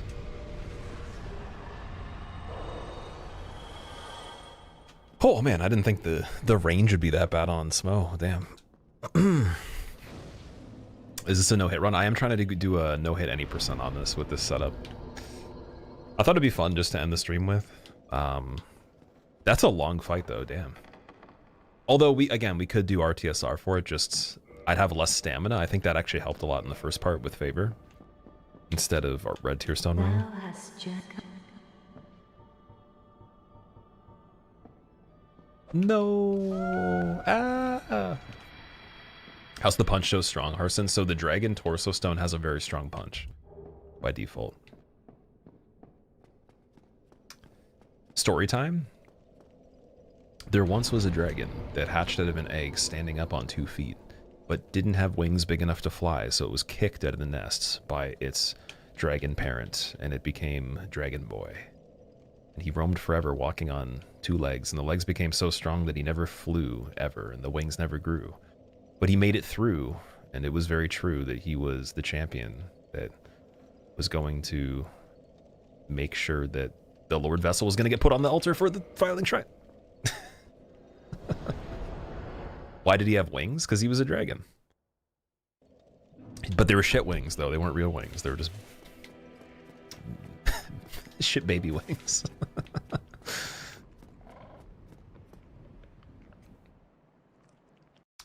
Bear, thank you for the GG. I appreciate it. Also, Hamon, thank you for the GG as well. Blown through this challenge. This is going decent. We definitely got most of it done so far, but we got the funny stuff now. So I got to go and decide, do I do Nito first? I guess that makes sense to get him over with, right? Pinwheel also is a little bit weird on this one too. Like we can kill Pinwheel fairly quickly, but I want Red Tearstone, and we don't have Symbol of Avarice, so I'd have to do the full damage, particularly there. Which I think you could probably get it a certain way. I'm trying to think of. We also could go and get the Lloyd's Talismans and get the Mimic that's in Send still when we go to get the what's it called? Dude, words, man. We can still technically get Lloyd's Talismans from Undead Merchant. That is a thing. English. Which way would I go for that, though? Because ideally, I don't want to do Taurus Demon. If we did it the long way, it would be kind of annoying. But it would... Yeah, that'd be a little dangerous. And we actually... No, we didn't trigger the Drake. Okay, so we technically could do Taurus, and then... I just have to grab Basement Key and Homeward Bone. And then we do... wait, no, that's not even relevant, though, is it? It's definitely not. No, we got to go do... We're doing Taurus Demon, guys. We're doing Taurus Demon. Let's get that done first. Kind of sucks, but yeah, we should definitely do that, just so we can get the Lloyd's Talismans.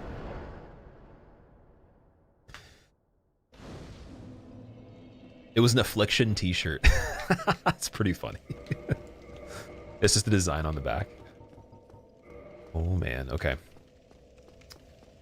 So, yeah, we have 4 Lloyd's Talismans. We need to get 3 more.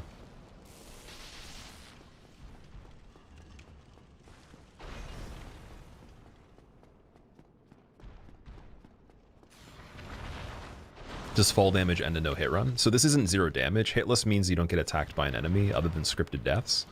So for example on Seath, if you want to take the scripted death on Invincible Seath, that's the original rule set. That's still acceptable to get a verified run. I'm not going to be doing the Duke Skip on this one, for anyone that was curious. Because I haven't practiced it for a little bit, but I can always redo it again with Duke Skip and all that. That's the case with this one. But yeah, pretty much just no attacks from enemies, no staggers from enemies. Can I send you a clip of a BS death you had during ONS, Darcy? Yeah, go for it, dude. Send me it on either Discord if you can, or just a DM on Twitch would be good. Okay, so for Red Tearstone here, I think the... 3 guys gone. Okay, that's good. Just gotta be careful falling here. Don't want to repeat what we had last time, so we'll do this one. And then, yeah, we never did Havel Tower, so this is perfect. So I want to make sure that tree does not come down here. Why not use red tier stone then? For ONS, I was feeling like doing Darkwood Grain and the stamina. I think that definitely helped because the damage bonus we get on Ornstein wouldn't be incredible. Like, it wouldn't be so much that I'd feel like the fight is much easier. It would be easier, but dude, I'd rather take the flexibility for the stamina for sure on this one because your range is pretty bad. So I was taking into consideration missing attacks. And we missed a lot on Smough. And once you take off Favor and Protection, it's broken. You technically would have to go to Painted World and get the Xanthus Crown trade for another one. So you don't get to keep the ring, unfortunately. And I technically put it on. So I was like, okay, well, it's either we pick Darkwood Grain roll or we do that. Okay, here we go. We'll switch this after Abel. Okay. Back on track, back on track. Just do this, and then get the Undead Merchant, get the Lloyd's Talismans, go back to Sens anyways. Skip the Cage Key, because we don't need it for the Mimic. And then after the Mimic room, just go up and get the Slumbering Ring. Or with Basement Key, I could get Greg's, but I'm definitely not doing that on this, though. That's silly.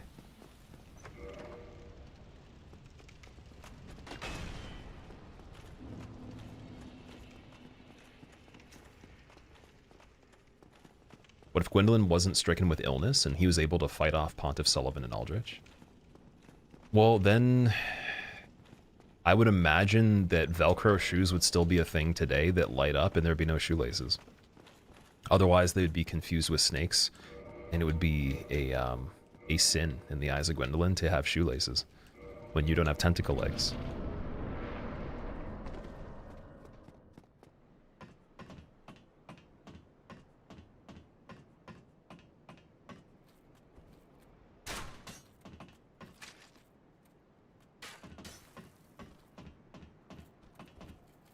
Ooh, synchronize. Sweet, that's good.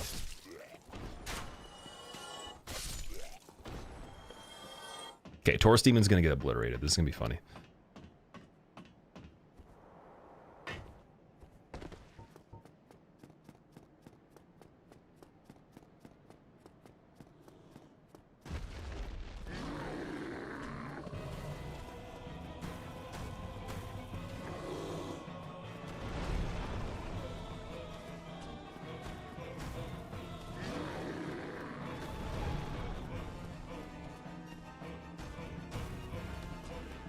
Give me the jump. Dude, he doesn't want to jump. Please, my friend. Please. There we go. Give me the tail. There we go.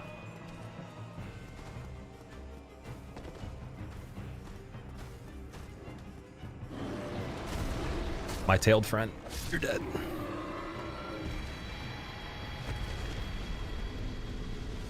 I just realized the one that we have kind of looks like a spinal cord. Like it actually is our spinal cord going into like a little droopy thing. No plunge. No, the thing with the plunge is you can get into bad spots.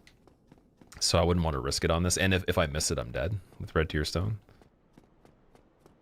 So any fight where it continues, you could trap yourself.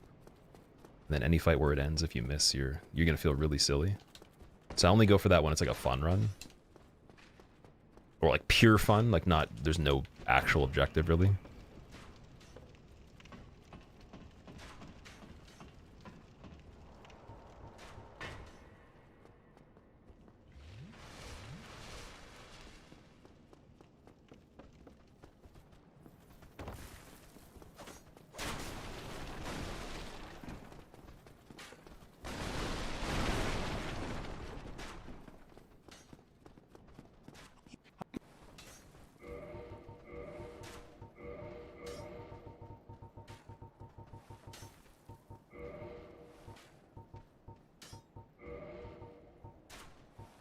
You know, I'm gonna get some large arrows, dude. We're living the high life here. Let's do large arrows. Got so many souls on this one. I'm gonna get more fire bombs too. Looking crazy. Thank you, kind. You know, actually, dude, I might even get a throwing knife or two. That's a rarity. I don't get those, but we'll get some throwing knives. 71 of them. Ah, Absolutely silly. Okay, now back to sends, and then we just gotta make sure we have a good setup for Pinwheel. It's just gonna be getting close to him and hitting him, basic stuff. Just gotta make sure I actually have a good lead in to the fight. He sent the clip, Dorsey. I'll check it out later, man, when I'm done. I'll give you a message and let you know what I think about it. But I'm wondering, yeah, I'm curious if I've seen it before.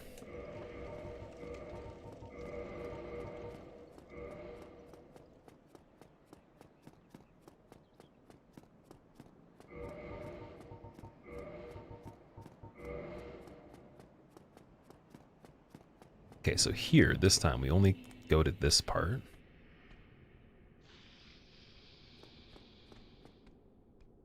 Then I will do the button. He's gonna hit the button on himself. And almost die. That's funny. What a silly goober here.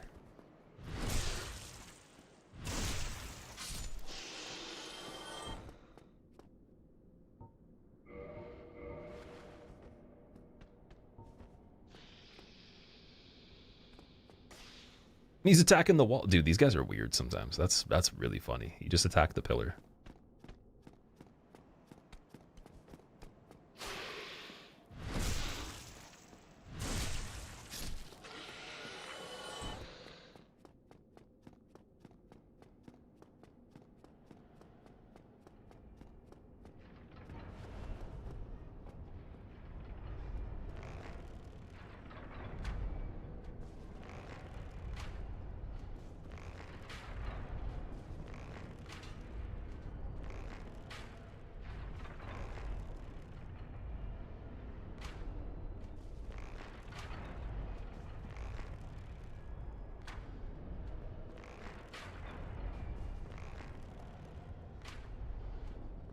Pinwheel actually hard on this run? No, he's not really hard. He's just something I wouldn't do without Red Tearstone on this because of the fireballs from behind. Like, it would be a little bit more unaccounted for than something like ONS where I've done it with almost no damage for a very long time. Pinwheel, I don't think I've survived more than like 5 minutes in the fight without a problem. And that's miraculous. Like, being in Pinwheel for 5 minutes without getting hit is silly. That's just a miracle in my opinion. I don't even think that's skill really, that's just lucky. So I wouldn't even want to take a chance on like there being a attack in general that happens from anyone but the main one. That would be the goal there.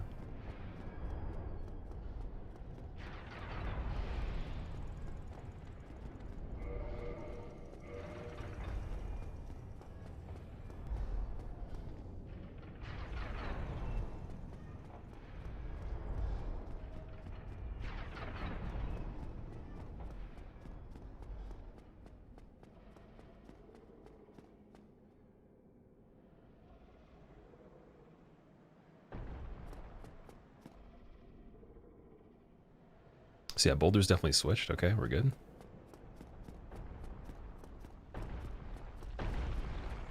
Can hear it on this one.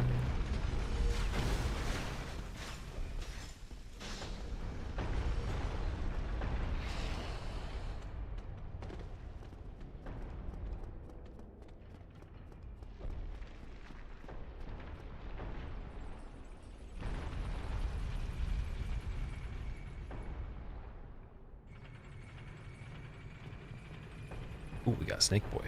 Okay. Jump. No jumpies.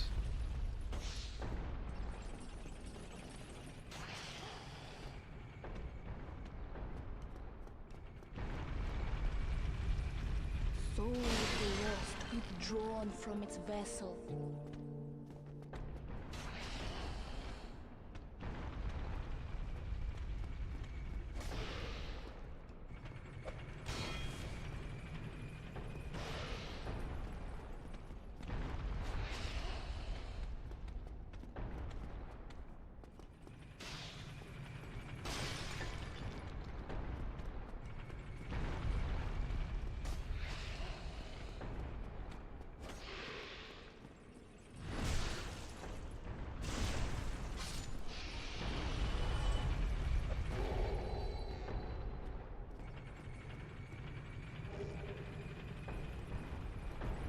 Ryu, thank you so much for the Prime sub. I appreciate it, man.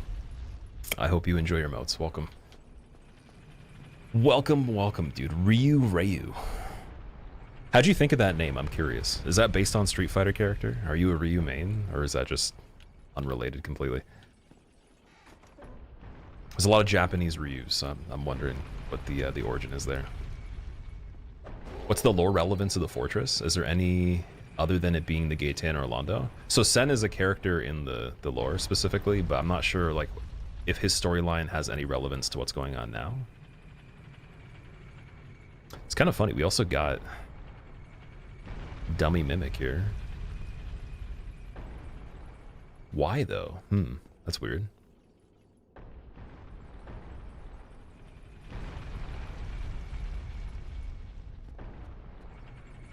That's like really strange, man. I don't know why he's being silly. Or was I overthrowing? Wait, let me try one more time. Let's see. Okay, it might have just been me. I think he's doing okay. I should have just bought extra ones on this, just thinking that there could have been something that's funny. But yeah, so Sen was a character. Anna Orlando is a character. Believe, what else? Like, obviously, Witch of Izalith you see. So, like, a lot of the area's names are based on predecessors of, like, the main characters you see in this storyline.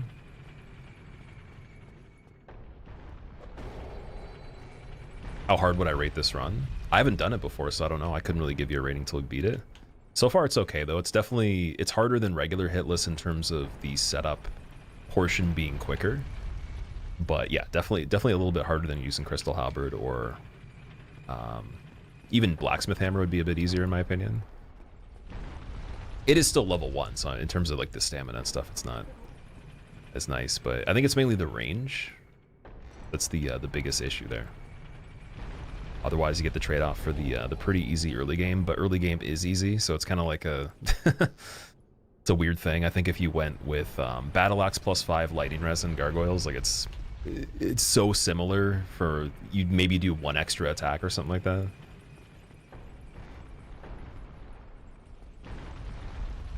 Hit the Mimic to reset. If I hit the Mimic, it's going to stand up.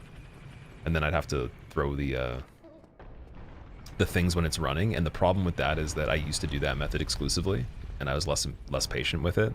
And what would happen is you'd throw a Lloyd's Talisman, it would move slightly as you throw it at the same time, and it would miss, and then you lose the chance.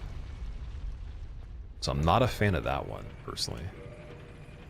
Also, dude, if we do Ring of Sacrifice, we keep these humanities, right? I think, so... Ooh, wonder if I should boost the odds for the last one.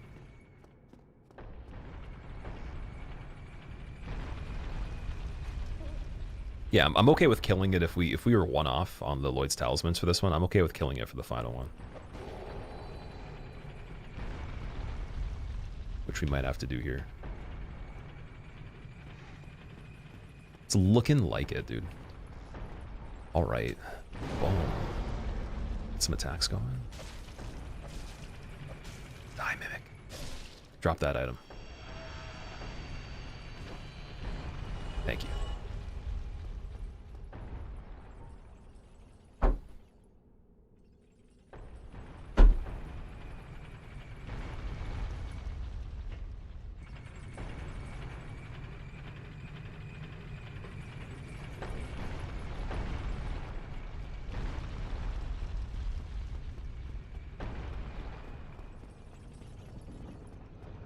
Yeah, it's still facing that way. That's good.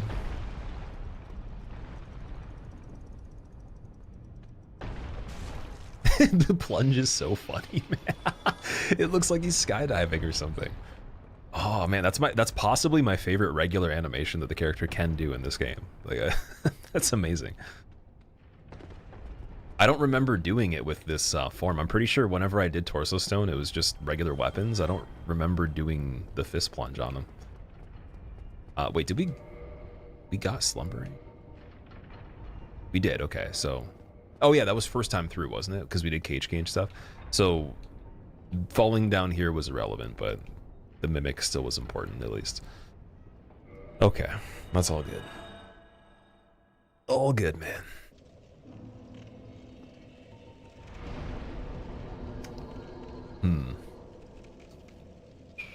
Ooh, actually, wait a second. I just realized something. Oh yeah, Sewer Merchant was the one that had the alerting skulls from the last run. That was that. Okay, so there's going to be a part in Catacombs that's a little funny. Even with Avarice and all that, because I don't know if we actually have a hitbox to go through the wall for the one skeleton, so it's going to be a firebomb through the wall, potentially, would be the answer there. And if it doesn't work, we're going to have to homeward immediately and just keep trying that part, the first bit. But I'm thinking black firebomb through the wall should be a thing. Like, that should help at least. We just need something to deconstruct the skeleton quickly, and then I can turn the corner and finish him.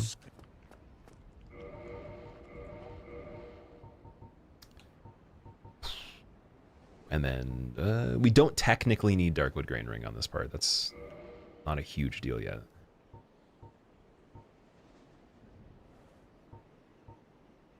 Trying to think if I would want Red Tears. No, Red Tear Stone wouldn't make any sense yet either.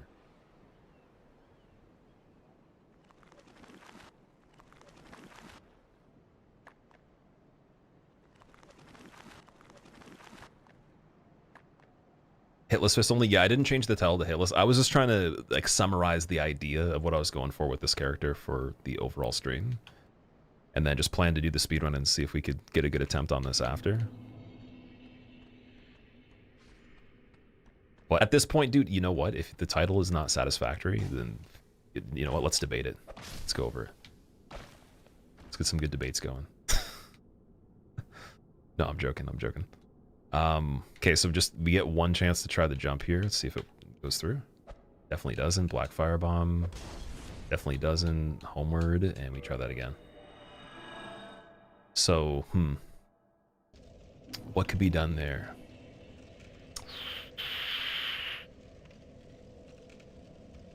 Because I still have the spear. It wouldn't kill him, but it would like it would deconstruct him though. I want to avoid using that. The problem would probably be. I wonder if we could. I don't think we could pop around the corner quick enough. We could definitely. Oh, we might be able to throw the firebomb beside him and get the splash. We'll try that. We'll see that. See if it works first. If not, it's a little tricky because what happens is once you leave that ledge, he does a roll immediately towards you, like he tracks you perfectly right away, and then he'll rebound off your head in the air as you're falling, or he'll land on you if you're even quicker than that. So it's like he gets to you so quickly that no matter what you do, you can't be faster than how he lands for him to not land on you or hit you in the air unless you get really lucky with a different attack that he does. So it's kind of like he does need to be at least staggered minimum, and then even then you're still gonna have a chase to the bonfire where he probably will show up, and that's fine for me. But actually leaving that corner is pretty tricky otherwise. Like, you are chancing quite a bit there.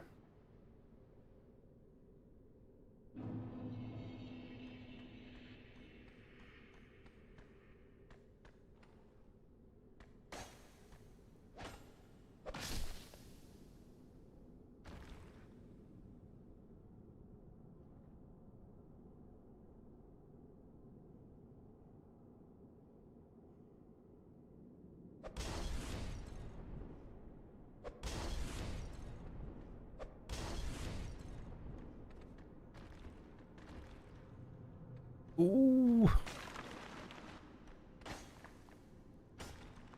Oh my god.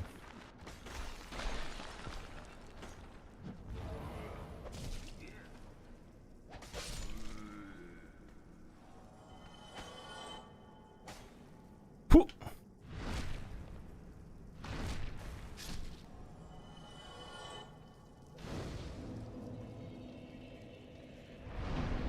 Scary. I don't recommend doing that. That was kind of stupid. It was fun, though. It was very fun. I love doing stuff like that, but it's stupid, though. That was very dumb. Oh, man. Okay, so now I'm gonna switch back to these firebombs. I think we're good there. That was very dicey. It was really good. It was the best you possibly could do for escaping with this roll, but I should have had Darkwood Grain and not this one on if I wanted to pull that off. That could have been also like it's hard to say. It could have been an advantage being a little bit slower there, though. You've been clenched since ONS. Oh yeah, good news. It'll be over soon. One way or another, right? Just every title, just make it the actual game title, imagine. You could do that. You could go with that method. Okay, so I gotta remember the firebomb setup for this one. I think right here's good. Oh, look at that. That was almost too good. Pushed him back a bit and then was behind him. One more. Okay, I think we can just chill back at this rock again after. We could just take a step back.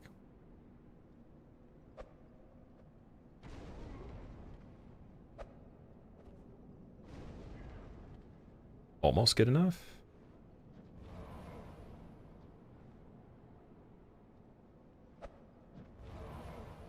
There we go.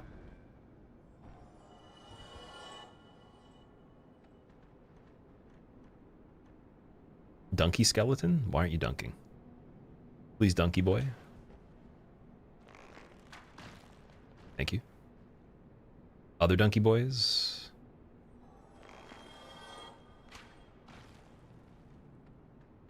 Mega donkey boy, please. Yes. Torpedo donkey boy. Torpedo donkey boy, but survived. Dead donkey boy.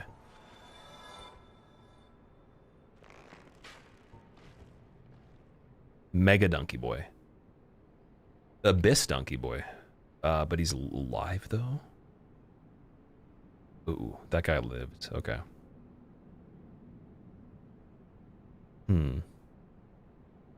Crazy they can survive that. So that's not normally a problem, but probably should redo that again.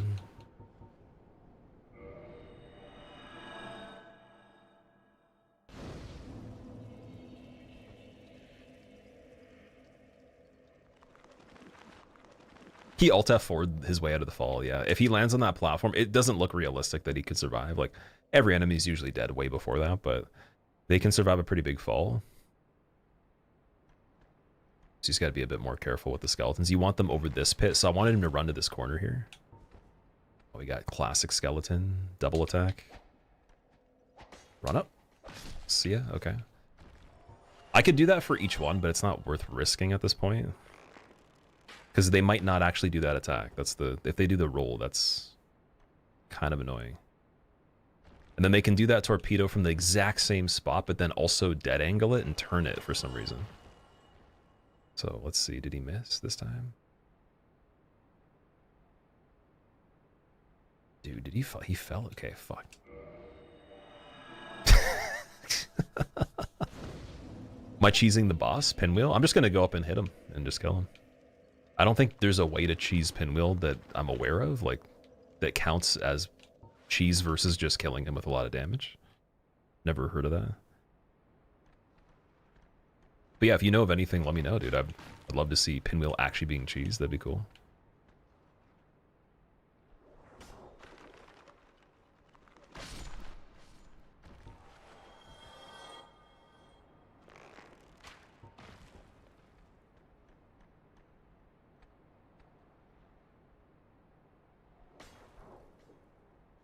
Yeah, we'll probably have to stand right here.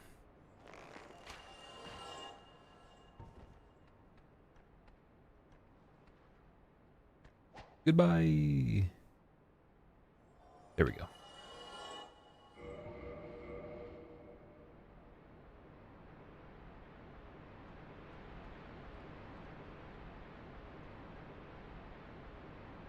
You do know of a way? So how do you do that? Yeah, how do you cheese Pinwheel?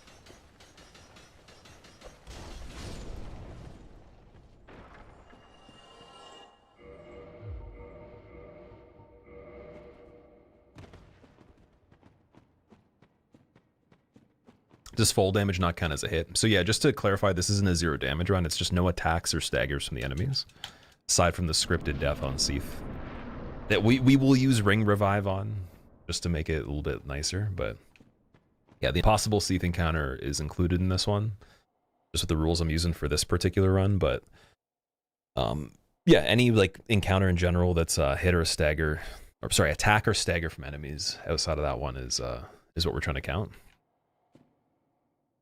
There's an NPC summon that can kick you into the room and you wait outside till he dies. Oh, sorry, you kick him into the room. Interesting, okay. That's really cool, actually. That'd be good for pacifists. I'm gonna take a picture of that because I was writing some notes for pacifists as well. Just like for the different games, because you guys have talked about that a lot. Just trying to think of some ideas. All right.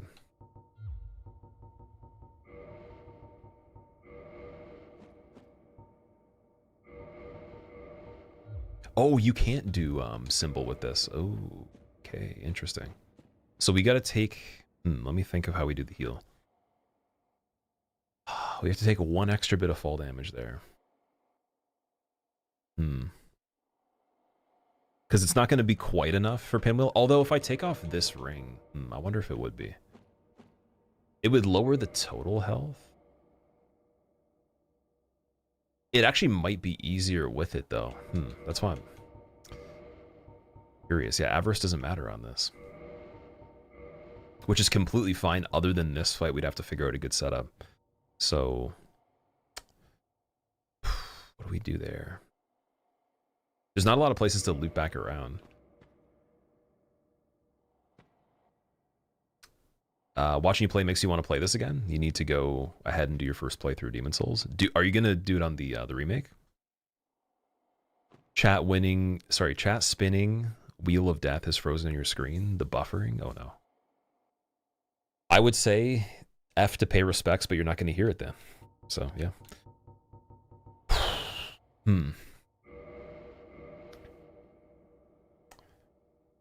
Yeah, this one's an interesting one because you don't really have many options for falling repeatedly. Because you can't get onto this platform backwards. There's no other actual fall that exists within this area where you do that. And then if we can't do a no damage fall after we get into Red Tear Stone after that part, from what I understand. But what I could do actually here, let me prove that though. I might be wrong. Let me just double check the VOD and see if I took fall damage after the main platform. I think you do a little bit. I think there's like a tiny bit. So let me do that really quick. Just gonna double check and see.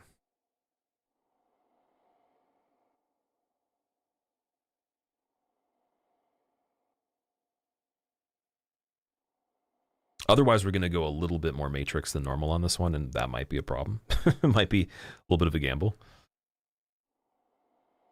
Send your regards to Latria. Okay. Latria enjoys your commemoration.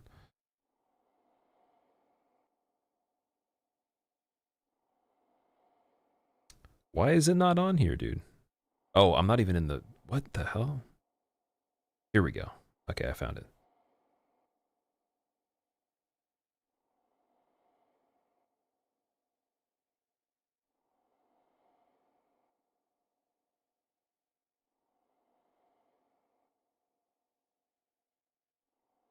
Yeah, it's the slightest amount of chip damage, and it's almost identical to what you have left when you fall down normally. But it might not be, though. That's the thing. Like, this shows real-time health. See? We could rerun that and test it to see what the actual number is. That's the only solution, dude. That's crazy. Oh my god. And there's nothing to do like a minor heal here. Let fall into boss room, you get an RTSR range. I wouldn't from this much health, unfortunately. You'd have to be a bit lower. It's going to be too much to get Red Tear Stone. So, yeah, we'll rerun the last part. And then I'll just check and see what the total number says once we're safe.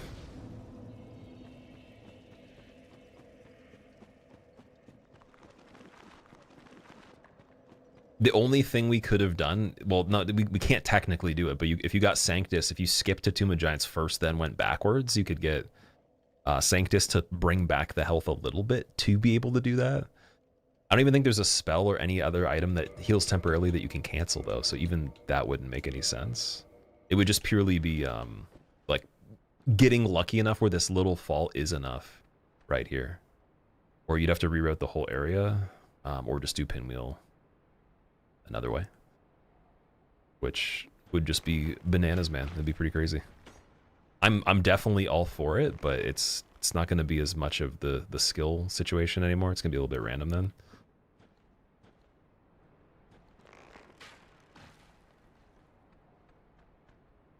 And the thing that sucks too with the amount of endurance that I'd be using, if I did the roar, it wouldn't be enough even with the first few hits to be able to actually utilize the full bar before it becomes dangerous. But I almost feel like I'd have to go for it, and then he might disappear. That's the only thing that unfortunately, I'd like want to go for it, but I don't know if that would actually make it better. It might be harder. You'd probably want Chloranthy Darkwood, or sorry, Chloranthy on the character to test that, and also a Blossom at the same time as Darkwood. Or Grass Crest, sorry. If the English can be correct here. Okay, let's see.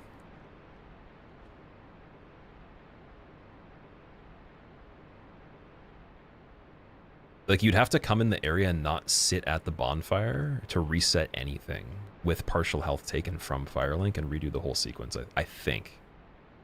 I think that would be the way.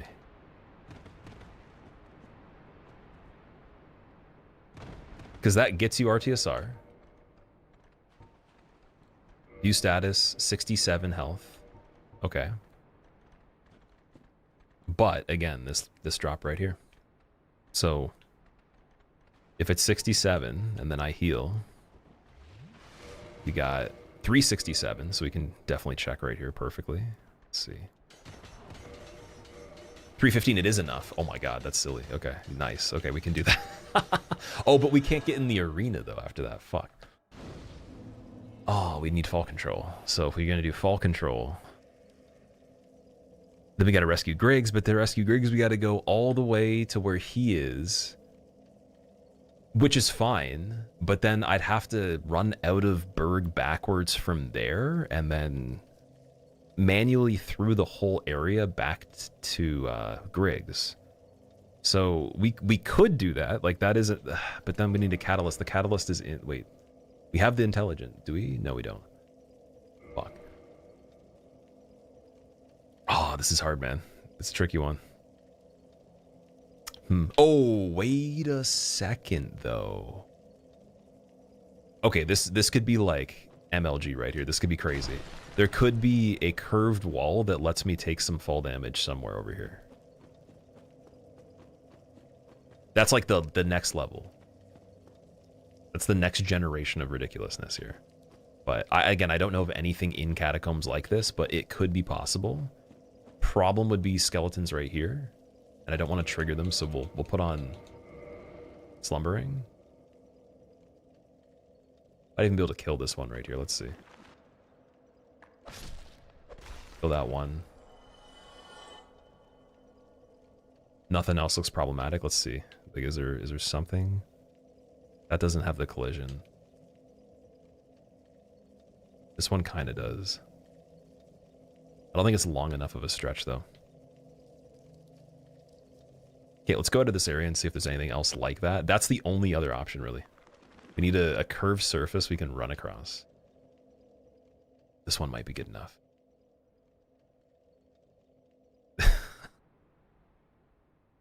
No, it's not. Needs some level of rebound. Maybe, does Pinwheel's Cave have any of it? I'll have to go back and check that one more time, too. I just want to make sure I've considered all the options here. But yeah, we're getting like so sweaty, it's silly on this one. Just because I want to know. So if we actually did this seriously, let's say this wasn't the attempt, like I could have the information on it. Because your only other option would be, you'd somehow have to set up some of the health on the way there and then not despawn stuff, which I think is more dangerous because then the skeletons are right there. They're active, so you'd have to like reroute how you'd get them to ambush the bonfire by like manipulating it and then kill them when they're active, do this area with that little bit of health missing, Heal back the amount you need. Well, no, you can't even heal back the amount you need because you would die from the second fall. See, no, you literally couldn't do it as far as I know. I don't think you could. You'd have to actually route it through this area extended and then somehow find a secondary fall. Also, dude, the screen there was going wild. That was crazy. What else is there here? Pulls out the whiteboard, yeah. For anyone that doesn't know what I'm talking about, what I'm trying to figure out, just trying to have the right amount of health to have red tear stone for pinwheel, but there is a thing in the game where curved walls allow you to take damage. And I was thinking if there is one around here, that's perfect. That would be it. That's the answer. So we could just do that to the precise amount we need. But unfortunately, even something like this, we need a weaker heal.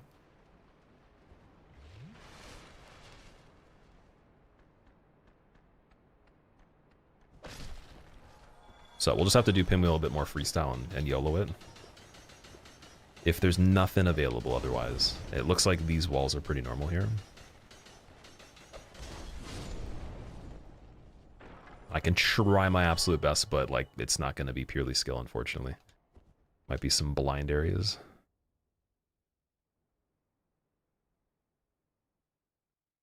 Oh, maybe. Dude, oh, dude, this wall. Is it enough? This one right here, it has a little bit of rebound.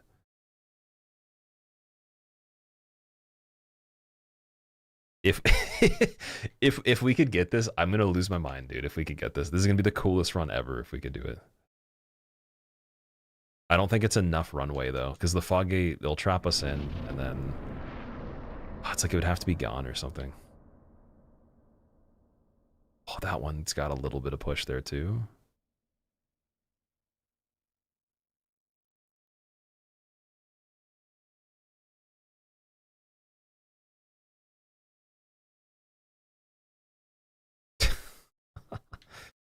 Okay. Okay. It'll be a fun time. Let's try.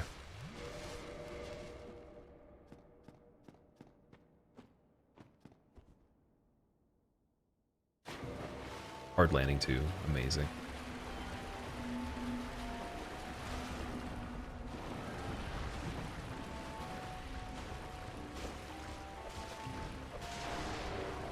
Oh, we got him still. Nice. Okay. That was a pretty easy layout for him. It wasn't the typical tricky one. Probably looks stupid because, again, like, it's like, oh yeah, no problem. The fight doesn't work like that every time. It's always different. So you usually have something happening where you can't see both the directions at the same time as what you're focusing on for the main one. So you'd have to keep track of him and then also realize not only where he's going, or if you can or cannot hit him anymore, but if there's fireballs traveling towards you, or if there's a flamethrower on the spot right behind you too, because you can't hear them spawn. There's no like location stuff for that. Otherwise, I think we're just doing this part with slumbering and we're good.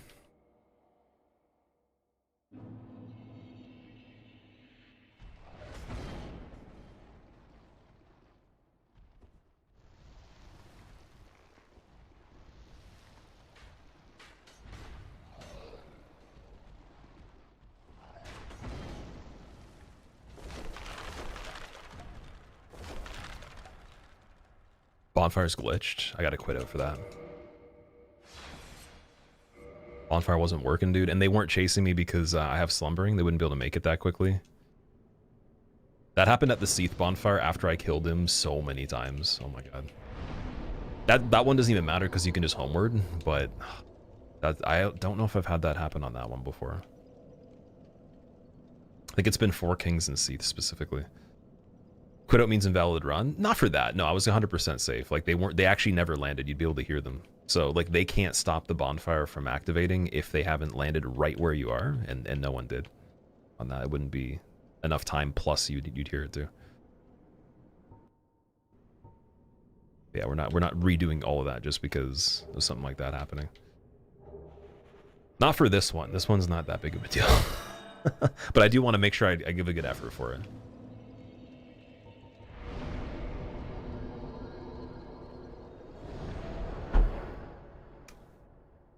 The best bonfire in DS1, by the way. You think that Tomb of Giants is the best one? There's an exact weight at which you can spam roll in the air and not get damage from the fall and landing. The glitch roll to be able to like land is kind of a special thing though. It's not really like a thing you could do absolutely anywhere in the game easily. So if you watch the runs where that happens, this is my knowledge too, again, correct me if there's been developments with this where like people are literally doing it all the time, but I've never heard of that or seen that. It's only been in the case where you have to perform it perfectly for Blighttown specifically, or you will have to reset the whole run, which is for speedruns specifically. Or some sort of category of speedrun that I remember. Yeah, no, quitouts in this run are fine. I'm quitting out for anything that's not dangerous. Like, that wasn't a dangerous situation. That was fine. But I'm also going to quit out for the trade for the Skull Lantern. And obviously I did for Darkwood Grain Ring too. So no big deal. Like, this is just the original rules with the changes that I'm not quitting out for safety specifically. And I'm not, I guess... Yeah, it's a little bit more hardcore than the original, but it's like pretty similar though. You can call it like original plus.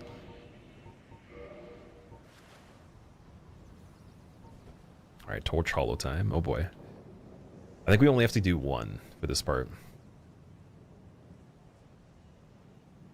And then 2 aggroed at the same time. Amazing.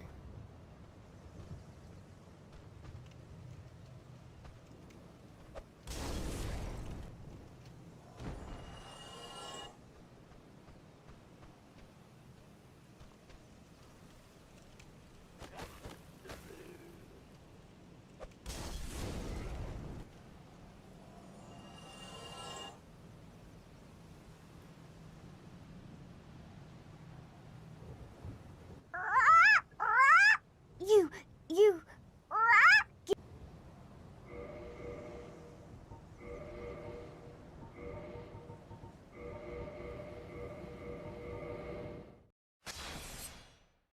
Sita, welcome back, dude.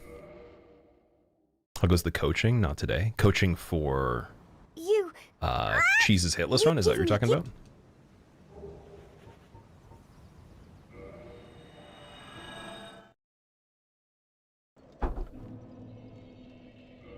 All right, Fog Ring acquired. We have to break Favor and Protection now. Goodbye, Extra Endurance. It was nice. Hello, actually, Kinley Nito. Fun times.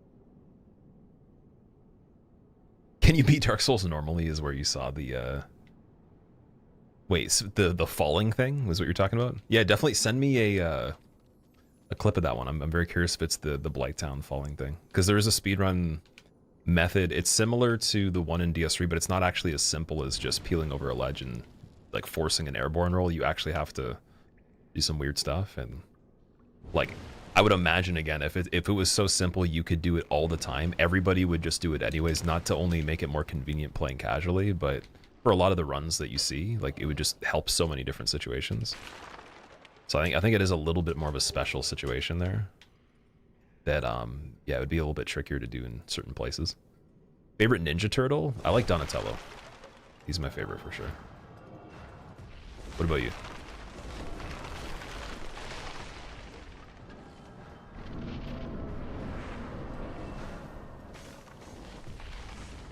Been torturing yourself with Super Meat Boy? Oh boy. I haven't played that. I've seen a very small amount of gameplay from it, but I've heard it's very tricky though. So, when it comes to that, is there only one game? Is it just the original and there's no sequels? There's no follow-up games that the developer made? And also, yeah, the coaching with Cheese, so he got his run. And we'll be making 2 different videos on it, so you'll see the full one's on his second channel right now. If you want access to it, just let me know and I'll send you the link for it. Just give me a message in the DMs. Otherwise, he'll be making his perspective on the process of being coached. And I'll be making one from my perspective of like his learning process, what I learned in terms of how to communicate certain things and break down the information, what I had to like get rid of in terms of bad habits for trying to teach people stuff as well a little bit.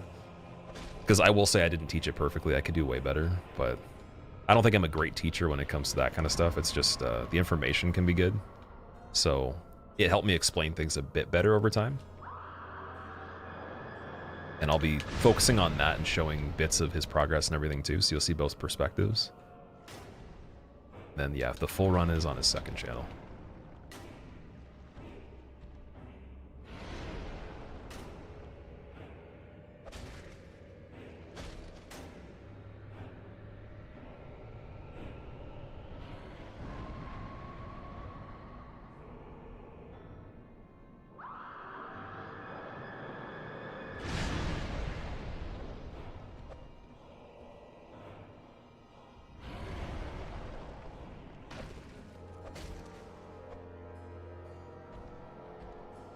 Imagine actually having good RNG on Nito in 2025. Could you believe?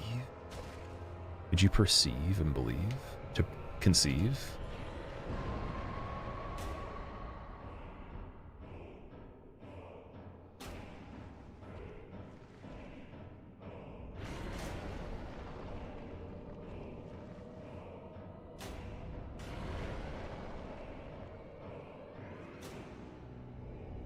Okay, that's not the best RNG on Nito.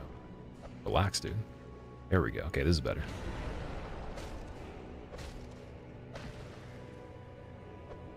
Yeah, you can't get the sneaky ankle shot on him when his leg is fully placed back in the original position with this fist. That's usually how you get so much extra damage with a weapon.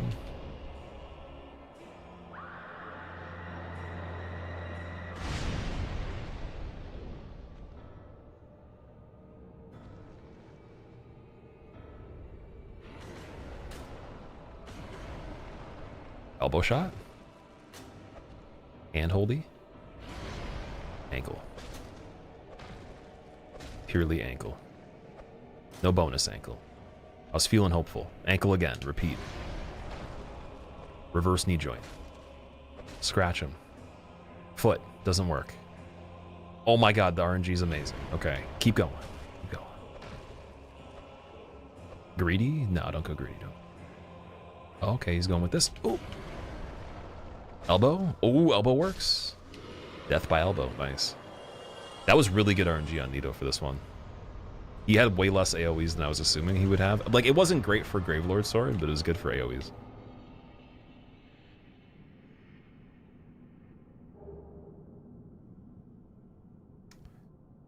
Alright. What is meme rolling? I'm assuming it's the thing we were talking about, how like you can take a fall that's lethal and you can cancel the kill box or like the actual calculation of falling on it from doing this really weird like medium slow roll kind of thing. I think it's like medium equip load, or it's between medium and heavy or something like that, and you do this slide down the wall of Blighttown, and then at the point where you're about to hit the kill box, you avoid the kill box area and then you do a roll to reset the calculation of distance you traveled. Similar to like when you see me take no damage in Demon Runes by accident, randomly just rolling at the bottom of a slide down the rock.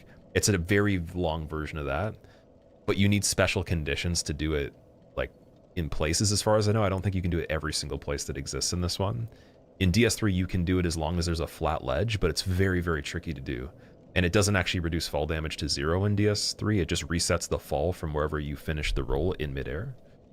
And it helps you, like I remember in speedrunning, for example, you want full health for Lloyd Sword Rings, so you want to do a setup where you peel over the edge before Dragon Slayer armor, and then you do the roll midair, so you don't have to actually heal on the way. It saves you like 3 or 4 seconds. Pretty relevant if you're going for records and stuff like that. Those kind of things, but it's not like a huge deal to do in challenge runs, in my opinion, because it would be riskier than fall control. All right, so now I guess Seath? Or do we do Four Kings first? We got the Sealed Drain, didn't we? No, we didn't do that. Ooh, okay. Sealed Drain. Sealed Drain or Seath.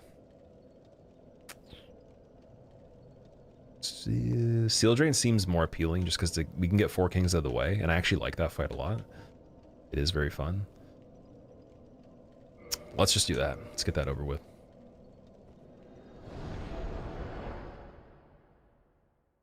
When guarding, legs are spread far enough that Nito's blade doesn't hit you? Yeah, for sure. You have to have a polearm type weapon of some sort, or like a longer weapon, and you can.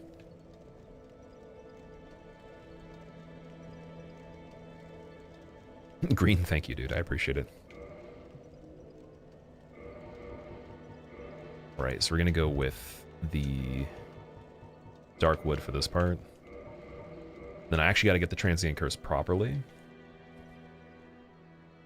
String, unfortunately, I can't help you with that one, man. At least for now. I can talk to the character, we can see what we can do, but I just couldn't help you with that right now.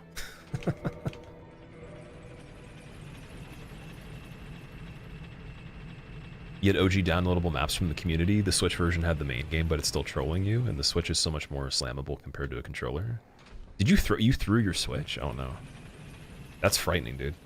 I dropped mine one single time, just the screen by itself, and it's pretty durable, so it didn't like even make a mark on it or anything, but like I hate doing that kind of stuff. I hate dropping stuff like that. Like I don't care about dropping things that can't really break that easily or easily replaceable, but screens in general, I've never broken a phone screen before. I've never broken a phone specifically, or a device of any sort that's electronic from like the standpoint of meaningful devices, just like headphones pretty much. That's a all right. Transient Curse is gonna go on.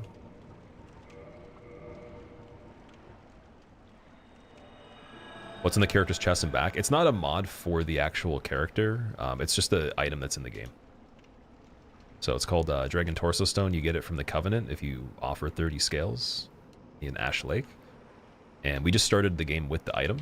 So I could go Dragon Form for the unarmed level 1 run. It's just like a different type of build you can do. But it actually is the only way to get the Fist Only in the game to do damage in general.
I think that one missed.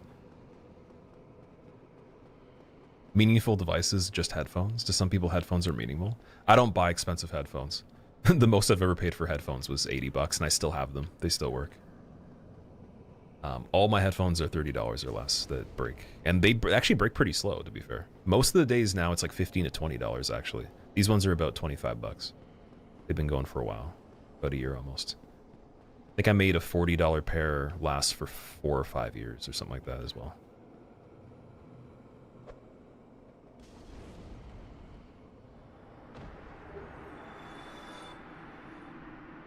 All right, got the key. So because we didn't do the quit out here or anything, we will actually have the ghost traveling, which is perfect. Little harder with the stamina management now because SL1, but not as bad as Sorcerer. That is the good news. A little bit more lenient.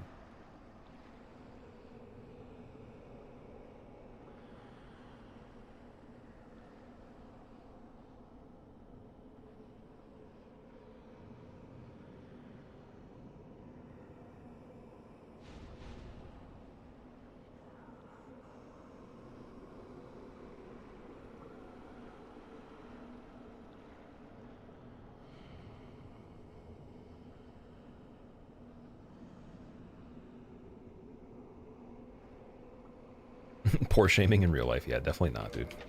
No, I'm super cheap with a lot of stuff. Don't worry. I'll still use broken things too sometimes.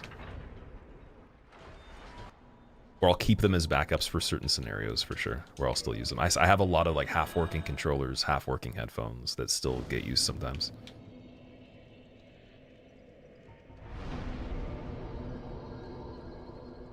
All right, go right to Four Kings. Let's do it.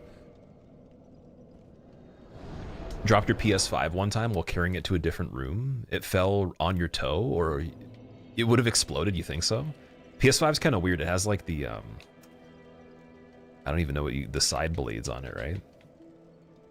It's got like a popped collar or something like that. According to all known laws of aviation, there's no way Dragon Boy should be able to fly. Its wings are too small to get its fat little body off the ground. Dragon Boy, of course, flies anyways because Dragon Boy don't care what humans think is impossible. I have one thing to say to that. I was gonna do the no, but I don't think we didn't grab that. I wanted it though. I really did. All good, okay. So Covenant Ring goes on. Actually, we should switch these around. Let's put Covenant on the inside.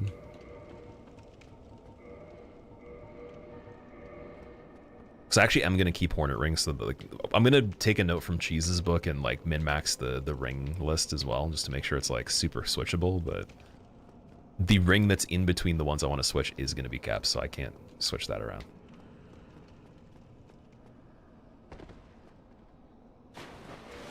Can't go that far, unfortunately.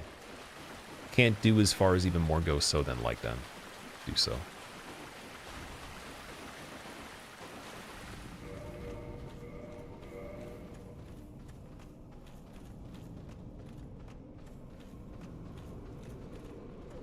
Oh, he moved forward really far. Holy shit, that was crazy, man.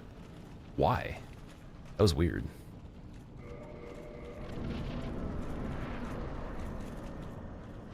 That was like again, I can't say I haven't seen that because it's just like you don't really get to pay attention to that dude's position all the time. Like sometimes you're just looking at the Dark Wraith. He was forward a little bit more than normal though. And we lingered in the area slightly, but like we didn't actually go in his trigger range. So we must have done something in the other area, or just the game was being funny there. Like that was a bit concerning. Didn't want to go as wide as I do on the Dark Wraith. Let strength be granted so the world might be mended. So the world might be mended. Oh, dude, RTSR would have been great here, actually. Hey, I just realized that. Hope you're doing well. Just realized. Oh, we can set it up, though. What am I talking about? Dude, what you talking about, Willis, man? This is one of those moments. Most certainly a Willis moment, but we have to... Ooh, we have to do it in a way that's kind of weird, though. Like where we'll fall in the fight if we don't do it properly, so... I don't want to do it off the top of the area. That's madness. I think we could roll across here. Oh, that one doesn't even do chip damage, really. Crazy, okay. Was it? There's a bigger drop with the way these line up.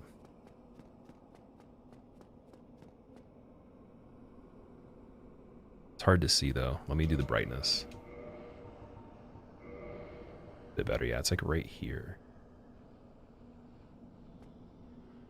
There we go. Now we're in business.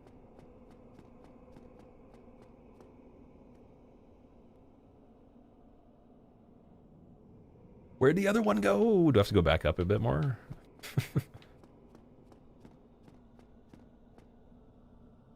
Yeah, it's a bit more, okay. Decaying, thank you for the 35 months. Welcome back. How are you doing, man? I'm doing good. Thank you for asking.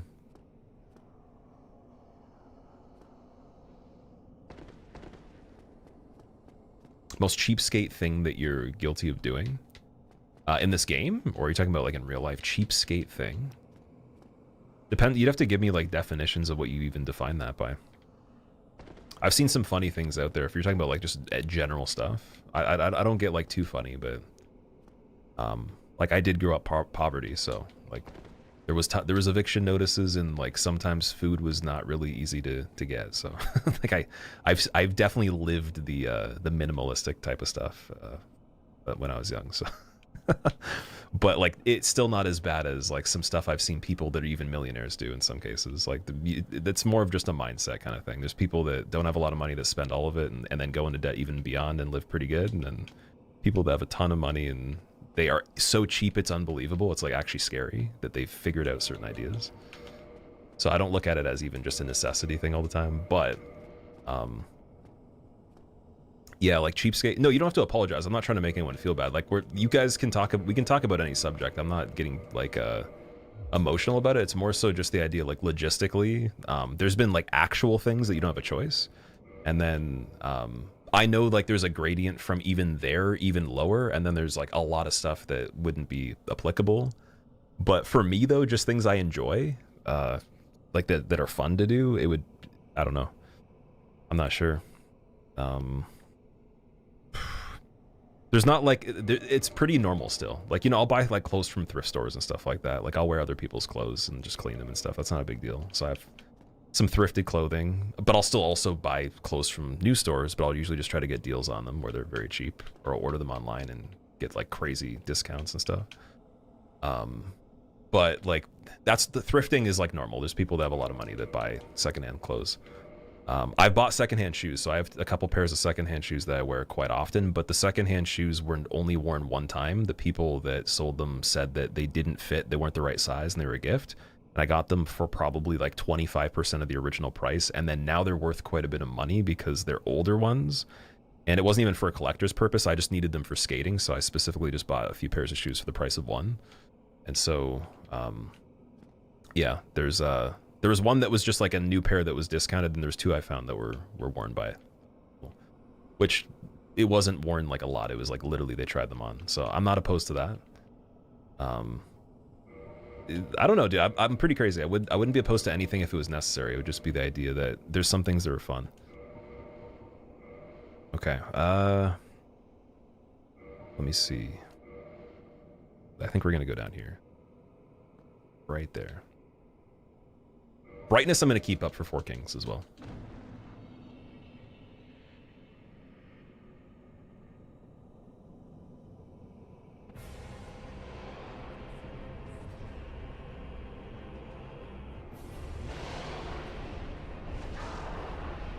Oh my god, dude. Damage is so good. Incredible. Incredible RNG, dude. Are you serious? That's silliness. That is knee-slapping comedy. Oh my god.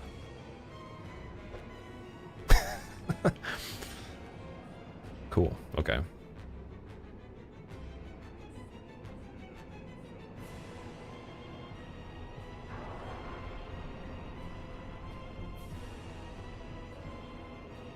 Good RNG, please. That's fine. I'll take it, dude. The running attack on the way over.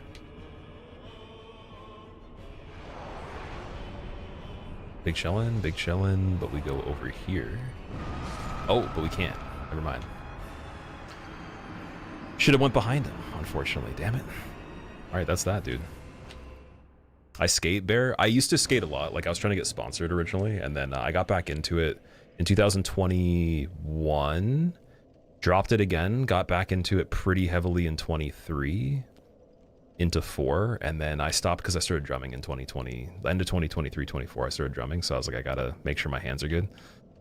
So we didn't continue doing the skating, but I'm gonna get back into it this summer a little bit and just try to keep it like pretty decent, because like now I've learned enough where if I did break my hand, it's not the end of the world. Like I could stop and it's not gonna be like that big of a deal. But I had a challenge where I had to be consistent for a year, and so I got through that, and I definitely want to skate again for sure. So I'm probably going to do a little bit before the end of the summer. Just got back into skating too. You've always wanted to drum. Do it. Just start doing it. Yeah, that's unfortunate, dude. So basically AoE, it has a really big bubble on the front side. You have to go behind him if you have overlapping, what's it called? The trailing attack. And then also it's kind of smart too, because it still goes with like the curve of how it circles. So that was a big mistake there, unfortunately. That was not ideal, but we made it really far on the first attempt of this one. That's not bad at all. We just know that pinwheel is a little bit tricky, so I'd have to, like I said, somehow have a health setup where we have the perfect amount of health taken in Firelink to go and do the drop, and then heal up after the first drop, still have some health missing, second drop, third drop, final drop, and be fine. But I don't know what that would be like, though. We might even have to pick a different character for this to make that possible, like the sorcerer or something. I don't know. Yeah. See that? Yeah, I'd say like that kind of stuff. You can train that though. You can definitely train that. I wasn't always good at that stuff. I'm still not as good as like could be, but we're getting there though. We're getting there. Anyways, thank you so much for watching, guys. I think that's going to be it for today. We've been going for a long time. What time is it? Let's see. What do we got going? That was an amazing effort, though. Oh my god. Yeah, almost 6 hours. So we'll be back again tomorrow. We're doing more of the seamless co-op on this game with Cheese. We're trying to get a 2-person hitless run on it. I don't know if one's even been done before on this game yet, but we're trying to get a pretty quick one on it. We got 11 hits as the PB on it, and that was our second attempt. So we did 1 through just to figure out the methods. We did a second one to solidify what we're going to actually go with. And then the third one is just, let's figure it out. Let's do it. So yeah, that'll be tomorrow. I might stream a little bit before that, but I do have quite a few things to do as well. So yeah, I should be live similar to the time we were live today. So 6 hours before now, whatever time it is for you. And thank you so much for watching. Thank you for enjoying Dragon Man's punching adventure. The speed run we did was amazing. That'll be on the second channel, and I might throw together an edit for it. So if you want to see the second channel, it's right here. Definitely check it out. It has all the stuff just unedited that I've done that's worth putting up. And there's tons of things coming up for it. There'll be like weeks of stuff for a while. And then, yeah, in terms of the main channel, there's a few things coming up on there too. And thank you once again for understanding the pains and suffering of Four Kings. What got me? Four Kings AoE on top of having the purple attack, and I went to the side when I should have gone quickly behind them as soon as I saw it, and I wasn't thinking ahead of time. I wasn't assuming they were going to do it, so I couldn't pivot quick enough. And I just decided to go outward, and it wasn't enough space, so it was unfortunate. If I had Darkwood Grain, it would work, but it wouldn't have been enough damage to do the fight super quick.